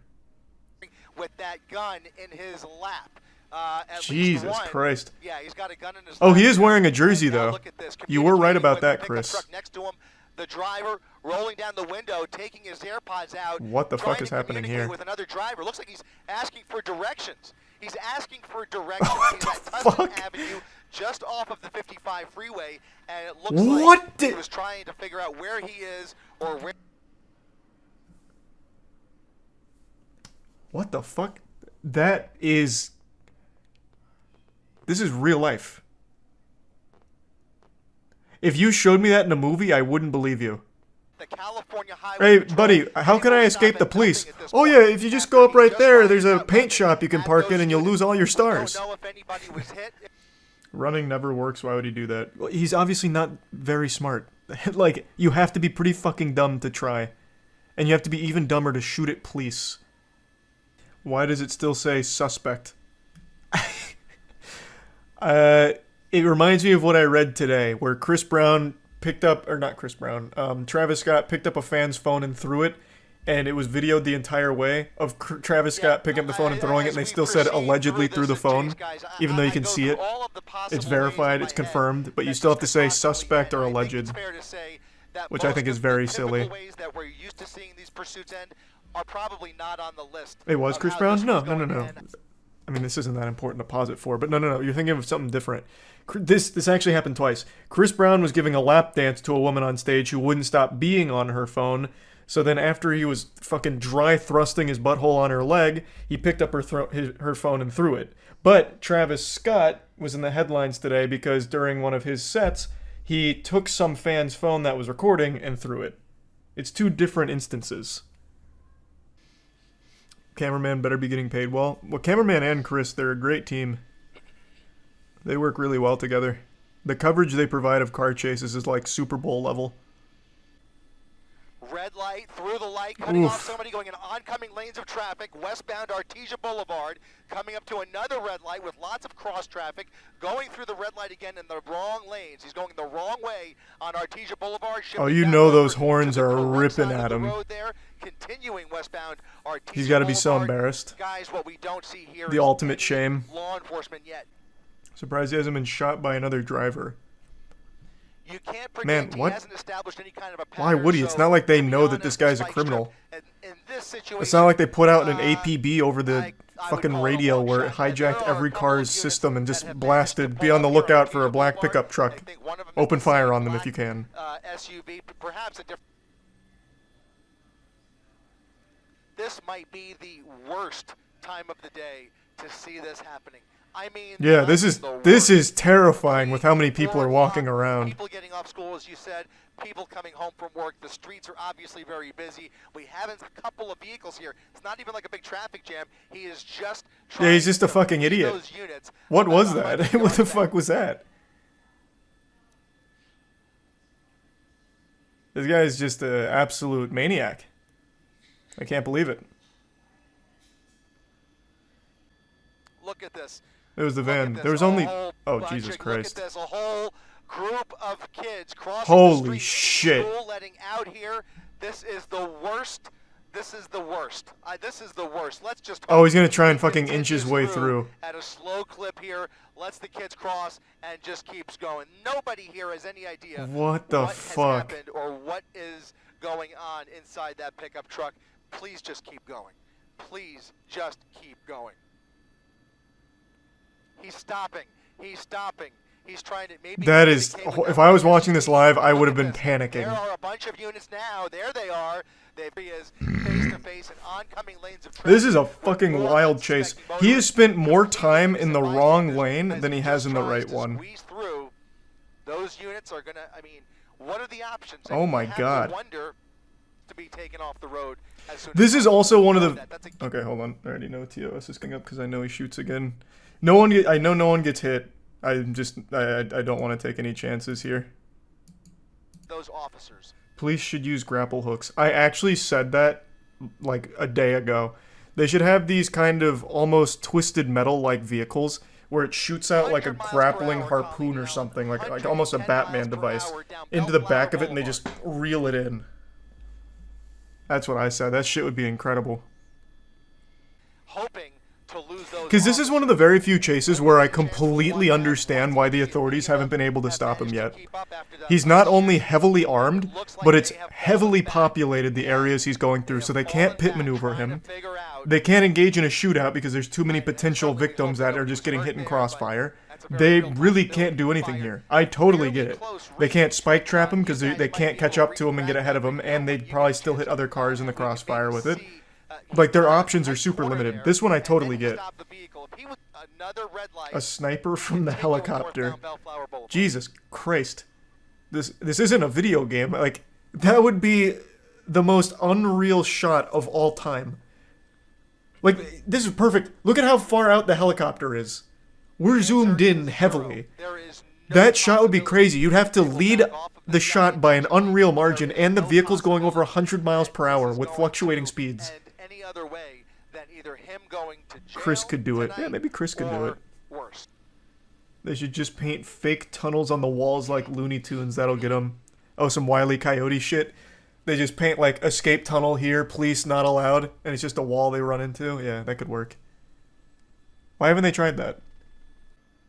Someone in chat said this happens so much, but this has happened since cars were a household item. We just have live feeds of it now. That's what I wondered as well. Because very clearly, the amount of live footage of these car chases has escalated drastically over the last year or so. And I was wondering if it's always been like this in LA, or if it's just now being broadcast this often. Because I don't live in LA. I don't know how common police chases are there. Did I not go back far enough, or is it not come up yet? Did I miss it again? Oh, there it is. Shameless. Shameless Southwest marketing. Don't understand why people run away like this. All they're doing is adding time to their jail sentence. Yeah, you see what you're doing, though? You're already thinking, which is more than what these people do. This fucking inbred goofball not only carjacked a pickup truck, but then opened fire on officers. He'll never see the light of day. It's a miracle he didn't get executed by the cops. Like, these are not smart people. Oh, wow. So reading, someone did timestamps of, like, toss moments. The next one was the 4th shooting, but they believe that that actually came from the police chopper while he was slowing down. Because apparently he did, it seems like he did actually get hit at that moment because he started driving erratically. Wow. Yeah, 100%.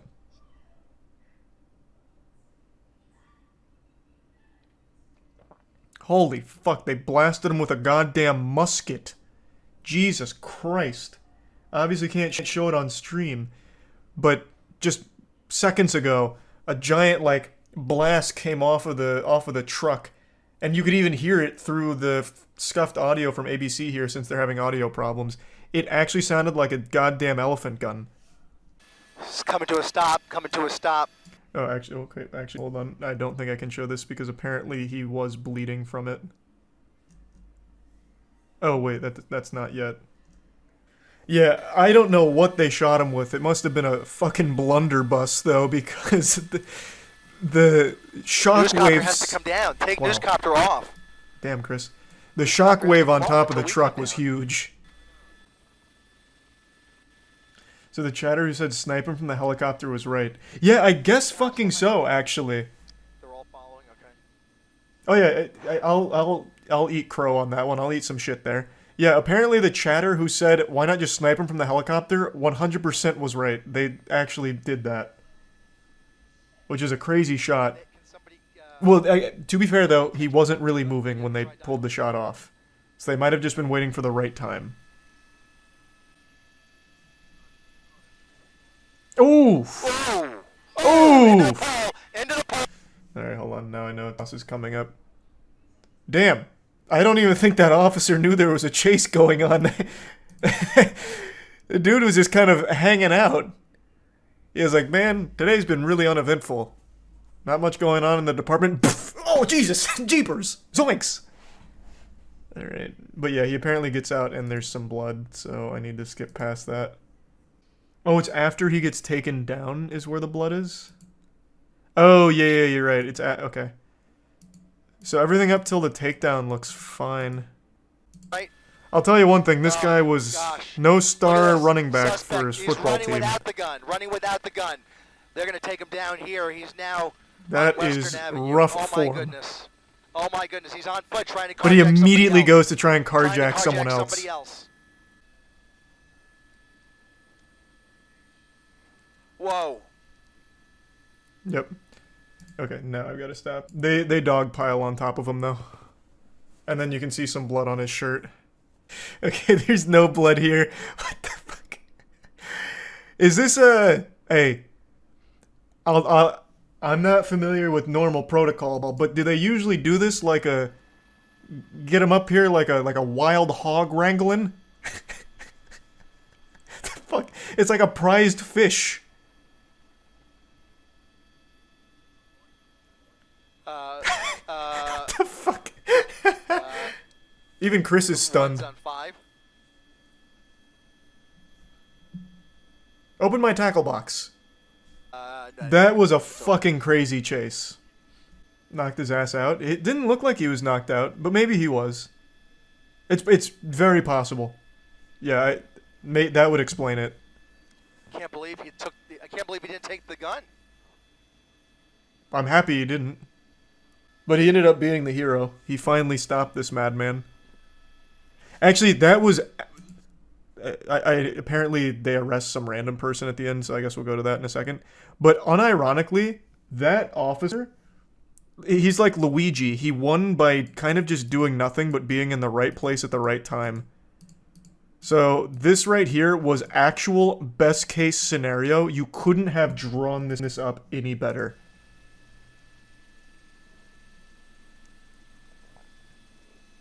I'm pretty sure he doesn't even clip the civilian vehicle to his left. Nope. Doesn't even hit the truck to his left. Only the side of the police car and then right into the pole. Only him. Only the criminal. That was actually the best possible scenario for that.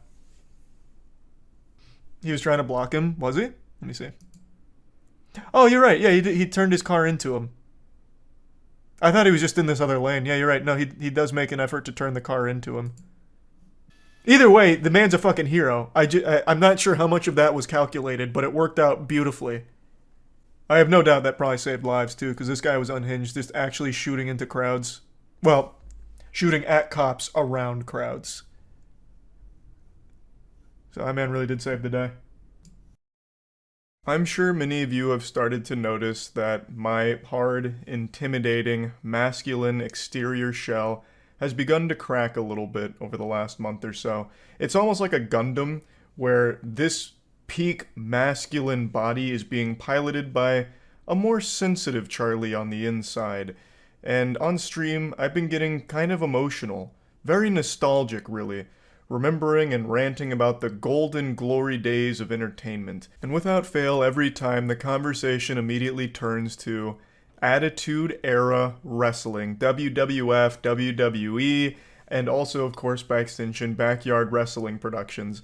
I lived and breathed wrestling when I was a kid. So when I get in my feelings about getting older and reminiscing about things that I liked when I was young, I always make sure to mention or pull up clips from old school wrestling moments. Iconic stuff like Stone Cold vs. Booker T in a grocery store, Mankind McFoley getting tossed off Hell in a Cell, Shawn Michaels with his sweet chin music where he goes backstage and super kicks like 5 innocent dudes, all of whom just eat shit on concrete. It is amazing. It was just such an impactful part of my childhood. I'm actually pretty sure my first celebrity crush ever was Stacy Keibler, though I'm sure every man on the planet also had that same crush during this era. And it wasn't just, WWE and all that. Backyard wrestling, I got very big into. I used to get like these bootlegged VHS tapes of backyard wrestling performances. They even had a backyard wrestling game that went to the Xbox at one point, and that game had a like behind the scenes moment where there was like a vagina that got shown for a split second, and that was the first time I ever saw a pussy in my life. Point is, wrestling was very big for me in my formative years. And I've been wanting to recapture that magic. I've been watching some WWE, some AEW, and while I still like both of those, there's just something missing. And I thought, why not combine the old Attitude Era wrestling with backyard wrestling scuff goofiness? So we thought, let's just fucking let it rip. So the title's not clickbait. The WWE is in huge trouble because we've created our own wrestling league, the Moist Wrestling League, the MWL, and we've already filmed our first episode. And I've got to tell you, it's a masterpiece. If this doesn't win awards, then the entire system is flawed. It's all rigged. It's corrupt from top to bottom. Because this is true art. This is why video cameras were invented, to capture what we did about a week ago. It is an amazing, amazing pilot. It goes up tonight at 8 p.m. EST. And I wanted to make this video just to kind of announce it and explain why. Because dropping this bad boy cold turkey into the wild would just be a disservice to the craft. So our first match is between Chainsaw and Dow Jones. Now, I want to make it clear, I am a fan of CZW, Combat Zone Wrestling. I am very familiar with it and have been for quite some time. I know for a lot of people when they hear backyard wrestling, their mind kind of defaults to CZW and the brutality of it. And that's just a little too extreme for us right now. We don't have the capabilities of doing what CZW does with like fucking flaming sledgehammers and like blasting ass the way they do. It's not going to be like CZW. For those that don't know, CZW is like actual fucking death matches. Like this is some shit out of Mad Max. Like it is still like wrestling, but they use like weed whackers and actually just hit themselves with it. They fly through glass, do like atomic pile drivers from the top of buildings onto concrete, onto beds of nails, hit each other with baseball bats, a barbed wire. It's fucking intense. It's hype. But that we can't really integrate into the Moist Wrestling League. And also, it's not us wrestling. It's not like me versus Matt or anything like that. We actually got real local wrestlers to participate, so they're actually good at it. So it's not like super embarrassing with us doing like geriatric maneuvers. It's like wrestling. So we wanted to kick off the MWL with a very simple plot line and characters for our pilot episode, though we do have a lot written and brainstormed for future storylines that are deep and outrageous. Like it puts Game of Thrones to shame with the complex narrative we're weaving here with the MWL. Now for episode 1 here, we've kicked it off with a grudge match, Chainsaw vs. Dow Jones. Now as the name would have you believe, Chainsaw is an angel. He's a soft-spoken sweetheart who's just an all-around upstanding citizen and just an invaluable member of his community. He donates to local shelters. He only shops at local businesses. And he's even a frequent volunteer at the soup kitchen because he just wants to do his part to make the community a better place for everyone. But unfortunately, Chainsaw was dealt a bit of a bad hand. He lost his wife and his house in the 2008 recession, and he's never fully recovered from it. Chainsaw fully blames the stock market for everything that went wrong in his life, and unfortunately, he doesn't subscribe to forgiveness. So he has no mercy for the stock market and is looking to finally avenge all of the loss he suffered at its hands in 2008. And last week, we gave him that opportunity, where he'd go toe-to-toe with the stock market itself, Dow Jones. Dow Jones is a cocky man. He's a bad guy. He's absolutely the heel here, and they duked it out. It's a very standard match in a ring, but we do plan on branching this out into wackier venues and shit. We do plan on doing things like the WWE used to do, where like, you know, Vince McMahon's in a hospital bed and Stone Cold is pretending to be the nurse and then starts wailing on his broken leg, shit like that. I'd love to get to a point where we can go to just crazy places and do wild little matches, like go to a real prison and we have like two bad dudes squaring off, fucking Megor versus Thorgor. And it's a death row match where the loser gets thrown into an electric chair. So they're like fighting each other around the electric chair. And instead of a pin, they're like flipping switches. So like 1 flip, 2, and then 3's the electric chair. Like just outrageous shit. Obviously it wouldn't be real electric chair, life or death or anything. But I just love the idea of just getting outrageously wacky with it. The beauty of Attitude Era and backyard wrestling is it's just anything goes. Like anything could work. If we did that electric chair thing and we play off like, oh man, Megor is dead. Well then 2 weeks from there, like a Royal Rumble, we could have a necromancer come in and bring him back to life and work him like a fucking puppet in the ring or something. Like, I just love the freedom of just going absolutely hog wild with wrestling. And that's the entire design of the Moist Wrestling League. And we wanted to start off small, of course, so our first production, our first match that goes up today, is very bare bones. We ran it very skinny, but it's only going to get bigger and better from here. Hopefully you all like it. We're extremely excited about it and had a ton of fun putting it on. We'd also like to eventually tour with it if we get to a point where it's like actually popular and people get excited about it. So yeah, this is just kind of my brief little Shark Tank pitch to all of you about MWL, the Moist Wrestling League. We've got quite a few more matches planned out in our heads, as well as general ideas on other wild shit we can do with the concept. So yeah, just hope all of you enjoy it. Again, it goes up at 8 p.m. EST tonight, so about like 5-ish hours from the time this video goes up. So yeah. And since we're just here shooting this shit, I'll also announce one more thing that I keep getting asked about.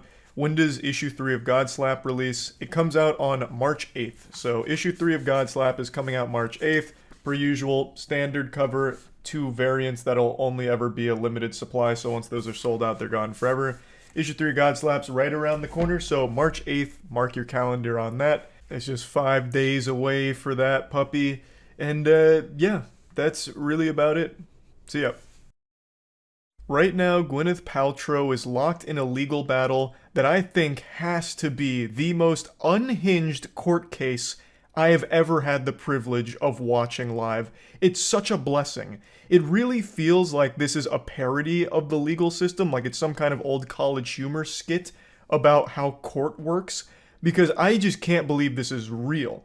Like, watching this Gwyneth Paltrow court case is like experiencing an episode of Psychosis without ever doing any kind of drugs or anything. It's baffling. Before even getting into the, the actual specifics of it, I just want to, lay the groundwork real quick. She's getting sued by someone named Terry over a ski incident that happened in 2016 where Terry's claiming she ran into him and caused a brain injury as well as other injuries, and is seeking damages from that. And Gwyneth Paltrow is saying, no, she's wiggling her finger and saying, that's not what happened, Terry hit me. So now she's countersuing for $1. She's looking for $1 in damages as a result of all of this. So already the case itself is delivering on the goofiness, but what elevates this and brings it to a higher level and turns that dial from goofy, blowing all the way past wacky, and even teetering on silly, is the fact that the 2 lawyers that are representing them feel like they've never practiced law in their entire life. I wouldn't be surprised to learn this is their first case, or that this is all just one big publicity stunt and these are 2 actors pretending to be lawyers. This is about 11. She hears, suddenly she sees, and a man comes up right behind her. It's like they begin falling to the right, and he hits down side and his head, and so she's pulling. Now he's like, I know the whole thing. Younger woman, not younger, young. Does that say said? I can't read it. Now, I know it's not exactly fair to do a little supercut here of his explanation of the situation, but if you just watch the whole thing, it's not much clearer. It really feels like he's trying to recall a nightmare he had after taking NyQuil. Like, he's just trying to recall this dream, and he's not getting it across clearly. Like, even my cat was confused. Like, she came in here and jumped up while I was watching this live, and must have overheard some of his explanation, and then immediately just got the fuck away and went over there, and it's been hanging out ever since. The thing is, like, he's presenting like he's nervous. He's actually delivering his side of the situation like I would deliver a class project back in college, where I'm presenting to the class and I've got the butterflies in my tummy, so I'm fumbling all my words, I can't get any of my thoughts out clearly. Like, it just does seem that he has a problem with public speaking, which I've never really seen from a lawyer before. And it's not like his opposing lawyer, his opponent here in this legal combat, is any better. In fact, she seems like she's just more of a fangirl of Gwyneth Paltrow, and all of her questions are just kind of conversation starters for small talk between them. And keep in mind, this lawyer is representing Terry, so she's supposed to be grilling Gwyneth Paltrow and trying to, like, prove that Terry's the one that's telling the truth and he deserves to win the case. But when I listen to her statements, it really just feels like she's like, internally freaking out because she's getting to meet and talk with Gwyneth Paltrow. It's so weird. Good friends with Taylor Swift? No. Overruled? You're not good friends with Taylor Swift. I would not say we're good friends. We are friendly. I've taken my kids to one of her concerts before, but we don't talk very often. You've never given Miss Swift personal, intimate gifts for Christmas. Your Honor. Relevance, or I would like a bench trial. Well, she's just said that she wasn't friends with her, so I'm inquiring on that. I was half expecting this lawyer to then turn around and say, if you give me some free Taylor Swift tickets, I'll go ahead and drop this whole case right now and throw Terry to the fucking wolves here. Like, these interactions don't lead to anything. I tried to get the context on what the fuck the thought process here even was with bringing up Taylor Swift out of the blue. And it's apparently because Taylor Swift also did some kind of lawsuit for like $1 in damages as a countersuit back in like 2017 or some shit. But it's still completely irrelevant to the whole case here. It doesn't really serve a purpose to try and establish a connection between Gwyneth Paltrow and Taylor Swift, because that has nothing to do with getting to the bottom of this ski incident and who's at fault and who should be awarded the damages. Now, while we don't know who's fully at fault for the ski incident right now, I do know that you're at fault for bad fashion choices if you decide to miss out on the new Moist Global Swamp Core line. It's our new swamp wear, very Duck Dynasty-esque, beautiful garbs. Every time the lawyers ask questions, it just reminds me of that scene from Godzilla 2014 where he says, "Let them fight," referring to the kaijus. But instead of it being giant monsters here, it's giant fucking weirdos. Everyone involved in this case is weird. You all know I'm not a big fan of Gwyneth Paltrow and Goop in particular. I think Goop is downright dangerous at times and at best extremely stupid. In fact, I'm surprised she hasn't gone to trial for her scam of a candle, "This Smells Like My Vagina." I made a whole review on that candle, and I promise you, no vagina has ever smelled like that candle. It was fraudulent. It was misleading advertisement. It was completely false. It did not smell like her vagina, and I'm very confident. In fact, I might even go for a lawsuit to see if they can put Gwyneth Paltrow's pussy on the stand so we can all smell it and compare it to her candle, but that's a can of worms for a different day. Point is, I'm not a Gwyneth Paltrow fan, and Terry went on the stand today, and after hearing him, I'm certainly not a Terry fan. I don't know who's at fault here. Gwyneth Paltrow moves around and acts like an evil rich supervillain, so I definitely do think there's a chance that she is the one that just blasted Terry because she's not good at skiing and then had no empathy and left him there. That's super possible, but I also think it's equally possible that Terry is a shitty skier and a pathological liar who has been chasing this potential bag for 7 years, because originally he was seeking $3.1 million in damages, but it got thrown out due to them ruling it wasn't a hit and run, so he came back and is doing it again, but this time for a lower amount of $300,000 in damages. So it really feels like both people are fucking weird. But before showing you Terry, I want to show you one more best of moment from Gwyneth Paltrow's lawyer, who tries to see if they can bring in treats for the bailiffs. This private security for my client wanted to bring in treats for the bailiffs for how helpful they've been. So I wanted to do that transparently and see if there are any objections. You object. We object. Okay. There's an objection. Okay, so I will let them know. Let them know thank you, but no thank you. I mean, he should have asked us first, frankly. It hasn't been done. I know, he should have asked us first. We could talk about it, but he just sprung it on us now. So we object. What'd you find out about the jury? This guy actually feels like a camp counselor and they're on a school field trip or something. Like, holy shit. So the treats were shot down. They put the kibosh on that. But they were open to negotiate. In fact, they get into a little bit of a tiff, a slight argument about, well, if you had only, asked us before and discussed it, I mean, maybe we could have all had treats together, maybe even a little pizza party. I mean, you didn't really give us notice. You sprung it up out of nowhere. You ambushed us with it. So, nope, not anymore. Now none of us get to enjoy any of these baked goods. You were asked about the press conference and referring to Miss Paltrow as King Kong. Were you referring to her as King Kong or the noise that you heard? That's leading, Your Honor. What did King Kong refer to? I got to watch this whole segment unfold live, and my god, what a treat. So right now the line of questioning is about King Kong and explaining why he said King Kong. And this is Terry's response. My apologies to Ms. Paltrow, because my intention got twisted up in my intentions and was to say sounded like a lady getting chased by King Kong out of the jungle. It was that kind of I'm really scared. He clarifies that the sound he was hearing reminded him of a woman being chased by King Kong out of the jungle.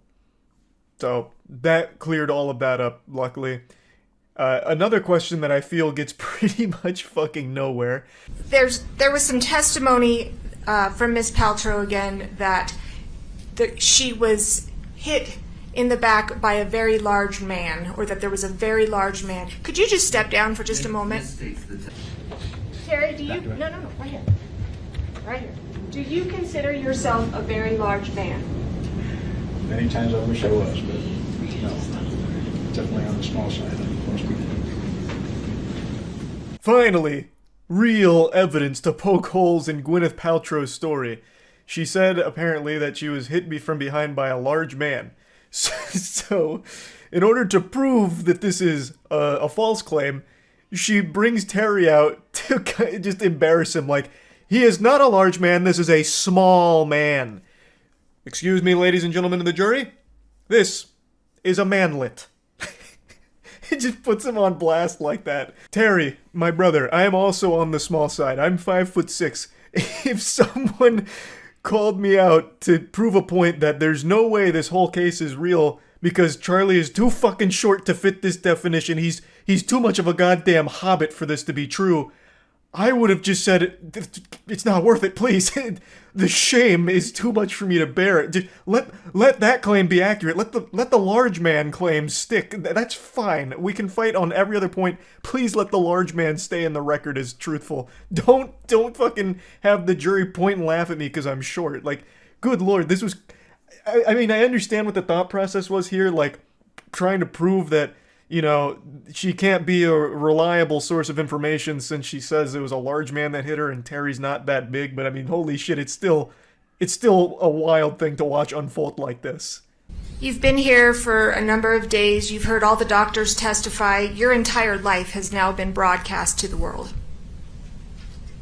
I feel like I've been fleshed out, and anyone up here I think would feel the same way. Very painful. In fact, I think you just told me back there, well, I could never go on another dating site again. Objection! Terry can go on any dating site he wants. Sustained. Again, this is just simply a line of questioning maybe I'm too dumb to understand. What does this have to do with anything? It's a public trial, so of course, on both sides, a ton of information is going to come to light to the public. So, I'm unsure of where this was supposed to lead. Maybe it was supposed to make people feel, like, bad for Terry, like, on the stand, like, oh man, you know, this guy, he's had his whole life laid out in front of everyone now, you know.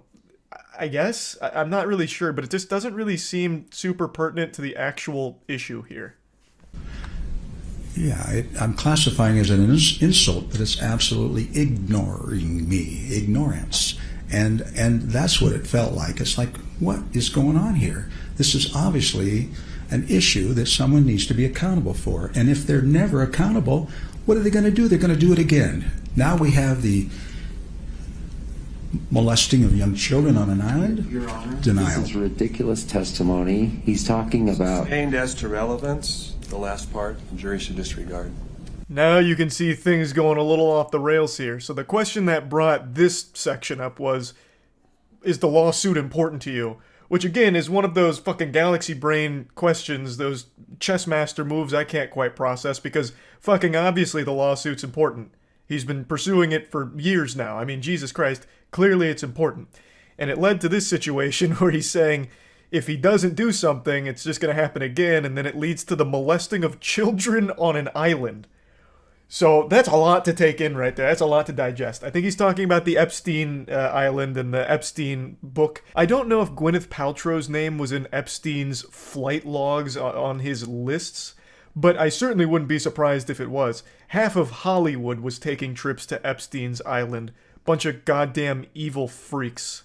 But I don't understand exactly how we got to that point in this case here, and I also like the statement preceding it that if he didn't sue Gwyneth Paltrow for this, she'd do it again. As if like she's just this absolutely rambunctious villain on the slopes out there that is constantly running into people out there like a fucking pinball. Just actually bulldozing everyone she can, and it's up to Terry to stop her. Put an end to her reign of tyranny on those slopes because she just keeps hitting people. It's as you can see, this whole case, this whole trial is wild. You've said you shrunk and lost weight since the incident, right? Well, I gained, I ballooned. Now, when we stand you up, you've lost like 15 pounds and shrunk 3 inches, right? Yes or no?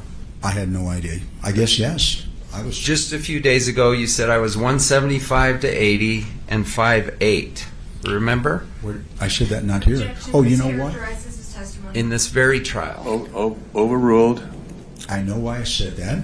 It's because the VA records weighs you with all your clothes and everything on it. And I knew that's what you were reading, was what clothes the VA don't reported. give you 3 inches. You with me? Heels do. Did you have heels on? No, not at all. All right. Now the tables have turned again. Phoenix Wright is back, and he's grilling him on a potential lie here, stating that he had said that he was heavier and taller than he actually is, and says that you stated that you were 5'8", but as we've seen today, you're closer to 5'5". How did you lose 3 inches so quickly? That doesn't make any sense. It's not like you set the height setting from wumbo to mini. So what the fuck is going on here? This seems like a lie. And that's kind of the line of question he's going down. The whole thing is just such a weird trial. Like, I feel like half the time they're not even focused on the actual skiing incident. It just goes in all of these completely different directions that you'll never see coming. These plot twists in this trial are wild. And I just wanted to talk about it a little bit because I got to watch a good chunk of it today. And it's something special.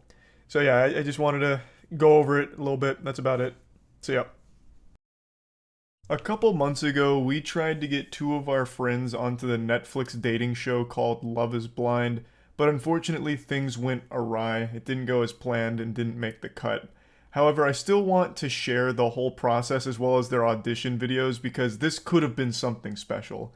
For those that don't know, Netflix has a program called Love is Blind, and it's a very goofy concept. Its whole shtick is people go on dates without ever being able to see each other. They go into these little pods that act like solitary confinement for prisoners, but in this case, it's prisoners of love. So they want to see if people can fall in love with each other without ever being able to know what they look like. Not exactly the most original or most profound concept. I mean, people get married to shit that doesn't even exist. I watched a whole documentary about women that fall in love with ghosts and get married to them. Actually just falling in love with fucking ideas of people as opposed to real people. And if you ever played RuneScape or World of Warcraft, you know people are getting married all the time without even knowing what the other person sounds like, let alone looks like. So of course there's going to be people that are down to get married because they talked to each other in some pods and had a smile on their face. But regardless, the reason why we thought this would be fun is because Love is Blind came to our neck of the woods, Tampa, and they were filming their new season here. And I swear as God is my witness, if Tampa is known for one thing other than bath salts, it's good lovers. And we have the best lovers in our crew, specifically Caleb and Aaron. We thought this was the perfect opportunity to unleash the hounds and let Aaron and Caleb finally find love. So we signed them up. They went through the interview process. We had the videos filmed to submit for the auditioning where they'd vet through the contestants. And I just want to share all of that with you because what a wild ride it was. Even though I've already spoiled the conclusion of this anime, it ultimately ended in failure. Sometimes it's not about the destination, it's about the journey. We still have all of their audition tapes. They did many takes and many different angles to try and put together the perfect recipe for success. So I'm going to show you some of the best moments of those videos. Now before getting into that, I want to thank Opera GX for sponsoring today's video. Big thanks to Opera GX for sponsoring today's video.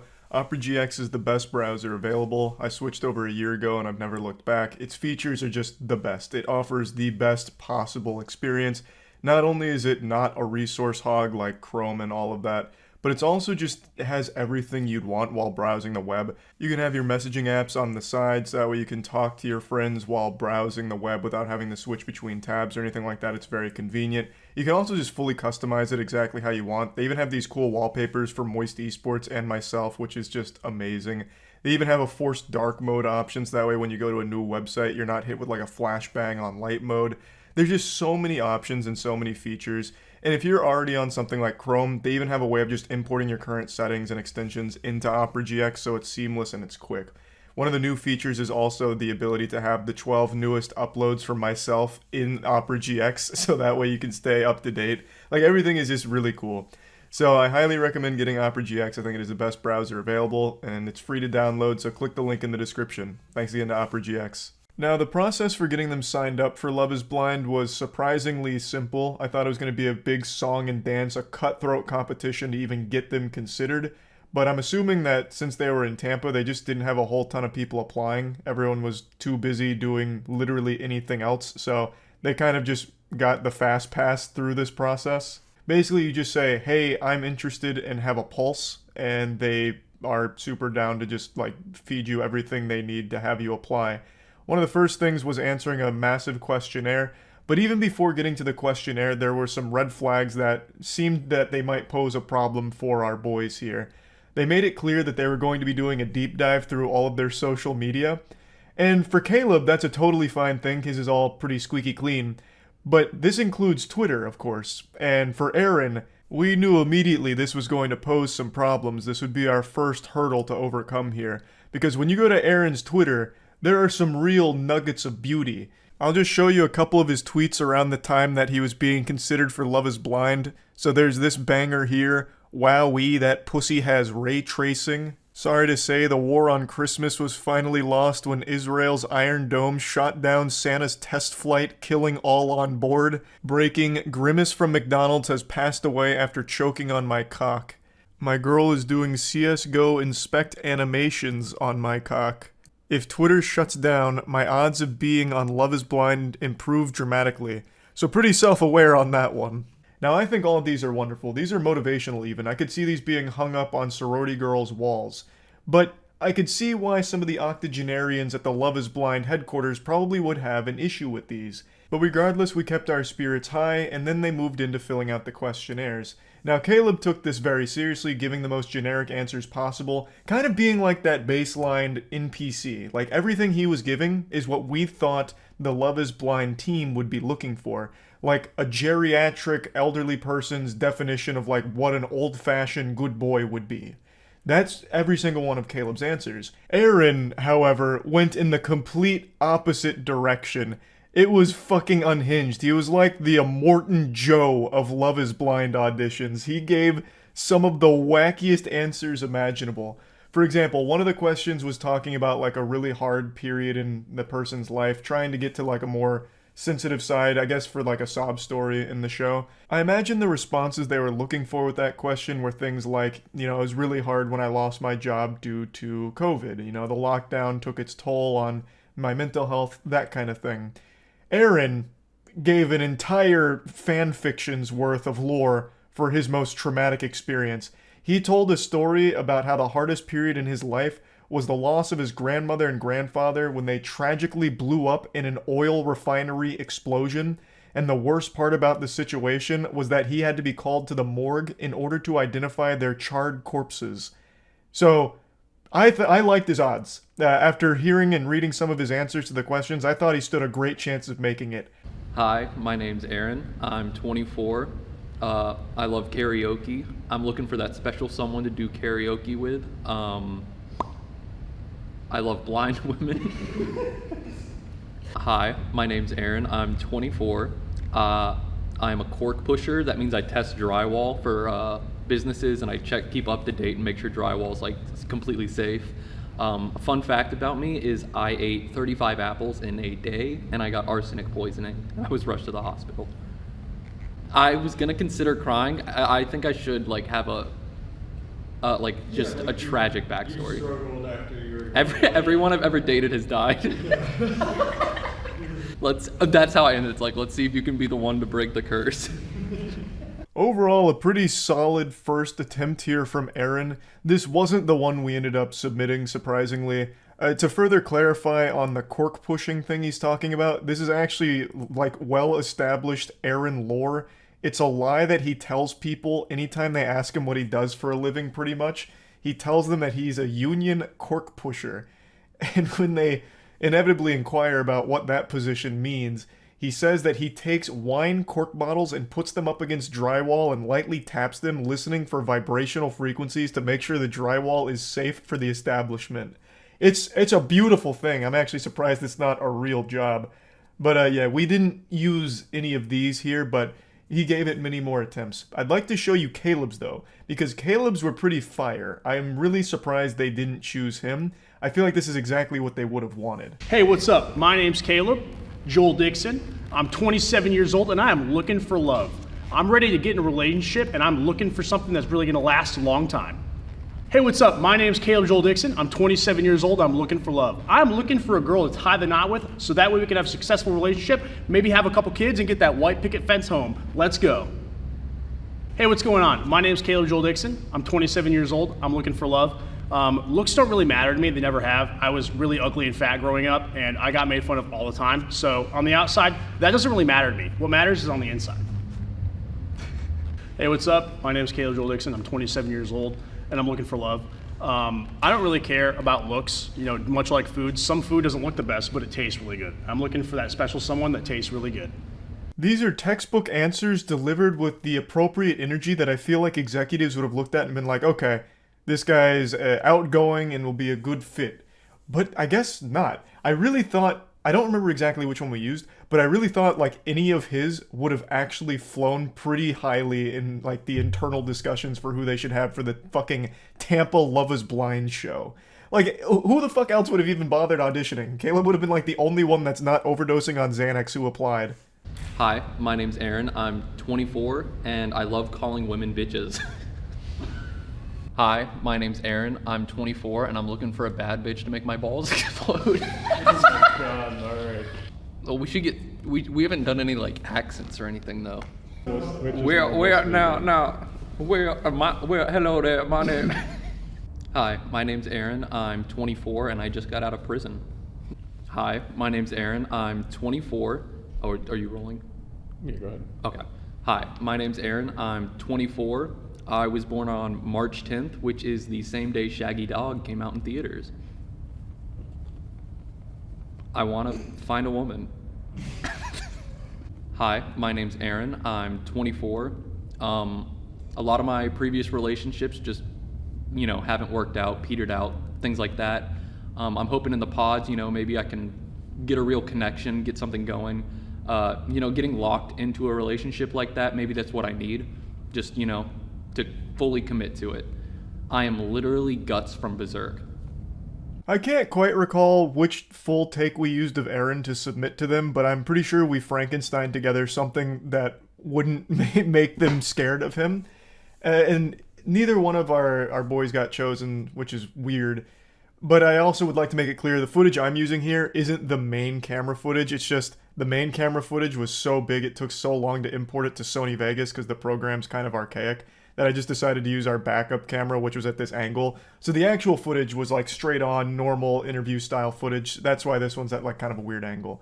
So I don't know where we went wrong. I thought one of them or both of them should have been a shoo-in to make it on Love is Blind, but unfortunately not. I didn't want all this to go to waste, so I wanted to share it all with you so you could appreciate what could have been. It would have been a very special season of the show. Big L from Netflix not choosing Aaron or Caleb. And yeah, just want to talk about that a little bit. That's it. See ya. I first heard whispers about this story a few days ago and talked about it briefly on stream, but a ton of information wasn't known about it at the time, and now a lot's happened with it since. So in a nutshell, an anonymous user in a Minecraft Discord dropped some classified documents into the server. And it was initially written off as a bunch of fanfic nonsense, just a load of dirty barnacles, a bunch of hooey. And fast forward a little bit, and it turns out that what was shared in that Discord was legitimate classified Pentagon leaks. So it became the subject of a huge investigation because they realized there was a huge security risk because someone just leaked real Pentagon documents in a fucking Minecraft Discord. So they then began scrambling to identify the person responsible for the leaks. I have no doubt they investigated Herobrine, that dirty bastard. But ultimately, they concluded their manhunt and found the person responsible. It's a 21-year-old young man whose life has now forever changed course, all due to this leak. His name is Jack, or he goes by his online handle, Jack the Dripper, which is such a banger of a username, especially in this situation. And when they identified him, they sent the whole kit and caboodle after him.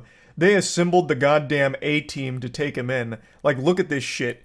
They spared no expense here. Probably had like fucking 15 choppers and a submarine pull-up. They got the goddamn G.I. Joe out here for him. I can't see it in the video, but I have no doubt that there's also 45 ghillie-suited soldiers laying down in the grass just in case things pop off and get a little hairy here. What's even wilder is this is considered one of the worst breaches of US national security in this century. That is incredible that it happened in a fucking Minecraft Discord from Jack the Dripper, just feeling a little drippy, so he leaked a bit. He leaked these documents which have now become one of the biggest security breaches in this country's history. There's more than 50 documents that have been fucking potato sacked onto the internet now. The ones that have attracted the most attention include details from the US military briefings on the war in Ukraine, and there's so many questions about why this happened, and according to the analysts, the possible answers range from a failure of operational procedure inside the Pentagon to someone trying to win an argument on the internet. I fully subscribe to the belief that this was all motivated by an online argument. The last 5 or 6 years have truly laid bare human nature, and the main thing we care about is winning fucking useless arguments online.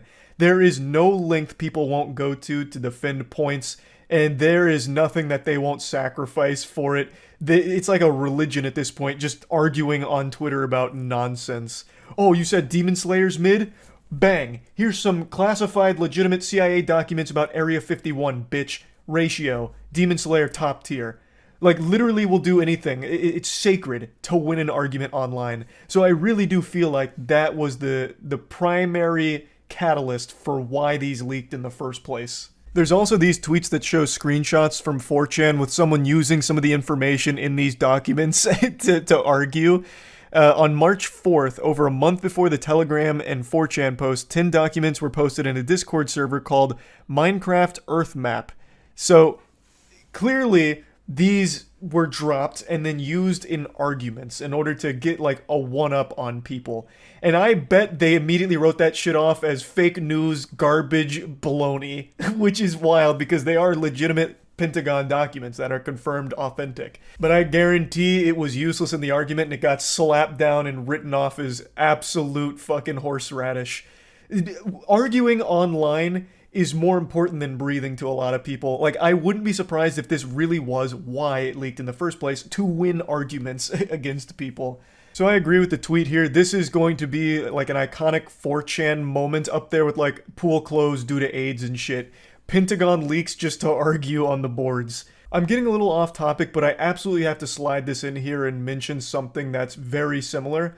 War Thunder has actually had its fair share of controversy similar to this, where disgruntled gamers have leaked classified documents due to being upset at the in-game depiction of the tanks. So it's happened a couple of times, and they get into an argument on the forums about the way that the tanks were portrayed in there, like their stats and all of that, I believe. So in order to prove their point, they would drop the fucking manuals to the tanks, which are classified documents, I guess, in order to prove, like, hey, this is a bunch of fucking baloney. Why would they possibly represent the tank like this when it's clearly in the real world like this? Which is a crazy mic drop, like, this is fucking stupid, you guys don't know what you're doing, here's the manual. And why don't we actually look at the real tank, and then you can get it right? Goddamn idiots. So they've done this a few times, just leaking classified documents in order to win arguments about these tanks in War Thunder, which is such a power move. That goes so crazy. Hell hath no fury like a gamer scorned. Wild stuff. But anyway, we'll get back on track with the Minecraft Pentagon leaks. Now, Jack the Dripper, or as he was also known in another community, OG, is a 21-year-old who was part of the intelligence wing of the Massachusetts Air National Guard. They were able to kind of hone in on him pretty quickly. It was only a few days after this whole thing blew up, So they're saying there doesn't seem to be a clear motive here, and they're also unsure of exactly how many documents were leaked. So some are saying it's 50, some are saying it's all the way up to 100. And they're also saying that the amount of people that would have clearance to this is actually pretty significant. So he was posting these leaks weekly, beginning late last year, all the way up until last month. They said that a few documents were shared on Russian Telegram channels, which were crawling with journalists trying to understand what Russian groups are doing in the Ukraine and looking for original images or information from inside the war. And once that really started to catch a lot of steam, that's when it really put it on the radar here. Is like, oh, there's like a security problem, which is what prompted all of this to start being taken so seriously. The Washington Post described the Discord server as an invitation-only clubhouse with about 25 active users, where an elder-like figure known as OG lectured younger members of the group on global affairs and secretive government operations. So they actually had their own little, Illuminati table here, like something out of a fucking James Bond movie where they all get into a Minecraft Discord server for a bit just to talk about these top secret documents and go over it. Now, the war room here where most of this played out was in a Discord channel called Thug Shaker Central, which was populated by mainly fans of a YouTuber named Oxide. Now, Jack is a 21-year-old, and he's not even an intelligence analyst, so there's already been a lot of questions being asked about how he'd even have access to these documents in the first place. But he did have a higher level of clearance because his role was ensuring network protection. And my man here used that clearance to go absolutely hog wild on some classified documents for the Thug Shaker Central. I also just love that they're going to have to do this investigation very, very thoroughly, and the place they're going to have to keep going to is Minecraft Discords and Thug Shaker Central in order to really capture the magnitude of Jack the Dripper and his security breach. That is, that's actual fucking, fanfic levels of craziness. This is a failure of imagination as far as counterintelligence goes, but I think the absurdity of the leak is also something we need to grapple with. An understanding of these communities is not something you would expect senior folks in the US government to have been able to build a threat model around. Which sounds about right. A lot of our leaders are old fucking fossils that don't even know what an email is half the time. So I have no doubt they never once even envisioned this as a possibility, that some guy might just start shitposting classified documents. Whereas I'm surprised it's taken this long, and I bet it's actually happening more commonly than we think, and we just don't see it that much because it stays in smaller communities like Thug Shaker Central. I imagine it's not exactly the most unheard of thing in the world. It's just this is the one that really started to catch steam because it had been so long and continuing to go. Overall, just a wild situation, especially considering these weren't just useless documents that meant nothing or anything. These contained sensitive information and were very much important documents that were being shared and dropped in Minecraft Discord and then circulated elsewhere. So pretty crazy stuff all around that I had to talk about it because my God, how could you not? That's really about it. So yeah. Last week, the beautiful city of Tampa was visited by someone very special. And it wasn't Santa Claus, it was someone far more important and more well-known. Taylor Swift. Tampa got taken over by the Swifties, and it provided a unique opportunity for us to try a dumb idea that we cooked up a long time ago. I'll go ahead and give you the business on it real quick. Most of you know I'm not exactly the best artist in the world, which is very pathetic and tragic considering my first 2 years at university were spent in the digital arts field. And we wanted to harness my raw lack of ability here to make one of those beach videos that are big on YouTube where people will set up shop, be like, hey, curl-less dumbbell, win $100, beat my dog in an arm wrestling competition, win a car, that kind of thing. We wanted to do that, so we'd set up a little portrait or caricature booth for me and charge people like $5 to have it done, and what they'd receive is the single most revolting, most downright insulting piece of shit they've ever seen in their entire life. And they would have paid for it, which we thought was a hilarious idea, but we just never followed through on it until Taylor Swift came to town. We dusted it off. Baby No Money was in town and he thought that was a fun idea, so we got together and we set up a caricature booth at the Taylor Swift concert for the Swifties, while they were waiting in line. If they wanted to come over and get a caricature, we'd draw them. So Baby No Money and I would draw the same person and made it a little competition about who could draw the better caricature or portrait of the person sitting down. Unfortunately, we couldn't charge for it. You know, we decided to have mercy on their wallets. They're already paying like $5,000 for the nosebleed section of a Taylor Swift concert. So we did it for free, but I still love the idea that if we charged for it, we would have actually taken money for the worst art they've ever seen. Said what? I've done a lot of portraits. I'll be good. I am a portrait. Our first person, come take a seat. Oh, hell yeah. All right, 3, 2, 1, go. How long do we have? Keep it short, a couple minutes. Yeah, they're still waiting in line for the concert. I'm stressed out already, man. I'm actually in the zone right now. I'm in a flow state. Flow state, bro state, whatever state it is. I'm feeling it. Oh my god. Back in the day, my art 8 teacher crowned me king artist of my class, so. I do a lot of everything. I do like I shouldn't be giving these away for free, if I'm being honest. Yeah, it's probably like at least $100,000. Like the heads at Easter Island. 3 minutes remaining. Yeah, you guys have 3 minutes left. They are both just like zoned in. They are. They're well, I'm on a tight time schedule, and I want to make sure she gets her money's worth. I'm so sorry. I gotta be honest, I think I'm it doesn't really get better than this one, honestly. Put on your finishing touches, you've got a minute left. Oh, I have a full minute? Yeah, you can do some like shading and stuff, Charles. I'll do some shading. Where's my charcoal pencil? So you have to smudge the charcoal in order to capture shadow. It's the shadow from the tree on her neck. What shadow from the tree on her neck? There was when I started. There was when I started. 3, 2. Sign. Make sure you sign your work. 1. All right. Great work, guys. So now you get to choose which one you want to keep. Okay. All right. Let's go, Charlie. Let's do Charlie first. Flip yours around first. I think it looks pretty good. It has a little bit more like realism than mine does, for sure. All right, what would you give this out of 10? $1 million. Okay, all right. So we've got $1 million. Go. I think we know. Wow. You got the You good, right? I got the earrings.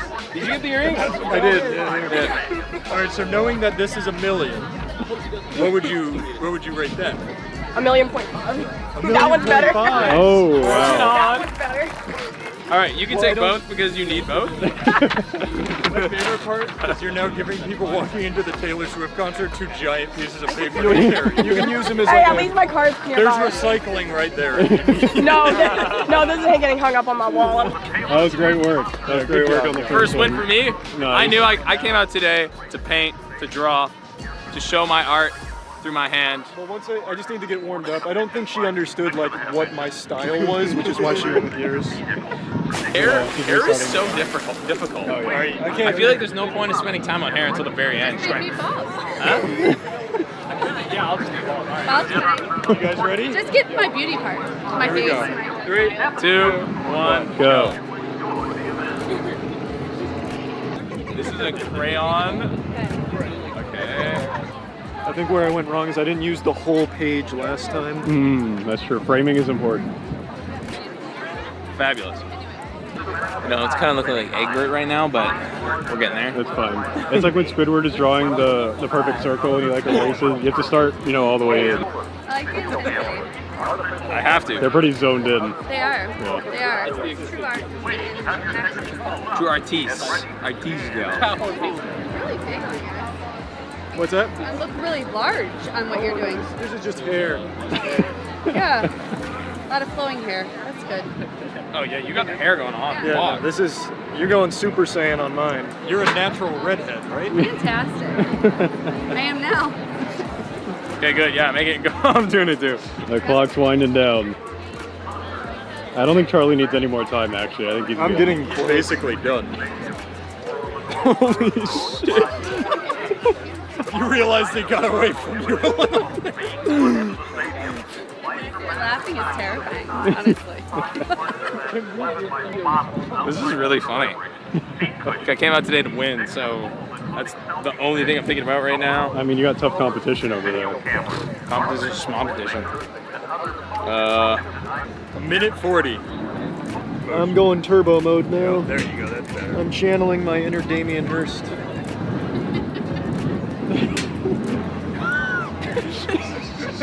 He's gone like full meat canyon. Oh,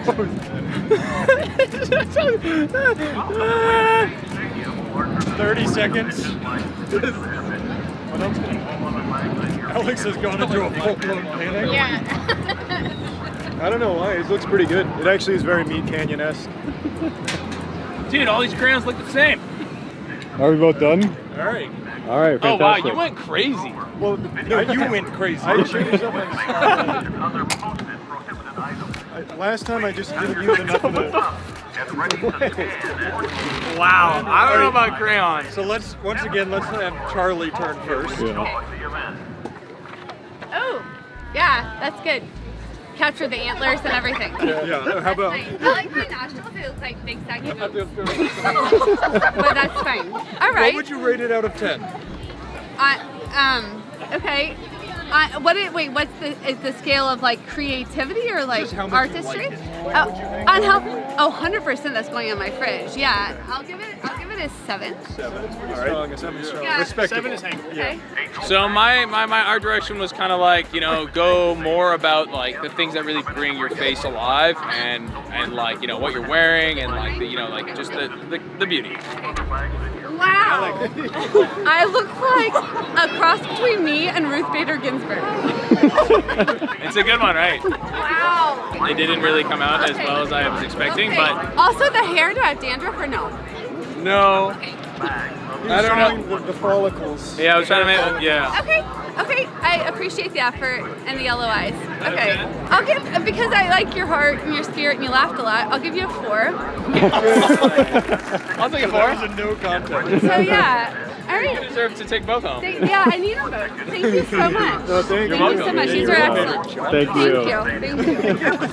I think you guys are getting better. Yeah. I think I got a lot worse there. That's fine. Okay, 4 minutes to start. Paintings are low-key worth a lot of money if you think about it. Well, I mean, you're not going to find anything else like it. We all set? Ready?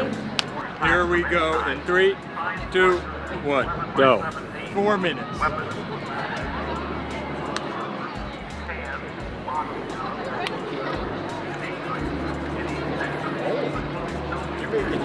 I'm doing bold strokes.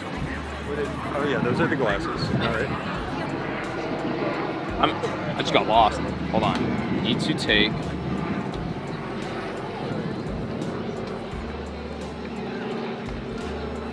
This one. I don't think you're beating me on this one, I'm going to be honest. This is my finest work so far. Started drawing the swirls. What? I don't know what I was thinking. What round did you have? They're different yet similar somehow. It's all going to fall apart at the hair, unfortunately. Just don't do any hair. I gotta be honest. If I was sitting in the chair, I think this would look more like me.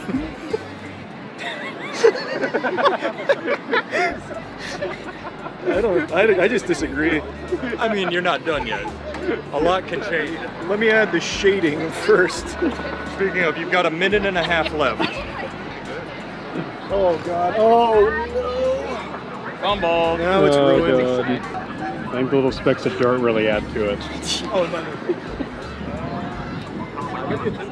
I like the like you're not sure what else you could possibly do. Well, it's pretty good. She has giant red earrings on.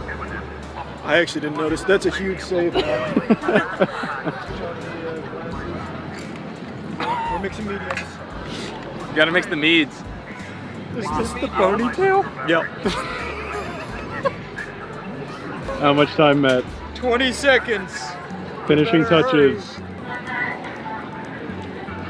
Oh, I forgot the eyebrows. 10 seconds. Alright, finishing touches. Great job. Oh, I brought it back at the end. All right, pencils down. Nice. Yours is sick. That's what I was thinking. I don't know what he did the first one, and then he just went chaotic. I think the time constraints are really putting. Yeah, it's a little stressful because I want to get as many details as I can, but yeah. I think that's where he's getting tripped up. Yeah, that's where you and I differ. Like, I realize details aren't important. All right, why don't we go ahead and start with Charles? Yeah, we'll start with Charles. I like the abstract. It's honestly, it's not bad. That's what I was thinking. Yeah. I mean, you guys are basically identical. Like, I agree. Out of the line. I agree. What do you rate it out of 10? I give it a 7.5. Well, that's pretty good, yeah. Go ahead. He drew you as like a demon. You have nice teeth, so I was trying to, bring out the teeth. Yeah. Lashes were a little bit longer in the middle than I expected. That was just like, some effort. The earrings are red, and they didn't come out red here. And you got like, nice mix of gray and yellow hair and. Yeah. Now that he sold you, what would you rate that one? After the, well, I was originally thinking it's like a 2, but the explanation brought it up to like 5, 6. Oh, he was a salesman. That was good. Yeah. Sometimes 2s can come up to 6s. Sign your work. Oh yeah. Oh yeah, here. You wouldn't want to get this confused with all the other high quality art you hang around the house. Another satisfied customer. Yes, great work. All right. You really popped off on the last one. That went crazy. That was good fun. You went to work. It was an honor to paint beside or draw beside you. Dude, my life is complete. I've always wanted to do that. Well, it's not about us. I mean, it's about the Swifties. Yeah, the Swifties. We did it for them, really. Should we make a cover song? They just threw that away over there. No, they didn't. Oh, I was just about to throw some hands, bro. 28 years old and still having your dad drive you to your jobs? Get a life, idiot. How embarrassing.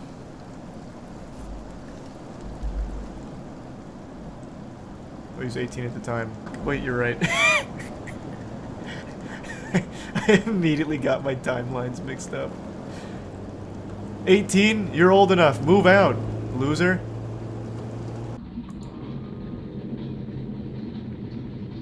One thing I did appreciate about the other Fears of Fathom games, and I appreciate now, is the characters look like 007 GoldenEye models.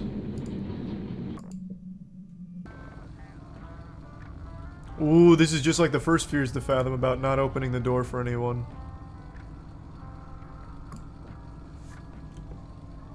Interesting.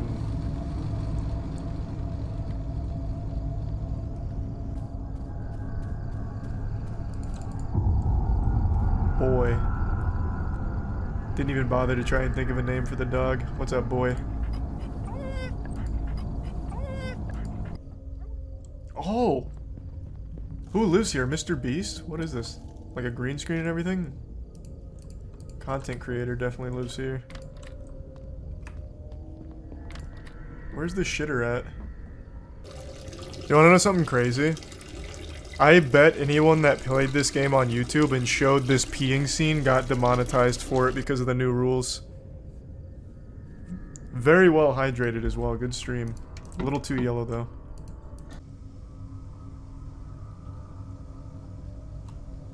I wish you could type to them and have some kind of conversation, like using ChatGPT. Oh well.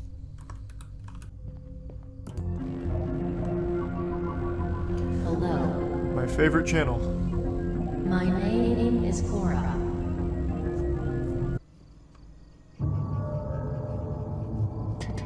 Oh, I thought that was gonna go really high.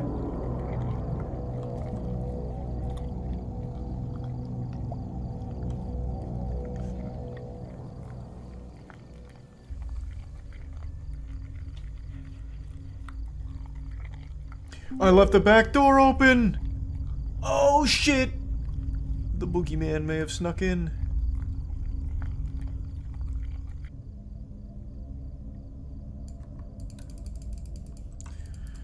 Your Alienware looks good, Mr. Carson. Guess the flag. Oh.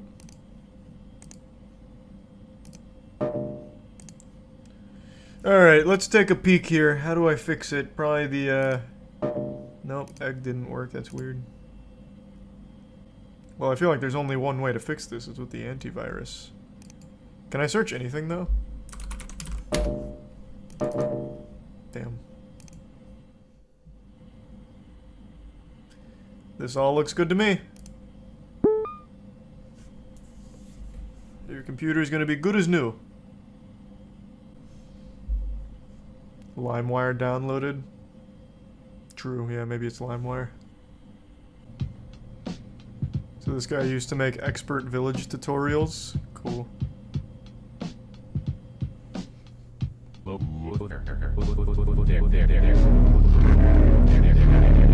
Mr. Carson. This does not make me feel happy.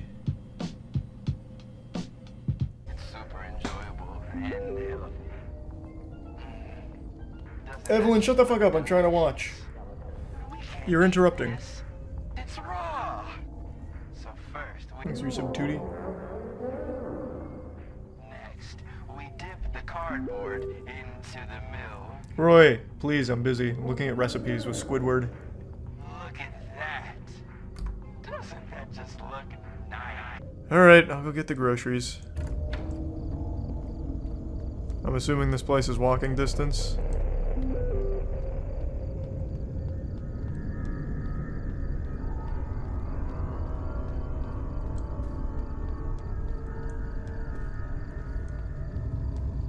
Oh shit!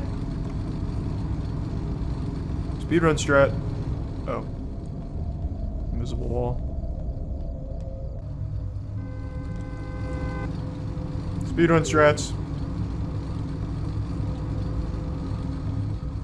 Okay, that's not the correct direction, clearly. Oh. Now you tell me, Roy, thank you. Oh, fuck!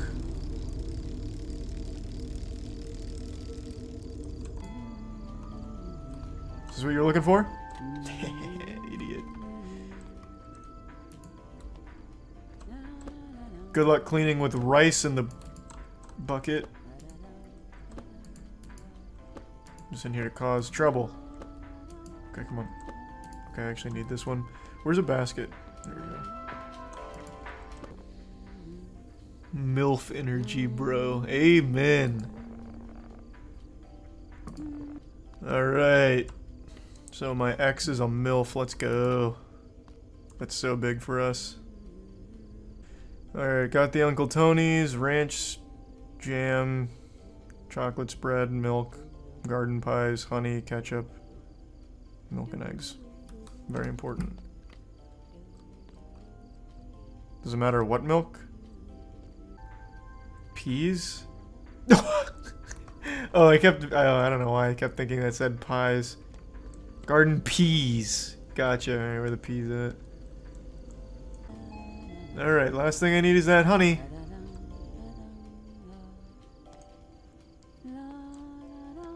Is this it? This is it. Can you move? Oh my god, I'm gonna be soft locked. Holy shit, she can't get to me because of my basket. I'm actually gonna be soft locked.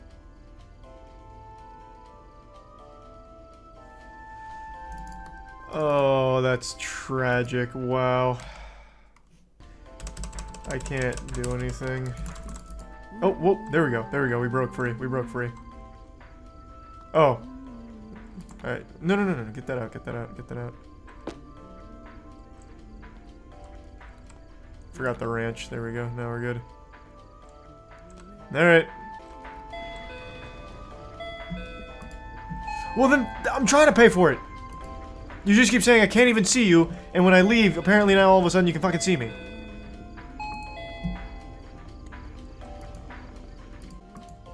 What? Honey? That's, I don't need that anymore. Chocolate spread, ketchup, milk, rice, eggs. What am I missing? Fuck, I don't know what I picked up again. That's not peas? Yeah, they are. They even say garden peas. I saw them as they fell in. Here, let me try and put it right on the fucking screen. It says right there, garden peas. Where's the pisser again? Up here? Yeah, here it is. Yeah.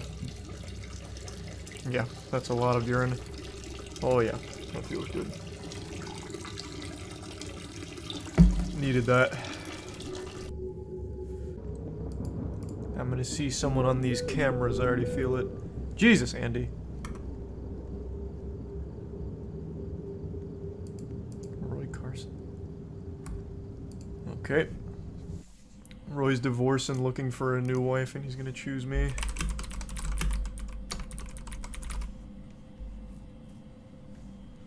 Founder of BN Media claims to be receiving death threats from angry fans of his ex-wife. Charlie, the ozone layer is healing. What are your thoughts on that? That sounds great. Hey, hello? Thank you very much.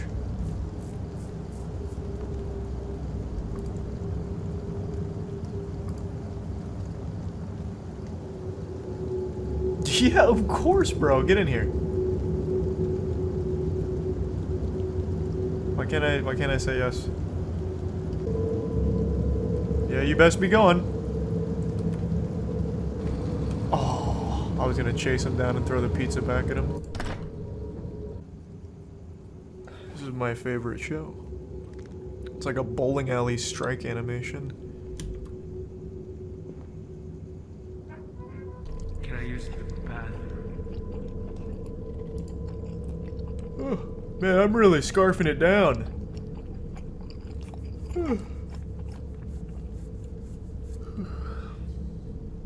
Man, this movie sucks. No wonder it has a 40% on Rotten Tomatoes. Jesus Christ.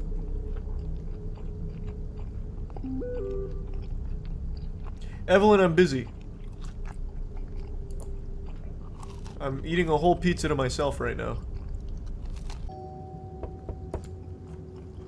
Was that in the show or at the house? Probably at the house, but they can wait.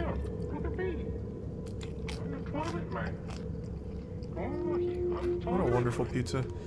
Alright, hold on. I'm gonna have to get the show. Hold on, toilet man. Or the door. Hey, come on in!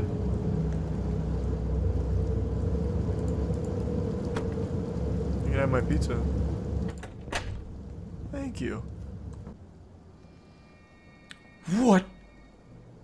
How did you know that I eat? Fuck. Uh-oh. Uh-oh.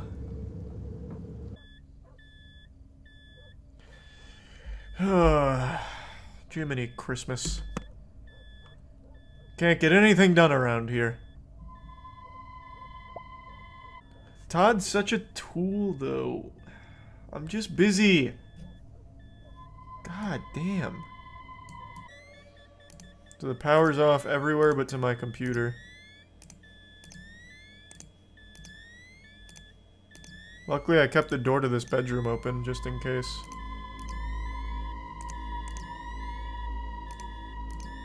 There's somebody out front! It's by your bike, is it?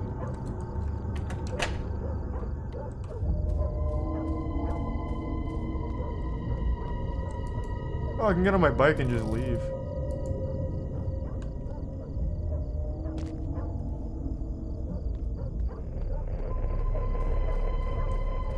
I hear some static on a walkie-talkie or something nearby. I can't go out any further, so it's gotta be around here. Oh, there he is. Hey! What is she doing? Is she like rubbing my chin to death?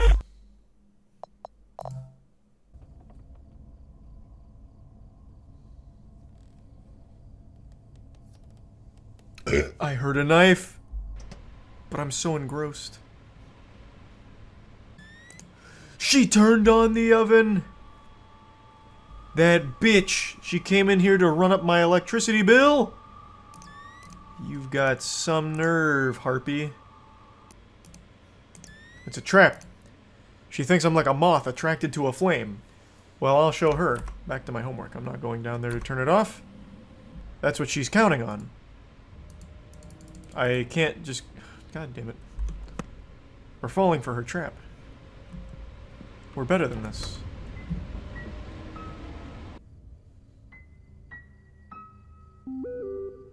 He's gonna say he's with me right now. Yeah.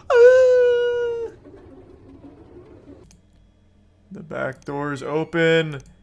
The back door.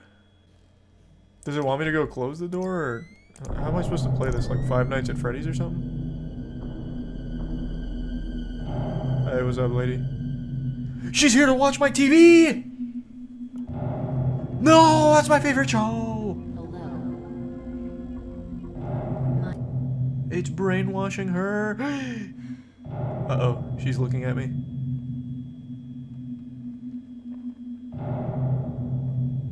Can I shoot a shocking dart at her from this camera?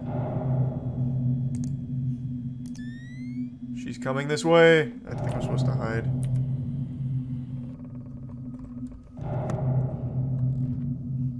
Where am I supposed to hide, though? Under the desk? Nope, I just sat back down. Well, I'll greet her. Good evening, madam.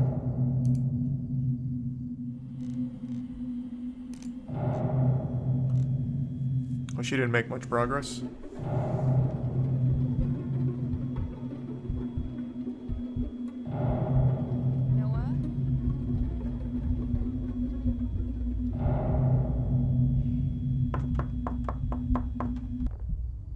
She's calling me by my proper name. So this is someone I know? Oh, interesting.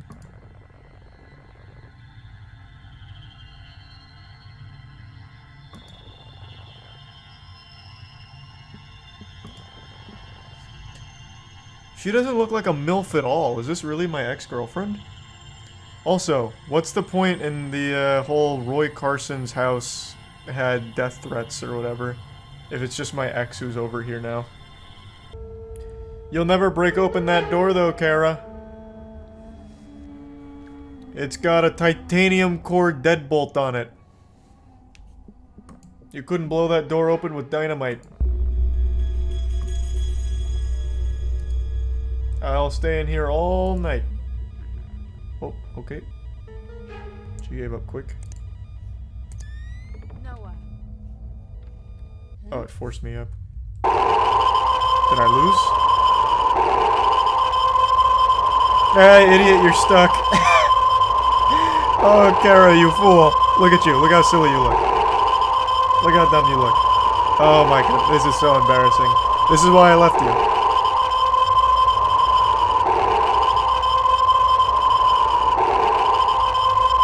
I'll give her a moment to cool down. Then she'll realize how ridiculous she's being. And we'll talk it out like adults.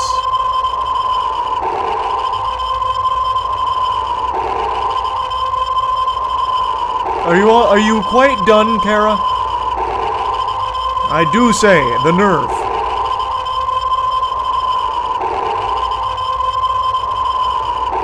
Kara, this is getting sad now, please.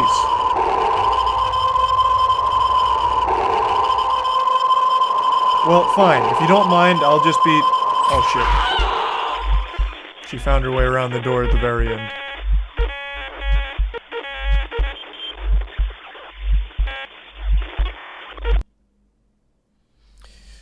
Where did that all go wrong?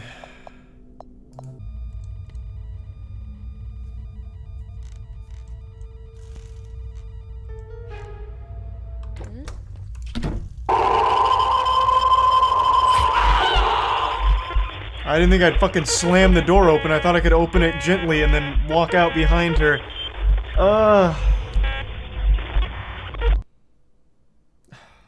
I didn't realize that he'd fucking kick the goddamn door open and make so much noise.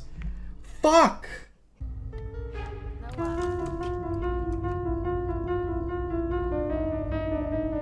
I can't uncrouch. Thank you, finally. Okay. There we go.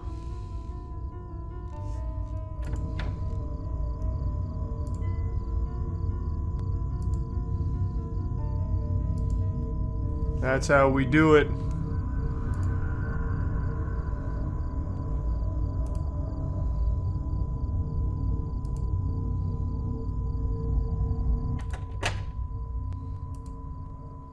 Oh man. She was clearly very upset. You could have handled this better.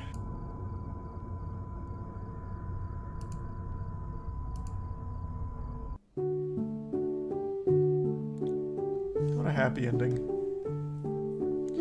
So, what the fuck was the point in the,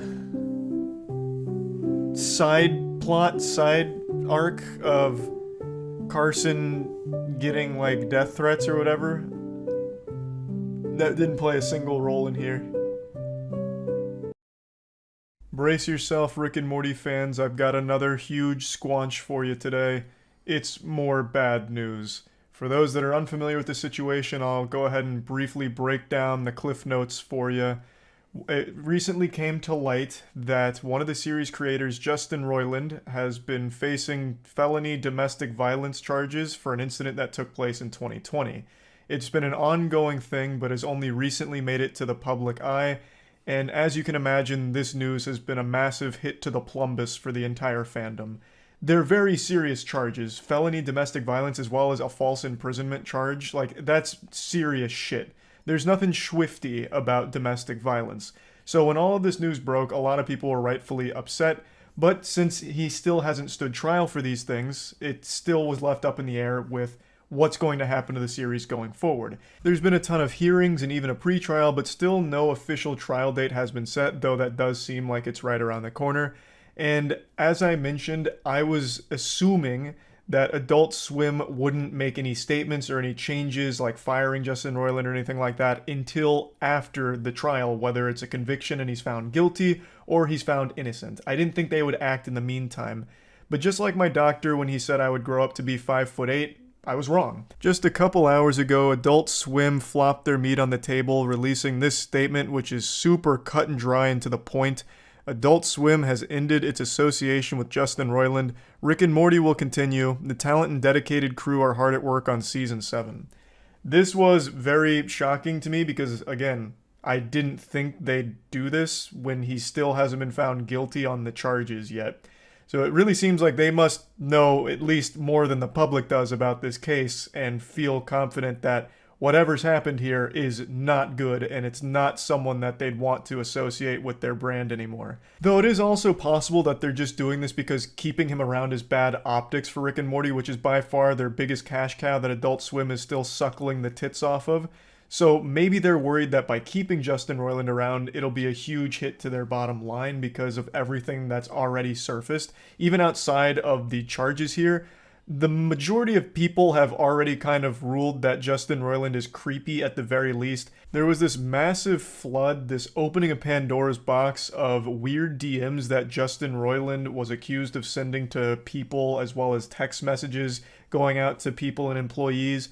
I'm not sure if those are 100% confirmed, but they are turbo stinky. That shit is fucking foul. The flirting sounds like it's actually him playing the Morty character and trying to flirt with real people, so he'd say things like insane in the membrane and even text like he's Morty saying like, oh, whoa, hubba, hubba, whoa, jeez. It's all pretty bad, but again, I don't know if any of that's 100% confirmed, so I'm not going to bother pulling it up.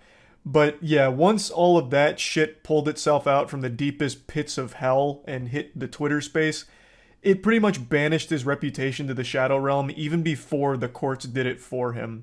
So the people have already charged and found Justin Roiland guilty of cringe, which is another massive crime and huge sin. But I'm hoping Adult Swim did their due diligence and actually investigated this themselves internally to see what was true and what's not, as opposed to just looking at Twitter screenshots, since some of the people that accused him of sending these fucking weird messages were former employees, I believe.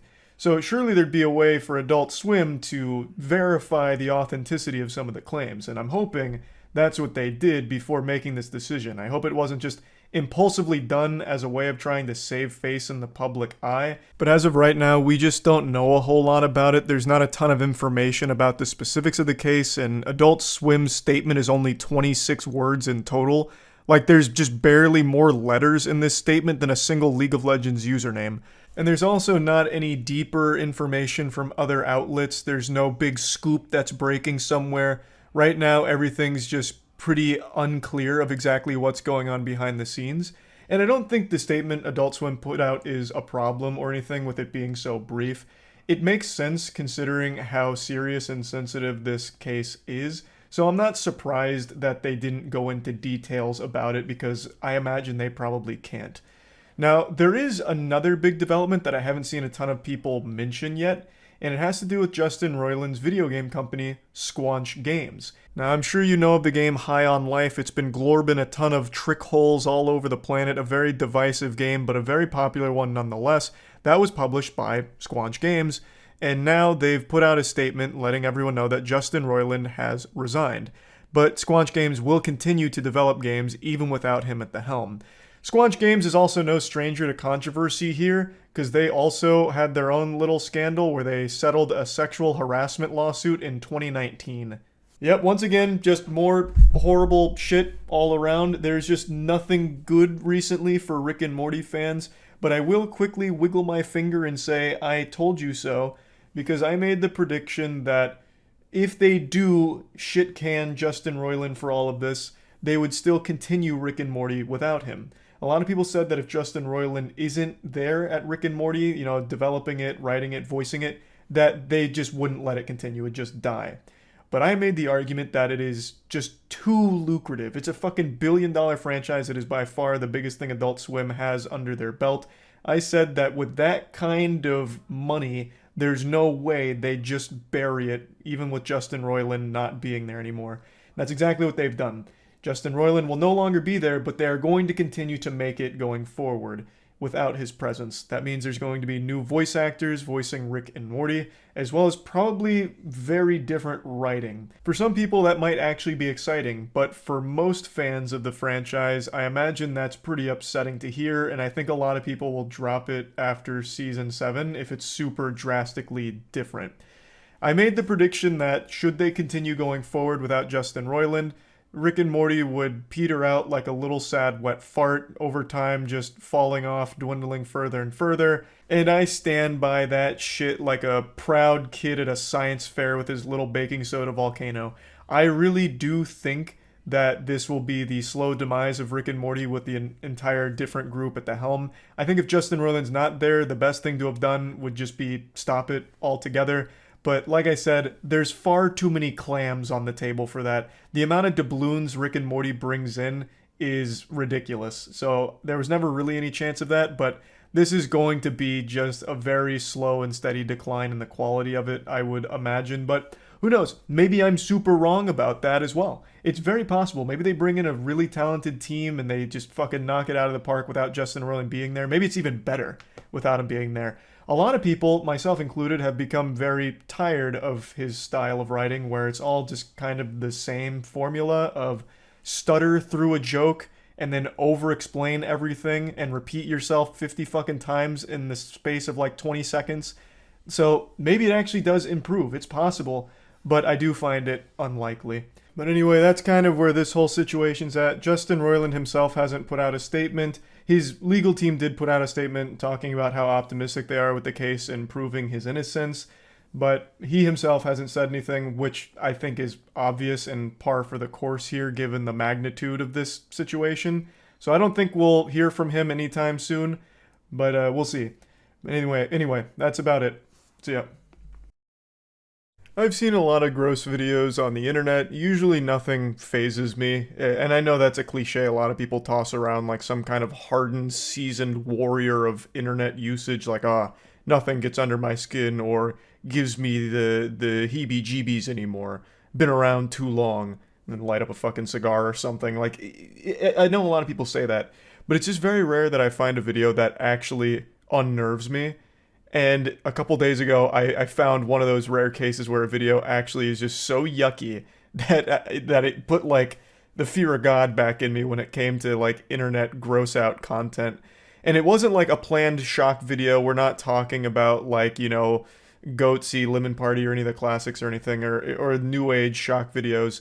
What it was was a man in Paris set up cups around a location that people were using to publicly urinate. And the cups people would go up and pee in. And then he would scoot in there like a thief in the night, take the cup, drink it, and set it back down and waddle away waiting for more people to fill his goblet. And then once it was filled with more strangers' piss, he'd come right back in and claim his prize once more.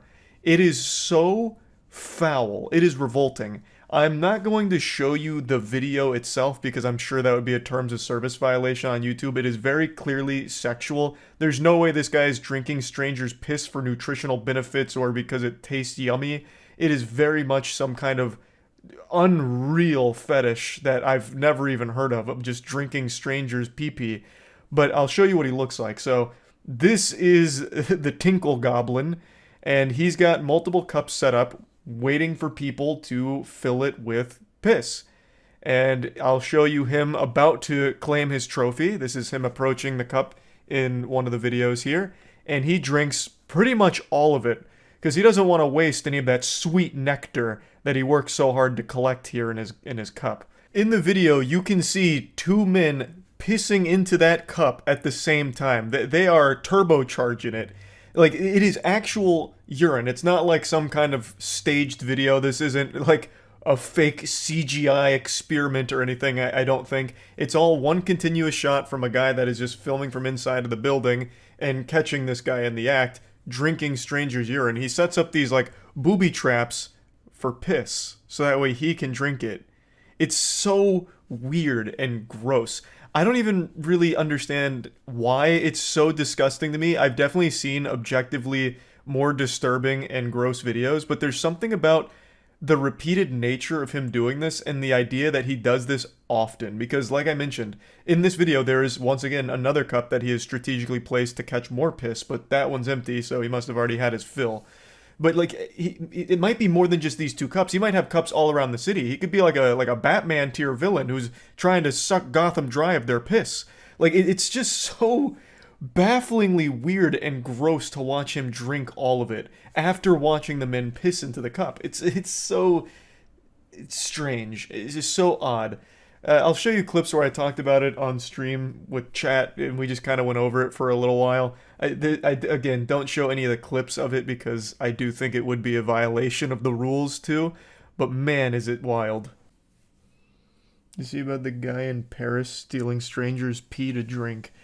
That is actually shocking that you mentioned that because I still have that video pulled up in a tab. It is one of the most bafflingly disgusting videos I have ever watched in my life.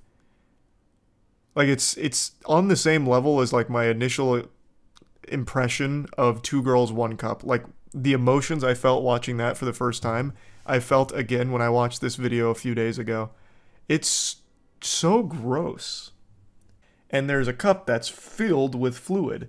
And some old guy walks up to it, fucking chugs it, like literally just skulls this bitch, drinking all of the stranger's piss, and puts it back down as like this communal urinal, and then he walks away. So I believe this guy sets a cup down in a position where people will like piss in it, like if they have to publicly urinate, and he collects it all in this chalice, and then he goes and collects it every now and then to drink. It's so wild. Like, someone like that exists. Not only do they exist, but they're part of the same species as the rest of us. Like, I don't know what has to go wrong in someone's brain to lead to that. Also, in the video, there are people that are visibly peeing into the cup. I totally forgot about that in the beginning. There's two guys that are crossing streams on the cup, like the Ghostbusters with their proton beams. So two dudes are literally pissing in the cup right when the video starts. And then about a minute later, the old guy walks over, he's got a plastic bag, he reaches down, he picks up the cup, and he just fucking goes to town. He just goes to town. Sets it back down, walks away. And I imagine, if you haven't seen this video, I bet you have a mental image of what this guy looks like in your head, and I bet you are right on the money with what he actually looks like. He looks like a piss drinker. You look like the piss boy. Well, I mean, like, he actually just does, though. Like, he looks like he's just up to no good at all times. What's even weirder, though, is that this whole area seems like it's a designated piss pot. Because there's also another guy who's near the cup but not on it that's just urinating too. And it's just in public. Is that not like a crime or something in Paris? Public urination?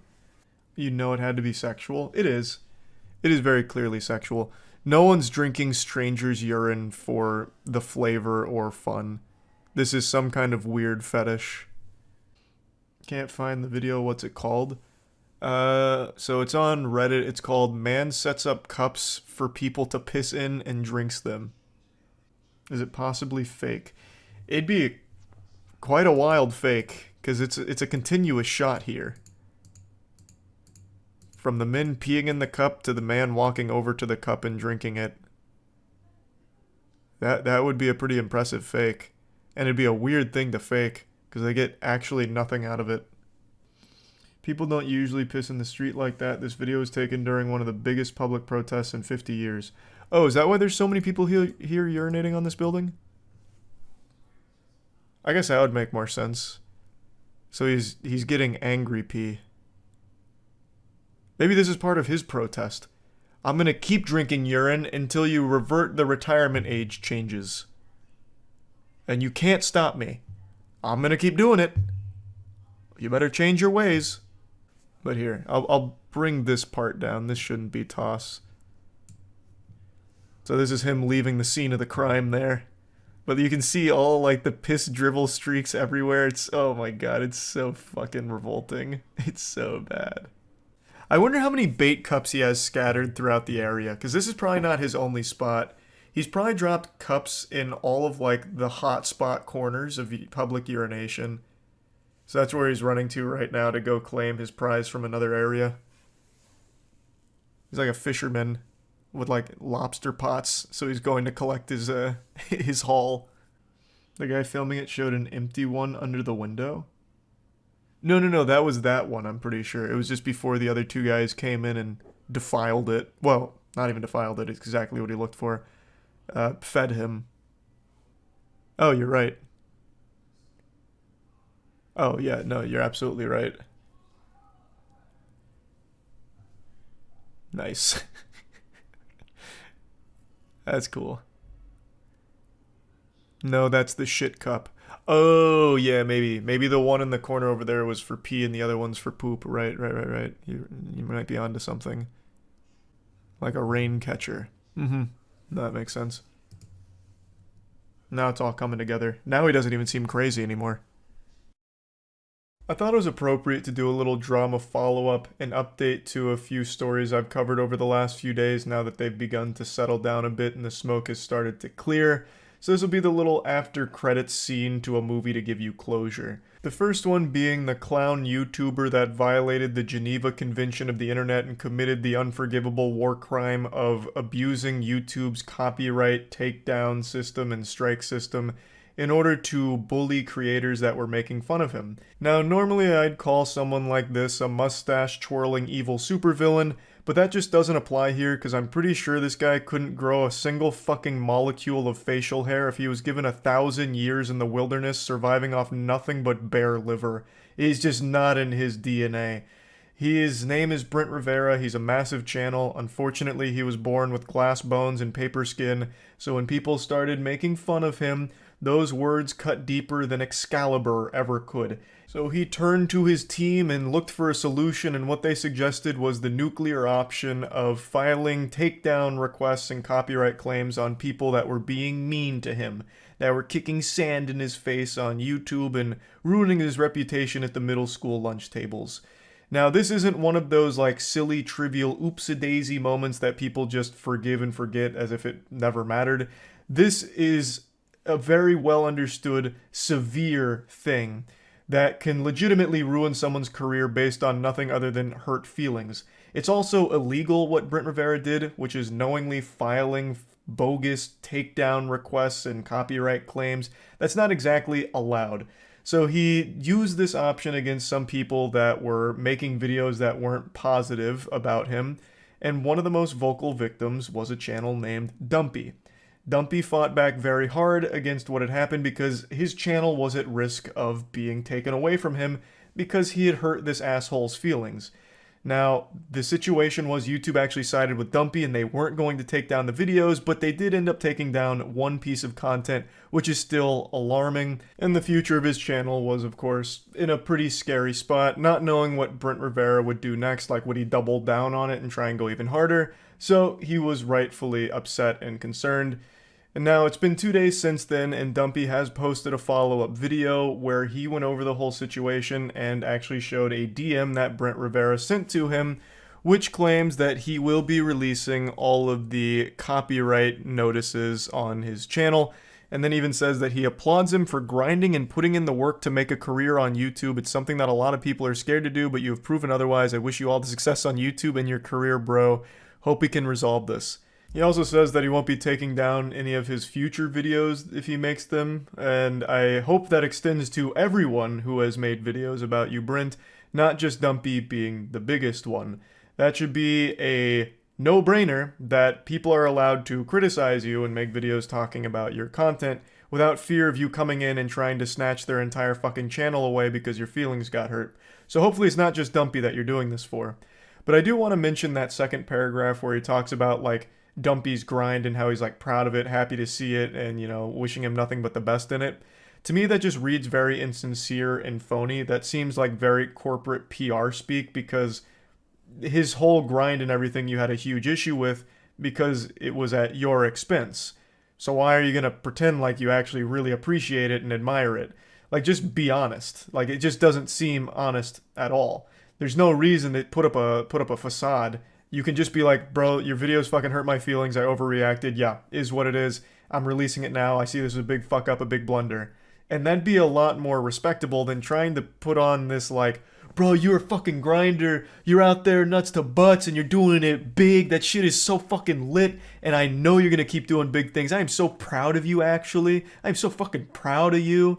Patting him on the ass. Like, that's just, it's not genuine. Like, and there's just no reason to even pretend to be. So maybe I'm wrong. Maybe Brent really did love it. You know, I couldn't tell you. I just, it doesn't seem that way. But that's not where that ends, because when Dumpy posted this video going over all of it, Brent went into the comment section to do a super thanks. And this is probably a feature none of you know about. I don't have it turned on for my channel, but it is something that exists on the platform where you can just directly donate to a creator in their comment section and it highlights your message.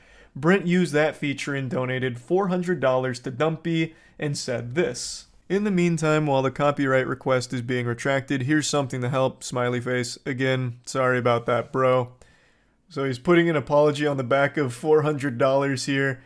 Dumpy did reply to this. He didn't really accept the apology, and then also mentioned that he still has active copyrights against other creators that he's aware of.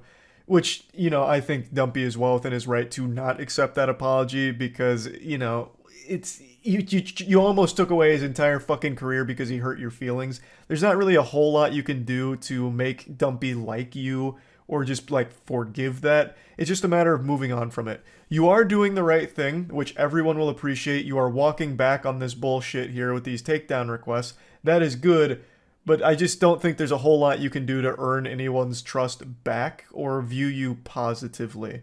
It's something that you'll have to prove over a long period of time if you actually learned anything from this whole situation. He says that him and his team responded too emotionally to it, which he's absolutely right on, but this is an option that should have never been considered in the first place, obviously. So yeah, that's kind of the update here. He is retracting the copyright takedowns and the claims and whatever, so that is great.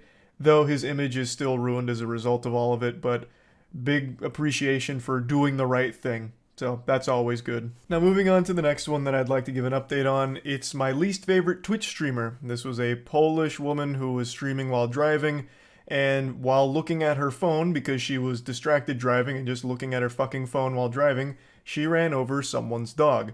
It is an absolutely awful video to sit through. It is fucking painful to listen to. It was very, very sad. This absolute imbecile even mentioned that there were a lot of dogs around near the road, and then got a notification on her phone from Twitch chat, so she went down to just fucking stare at Twitch chat for a very long time, and then just blasts one of the dogs. I was under the impression, as most people were, that the animal didn't make it, especially judging by the sounds that it was making and just the speed that this girl was driving. Like, this was like some Fast and Furious shit. She was like fucking drifting around. I'm exaggerating, but she was going very fast. But apparently, the dog is okay. Pyrocynical made a video on this and actually did a very thorough deep dive, finding some very interesting sources to follow up on what happened, because this took off on Polish social media. Like, it went big in the Polish community. And according to some pretty seemingly reliable sources, the dog is okay. The dog is fine, and it will recover fine, which is miraculous. This dog is made out of pure fucking adamantium. Took a hit from a speeding vehicle and then is walking it off, just rubbing some dirt in it, and is going to be okay, apparently, which is a fantastic thing to hear. That is great news from this awful situation, but it in no way excuses this streamer. I still think she needs to face legal ramifications for what she's done. I have absolutely no sympathy for any distracted driving whatsoever, whether it be drunk driving, texting and driving, fucking reading Twitch chat thoroughly while driving like she's trying to fucking spell check some assignment, just literally staring at chat more than she's looking at the road. I have no forgiveness for that kind of shit. She should absolutely lose her license at the very least, but I am happy to learn that the dog is okay from this incident, assuming all of the information Pyrocynical has put out there is accurate, and it does seem accurate from everything I've seen. So I just wanted to give that follow-up. That's like actually a nice happy ending there. The best ending would be dog is fine, and also the girl gets punished heavily for this whole situation. That'd be optimal, but right now I'll settle for the dog being okay. So yeah, I just wanted to give these two little quick follow-ups to these stories that I recently talked about, since more came about from them. And that's really about it. So yeah. We're only 9 days into 2023, and I feel like we've already reached a point where scams have become more common than the cold. I just can't believe that there are still people that are falling for crypto scams in particular. It has to be the same people just doing it over and over again and not learning their lesson. Like that bit from every cartoon ever where someone steps on a rake and it hits them in the face, they turn around and step on another rake and it hits them in the face. That's people with crypto scams and losing money. Just going back and forth, ping-ponging around, getting spit roasted by every shady crypto company ever until they're completely out of money, and then blame it on something else besides themselves to avoid taking any level of accountability and responsibility for their reckless actions. The reason I'm talking about this isn't because of what you think it is. Of course, Logan Paul and Crypto0 is the biggest scam right now that's been exposed and has been being talked about by everyone, including me. But there have been a handful of other high-profile scams that have all come out, but they've all fallen into the cracks, into the shadows, because Crypto0's been kind of like this bullet sponge, taking all the heat for the others so that way they can die a quiet death without anyone discussing it or making a hoopla. But hoopla is my middle name, so I'm going to come in here and make a scene out of it. I'm going to shine a light on it because there's one in particular that I'd like to talk about today that I haven't really seen anyone go over. And this is once again an influencer-led crypto scam, but it goes bigger than just one project. This was multiple, and the creator came out and said that he gambled away all of the funds. He has a gambling addiction, and all of the investors' money went to him gambling it. They say honesty is the best policy, and in this case, I'm glad he came forward with that information. But man, you absolutely need to be held accountable for this shit. This was a high-profile, blatant scam where you mishandled every investor's money and everyone lost all of it. That's a crime. That's just like an actual financial crime. So we'll go over it from the top, but I gotta tell you, it really is incredible just how frequent these scams are now. It's worse than RuneScape right now. RuneScape has less scams than the real world at the moment. It's wild. Now, usually I like to think this goes without saying, but I'm going to make a special exception here and just say it anyway. Please don't go and harass this guy for all of this. He does need to be held accountable, but the right way by the right organizations, and the people that were actually affected, the victims, are the ones that should be coming forward to hold him accountable. Not just like a giant mob with pitchforks after him on Twitter or Twitch or whatever. I don't usually even bother giving this warning because I think there's a level of trust between us. You know, we're like family, only closer. Like, we're related by something far stronger than blood. Content. So, please don't harass this person. Just wanted to make that clear. Their name is DNP3. Now, I'm not familiar with DNP3, and I wasn't until this whole situation. From everything I can see, this is a streamer slash content creator whose entire brand was giveaways. He has over 600,000 followers on Twitter, 250k on Twitch, and over 100k on YouTube, so these are pretty big numbers, but it seems like they're heavily inflated because all he seems to do is giveaways, which is basically a real-world cheat code where you just, hey, like, follow, retweet in order for a chance to win $100. Make sure to follow the stream and you might win $500, this and that. It's like a really fast growth strategy, but it doesn't have any real viewer retention or audience. People just treat you like a little money block in Mario where they can just keep jumping up and hitting coins out of it because you're frequently doing giveaways, but they're not really a fan of you. It's just people that are treating you like a giveaway fleshlight that they can fuck from time to time. So he used these giveaways to get these big numbers, which in turn conveys the idea that this person is more popular than they are and more trustworthy because bigger number, better person kind of mentality. So they use this to then platform these crypto coins, NFTs, these projects, and a lot of people bought into it, trusting that surely this guy's so well off he wouldn't be scamming us, which is a tale as old as time. People falling for that old idea. It's like my father always said, just because someone seems well off doesn't mean they won't suck a fart out of your butt. You can't be getting bewitched by this perceived popularity and think that they're automatically a trustworthy person. Now that I've kind of set the stage on who DNP3 is, let's see his statement on what he's done. It's a twit longer. It says, "I'm sorry. There's no easy way to deliver this news, and this is by far one of the toughest messages I've ever had to deliver in my life. Over the last year, I got incredibly addicted to gambling. Every dollar I could find, I would put into stake in hopes of winning big. More people have lost money on stake than they have in the fucking stock market, it seems. Even when the big wins did happen, it wasn't enough. Eventually I lost everything in addition to my own life savings. I also irresponsibly used investor funds to try and get my money back from the casino, which was wrong for so many reasons. To all my friends, family, and everyone who believed in me, I'm so deeply sorry. There aren't words to describe the level of shame and guilt I feel, and I can no longer live in this dark world, and this is my attempt to break free. I am now completely broke, both financially and spiritually. My sense of trust in myself is compromised. I'm working with a help group to start the path to recovery. I'll create a separate tweet which will have next steps for each of the projects I was involved in, including Clue, Xenia, Gridcraft, and Goobers." That sounds like a Lion, the Witch, and the Wardrobe kind of book title right there. Gridcraft and Goobers. Like, good lord. They're two separate projects. I can get into that in a little bit, but one's an NFT and the other's just another crypto cash grab.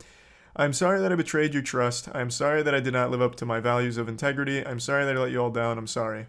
The projects that he's listed here aren't small by any means. We're talking millions and millions of dollars that he gambled away.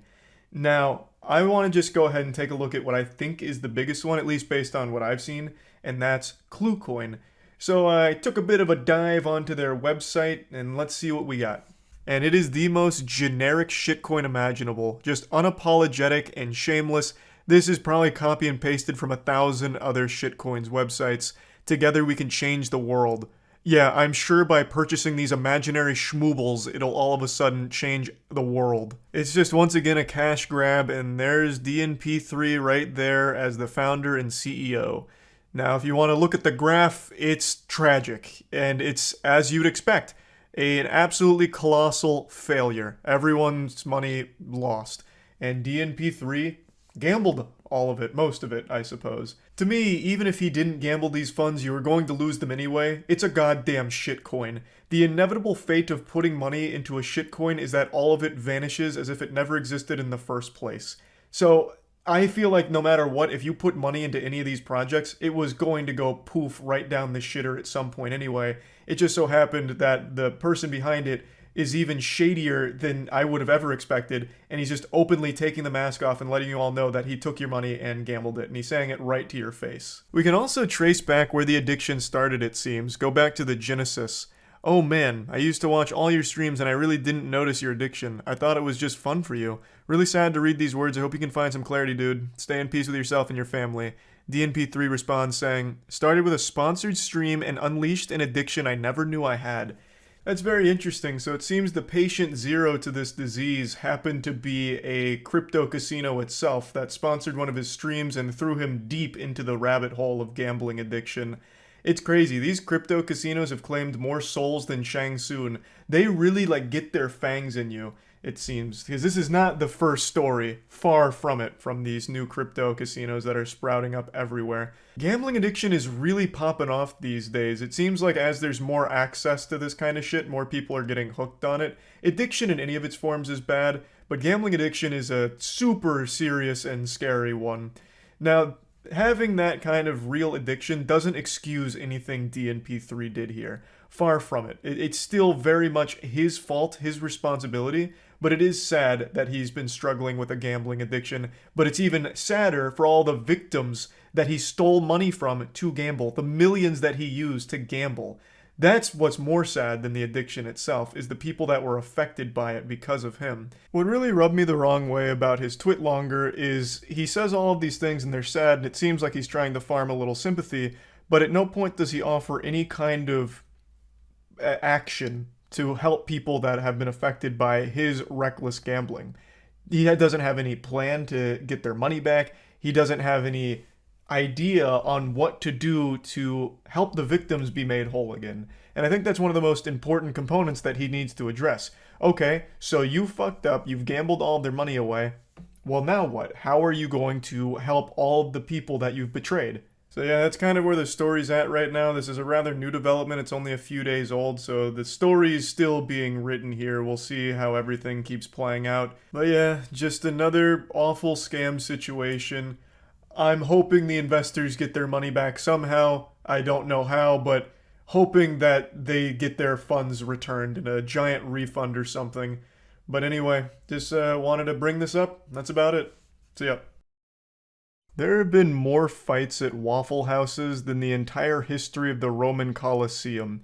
It's a place where people go mainly just to throw down, it seems, and then maybe get like a waffle to celebrate either a victory or rub it in their wounds after a tough loss.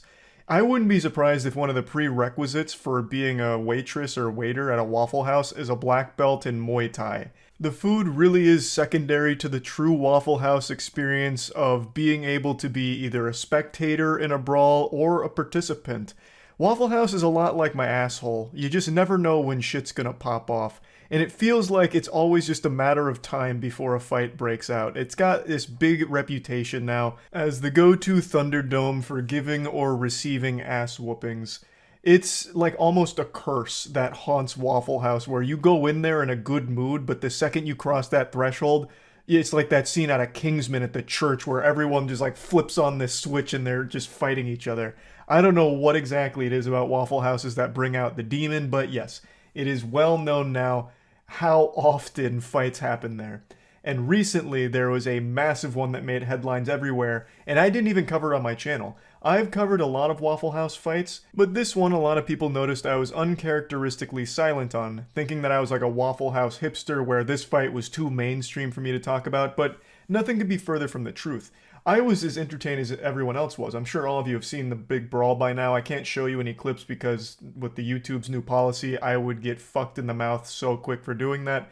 So I already know you've seen the brawl, but the thing is, I enjoyed it. I just didn't have a whole lot to say about it. It was mainly grappling. There was like not a whole lot of like squaring up and delivering knuckle sandwiches. It was pretty much grappling until the end, where it finished with a WWE style chair throw, which led to a now historic internet moment. This iconic parry. Yo, they still Oh my god, bro! That was a frame perfect parry like something out of Dark Souls. She got iframes out of that right there.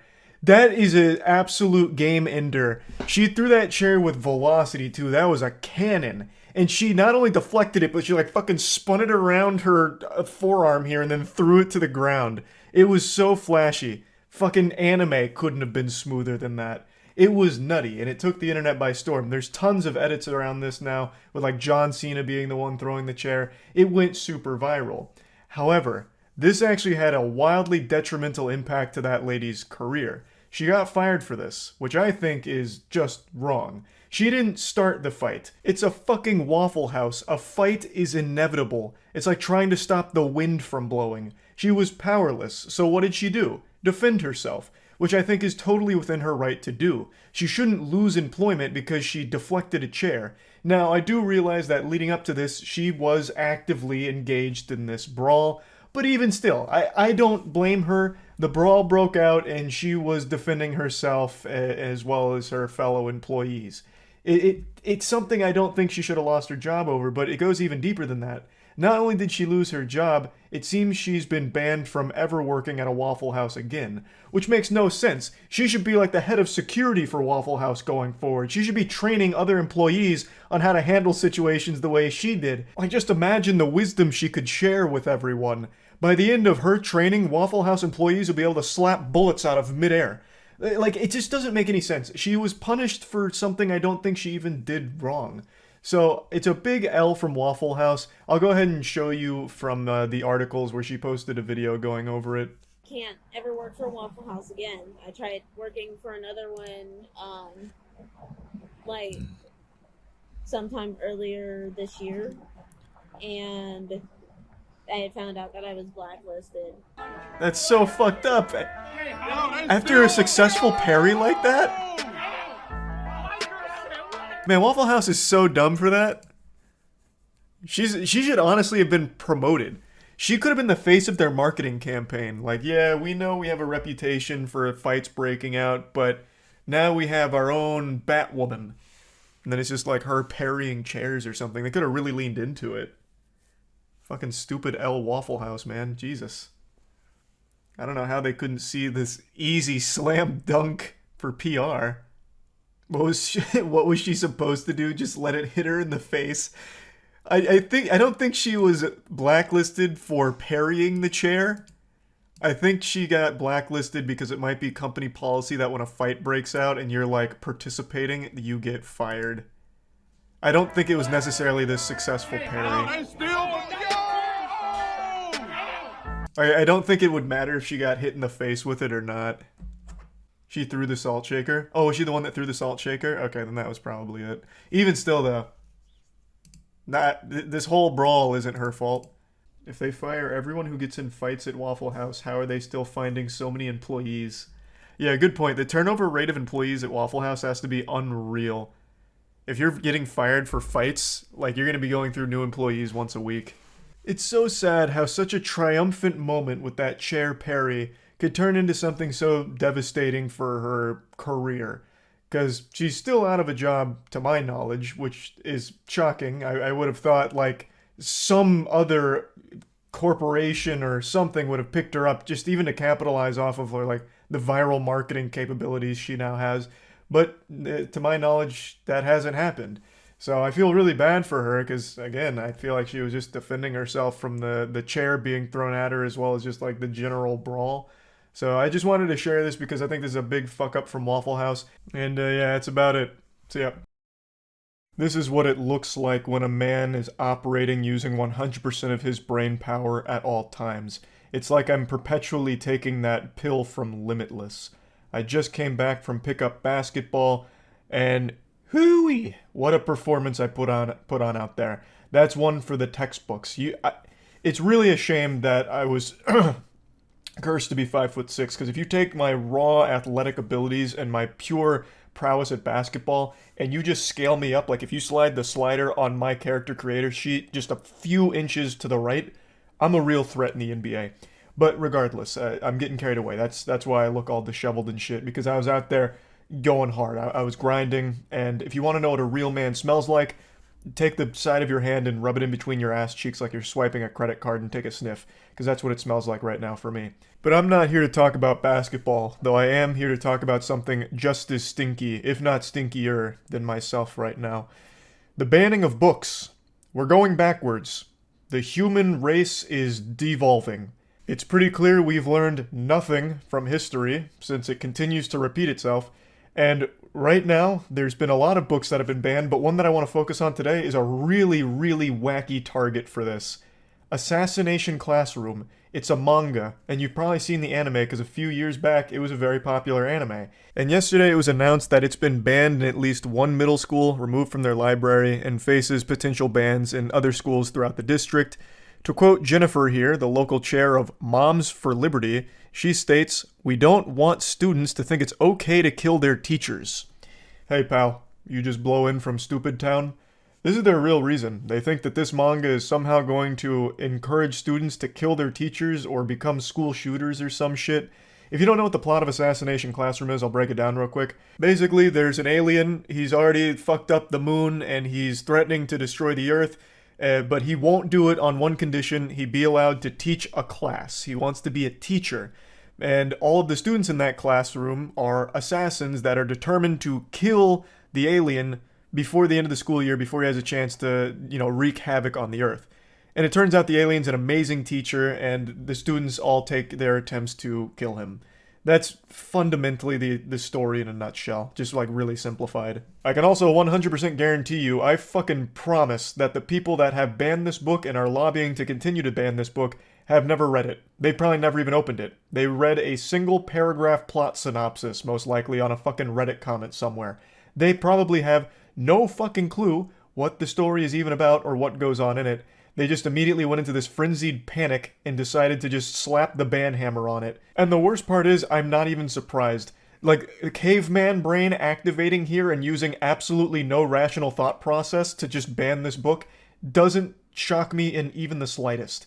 And I understand school shootings have become more common than free food samples at a mall food court, but I'm gonna tell you right now, you didn't just stop school shootings by banning Assassination Classroom.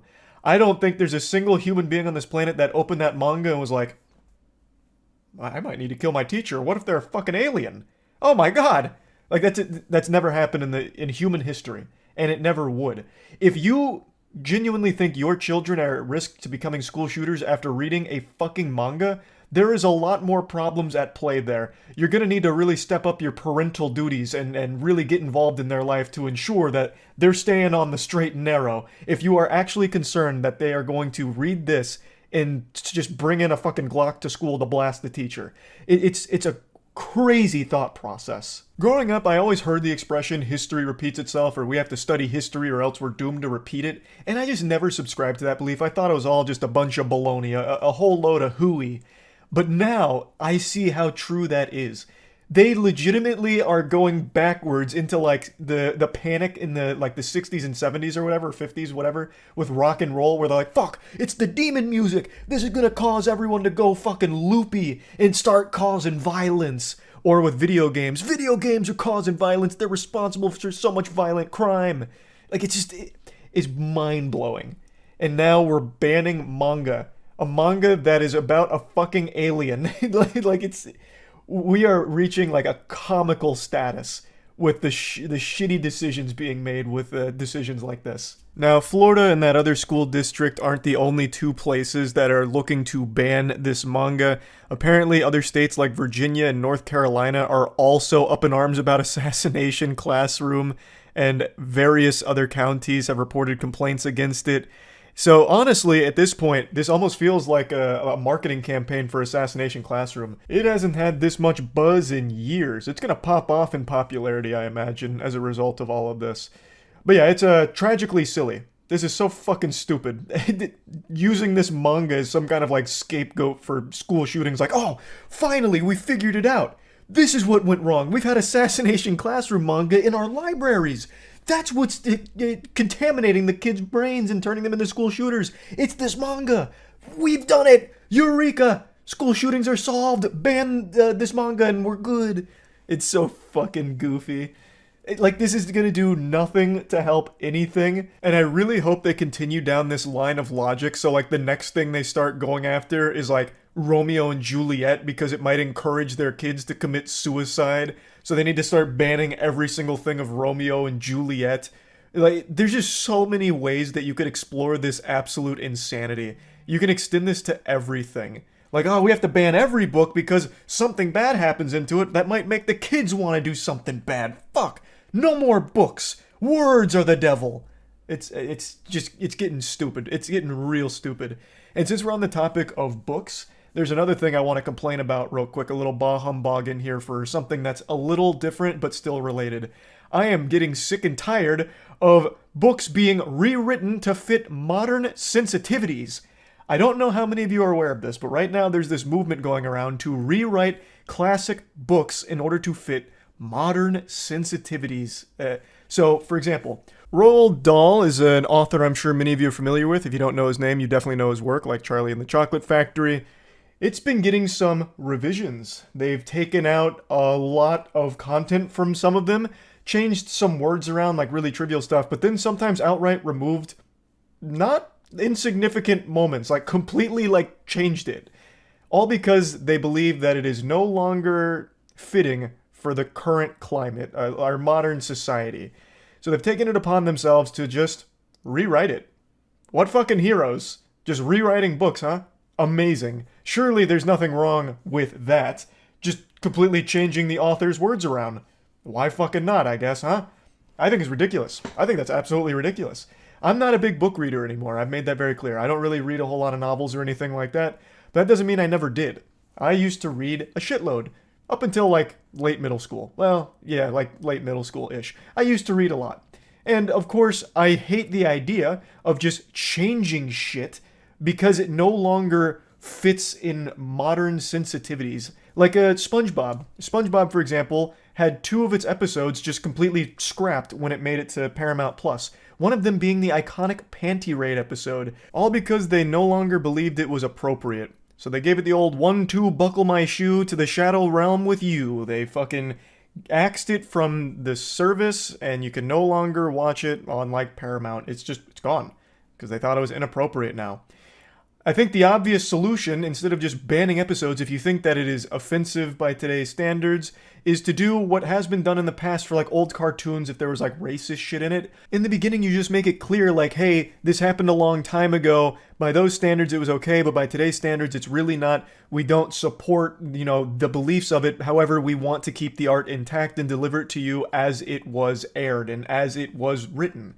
That is the way you handle it the correct way. Instead of just getting rid of it or rewriting it, I think that's just fucking stupid to just, pretend it doesn't exist or censor words because it's no longer fitting in today's society. It's stupid. Just make a disclaimer at the beginning like, hey, this book was like written 100 fucking years ago. There are some words in here that are no longer okay words. We recognize that, but we're not going to get rid of them. This is how it was written, thus this is how we're going to deliver it. Instead of just fucking revising it. I think that is an absolutely awful thing that is now becoming extremely commonplace.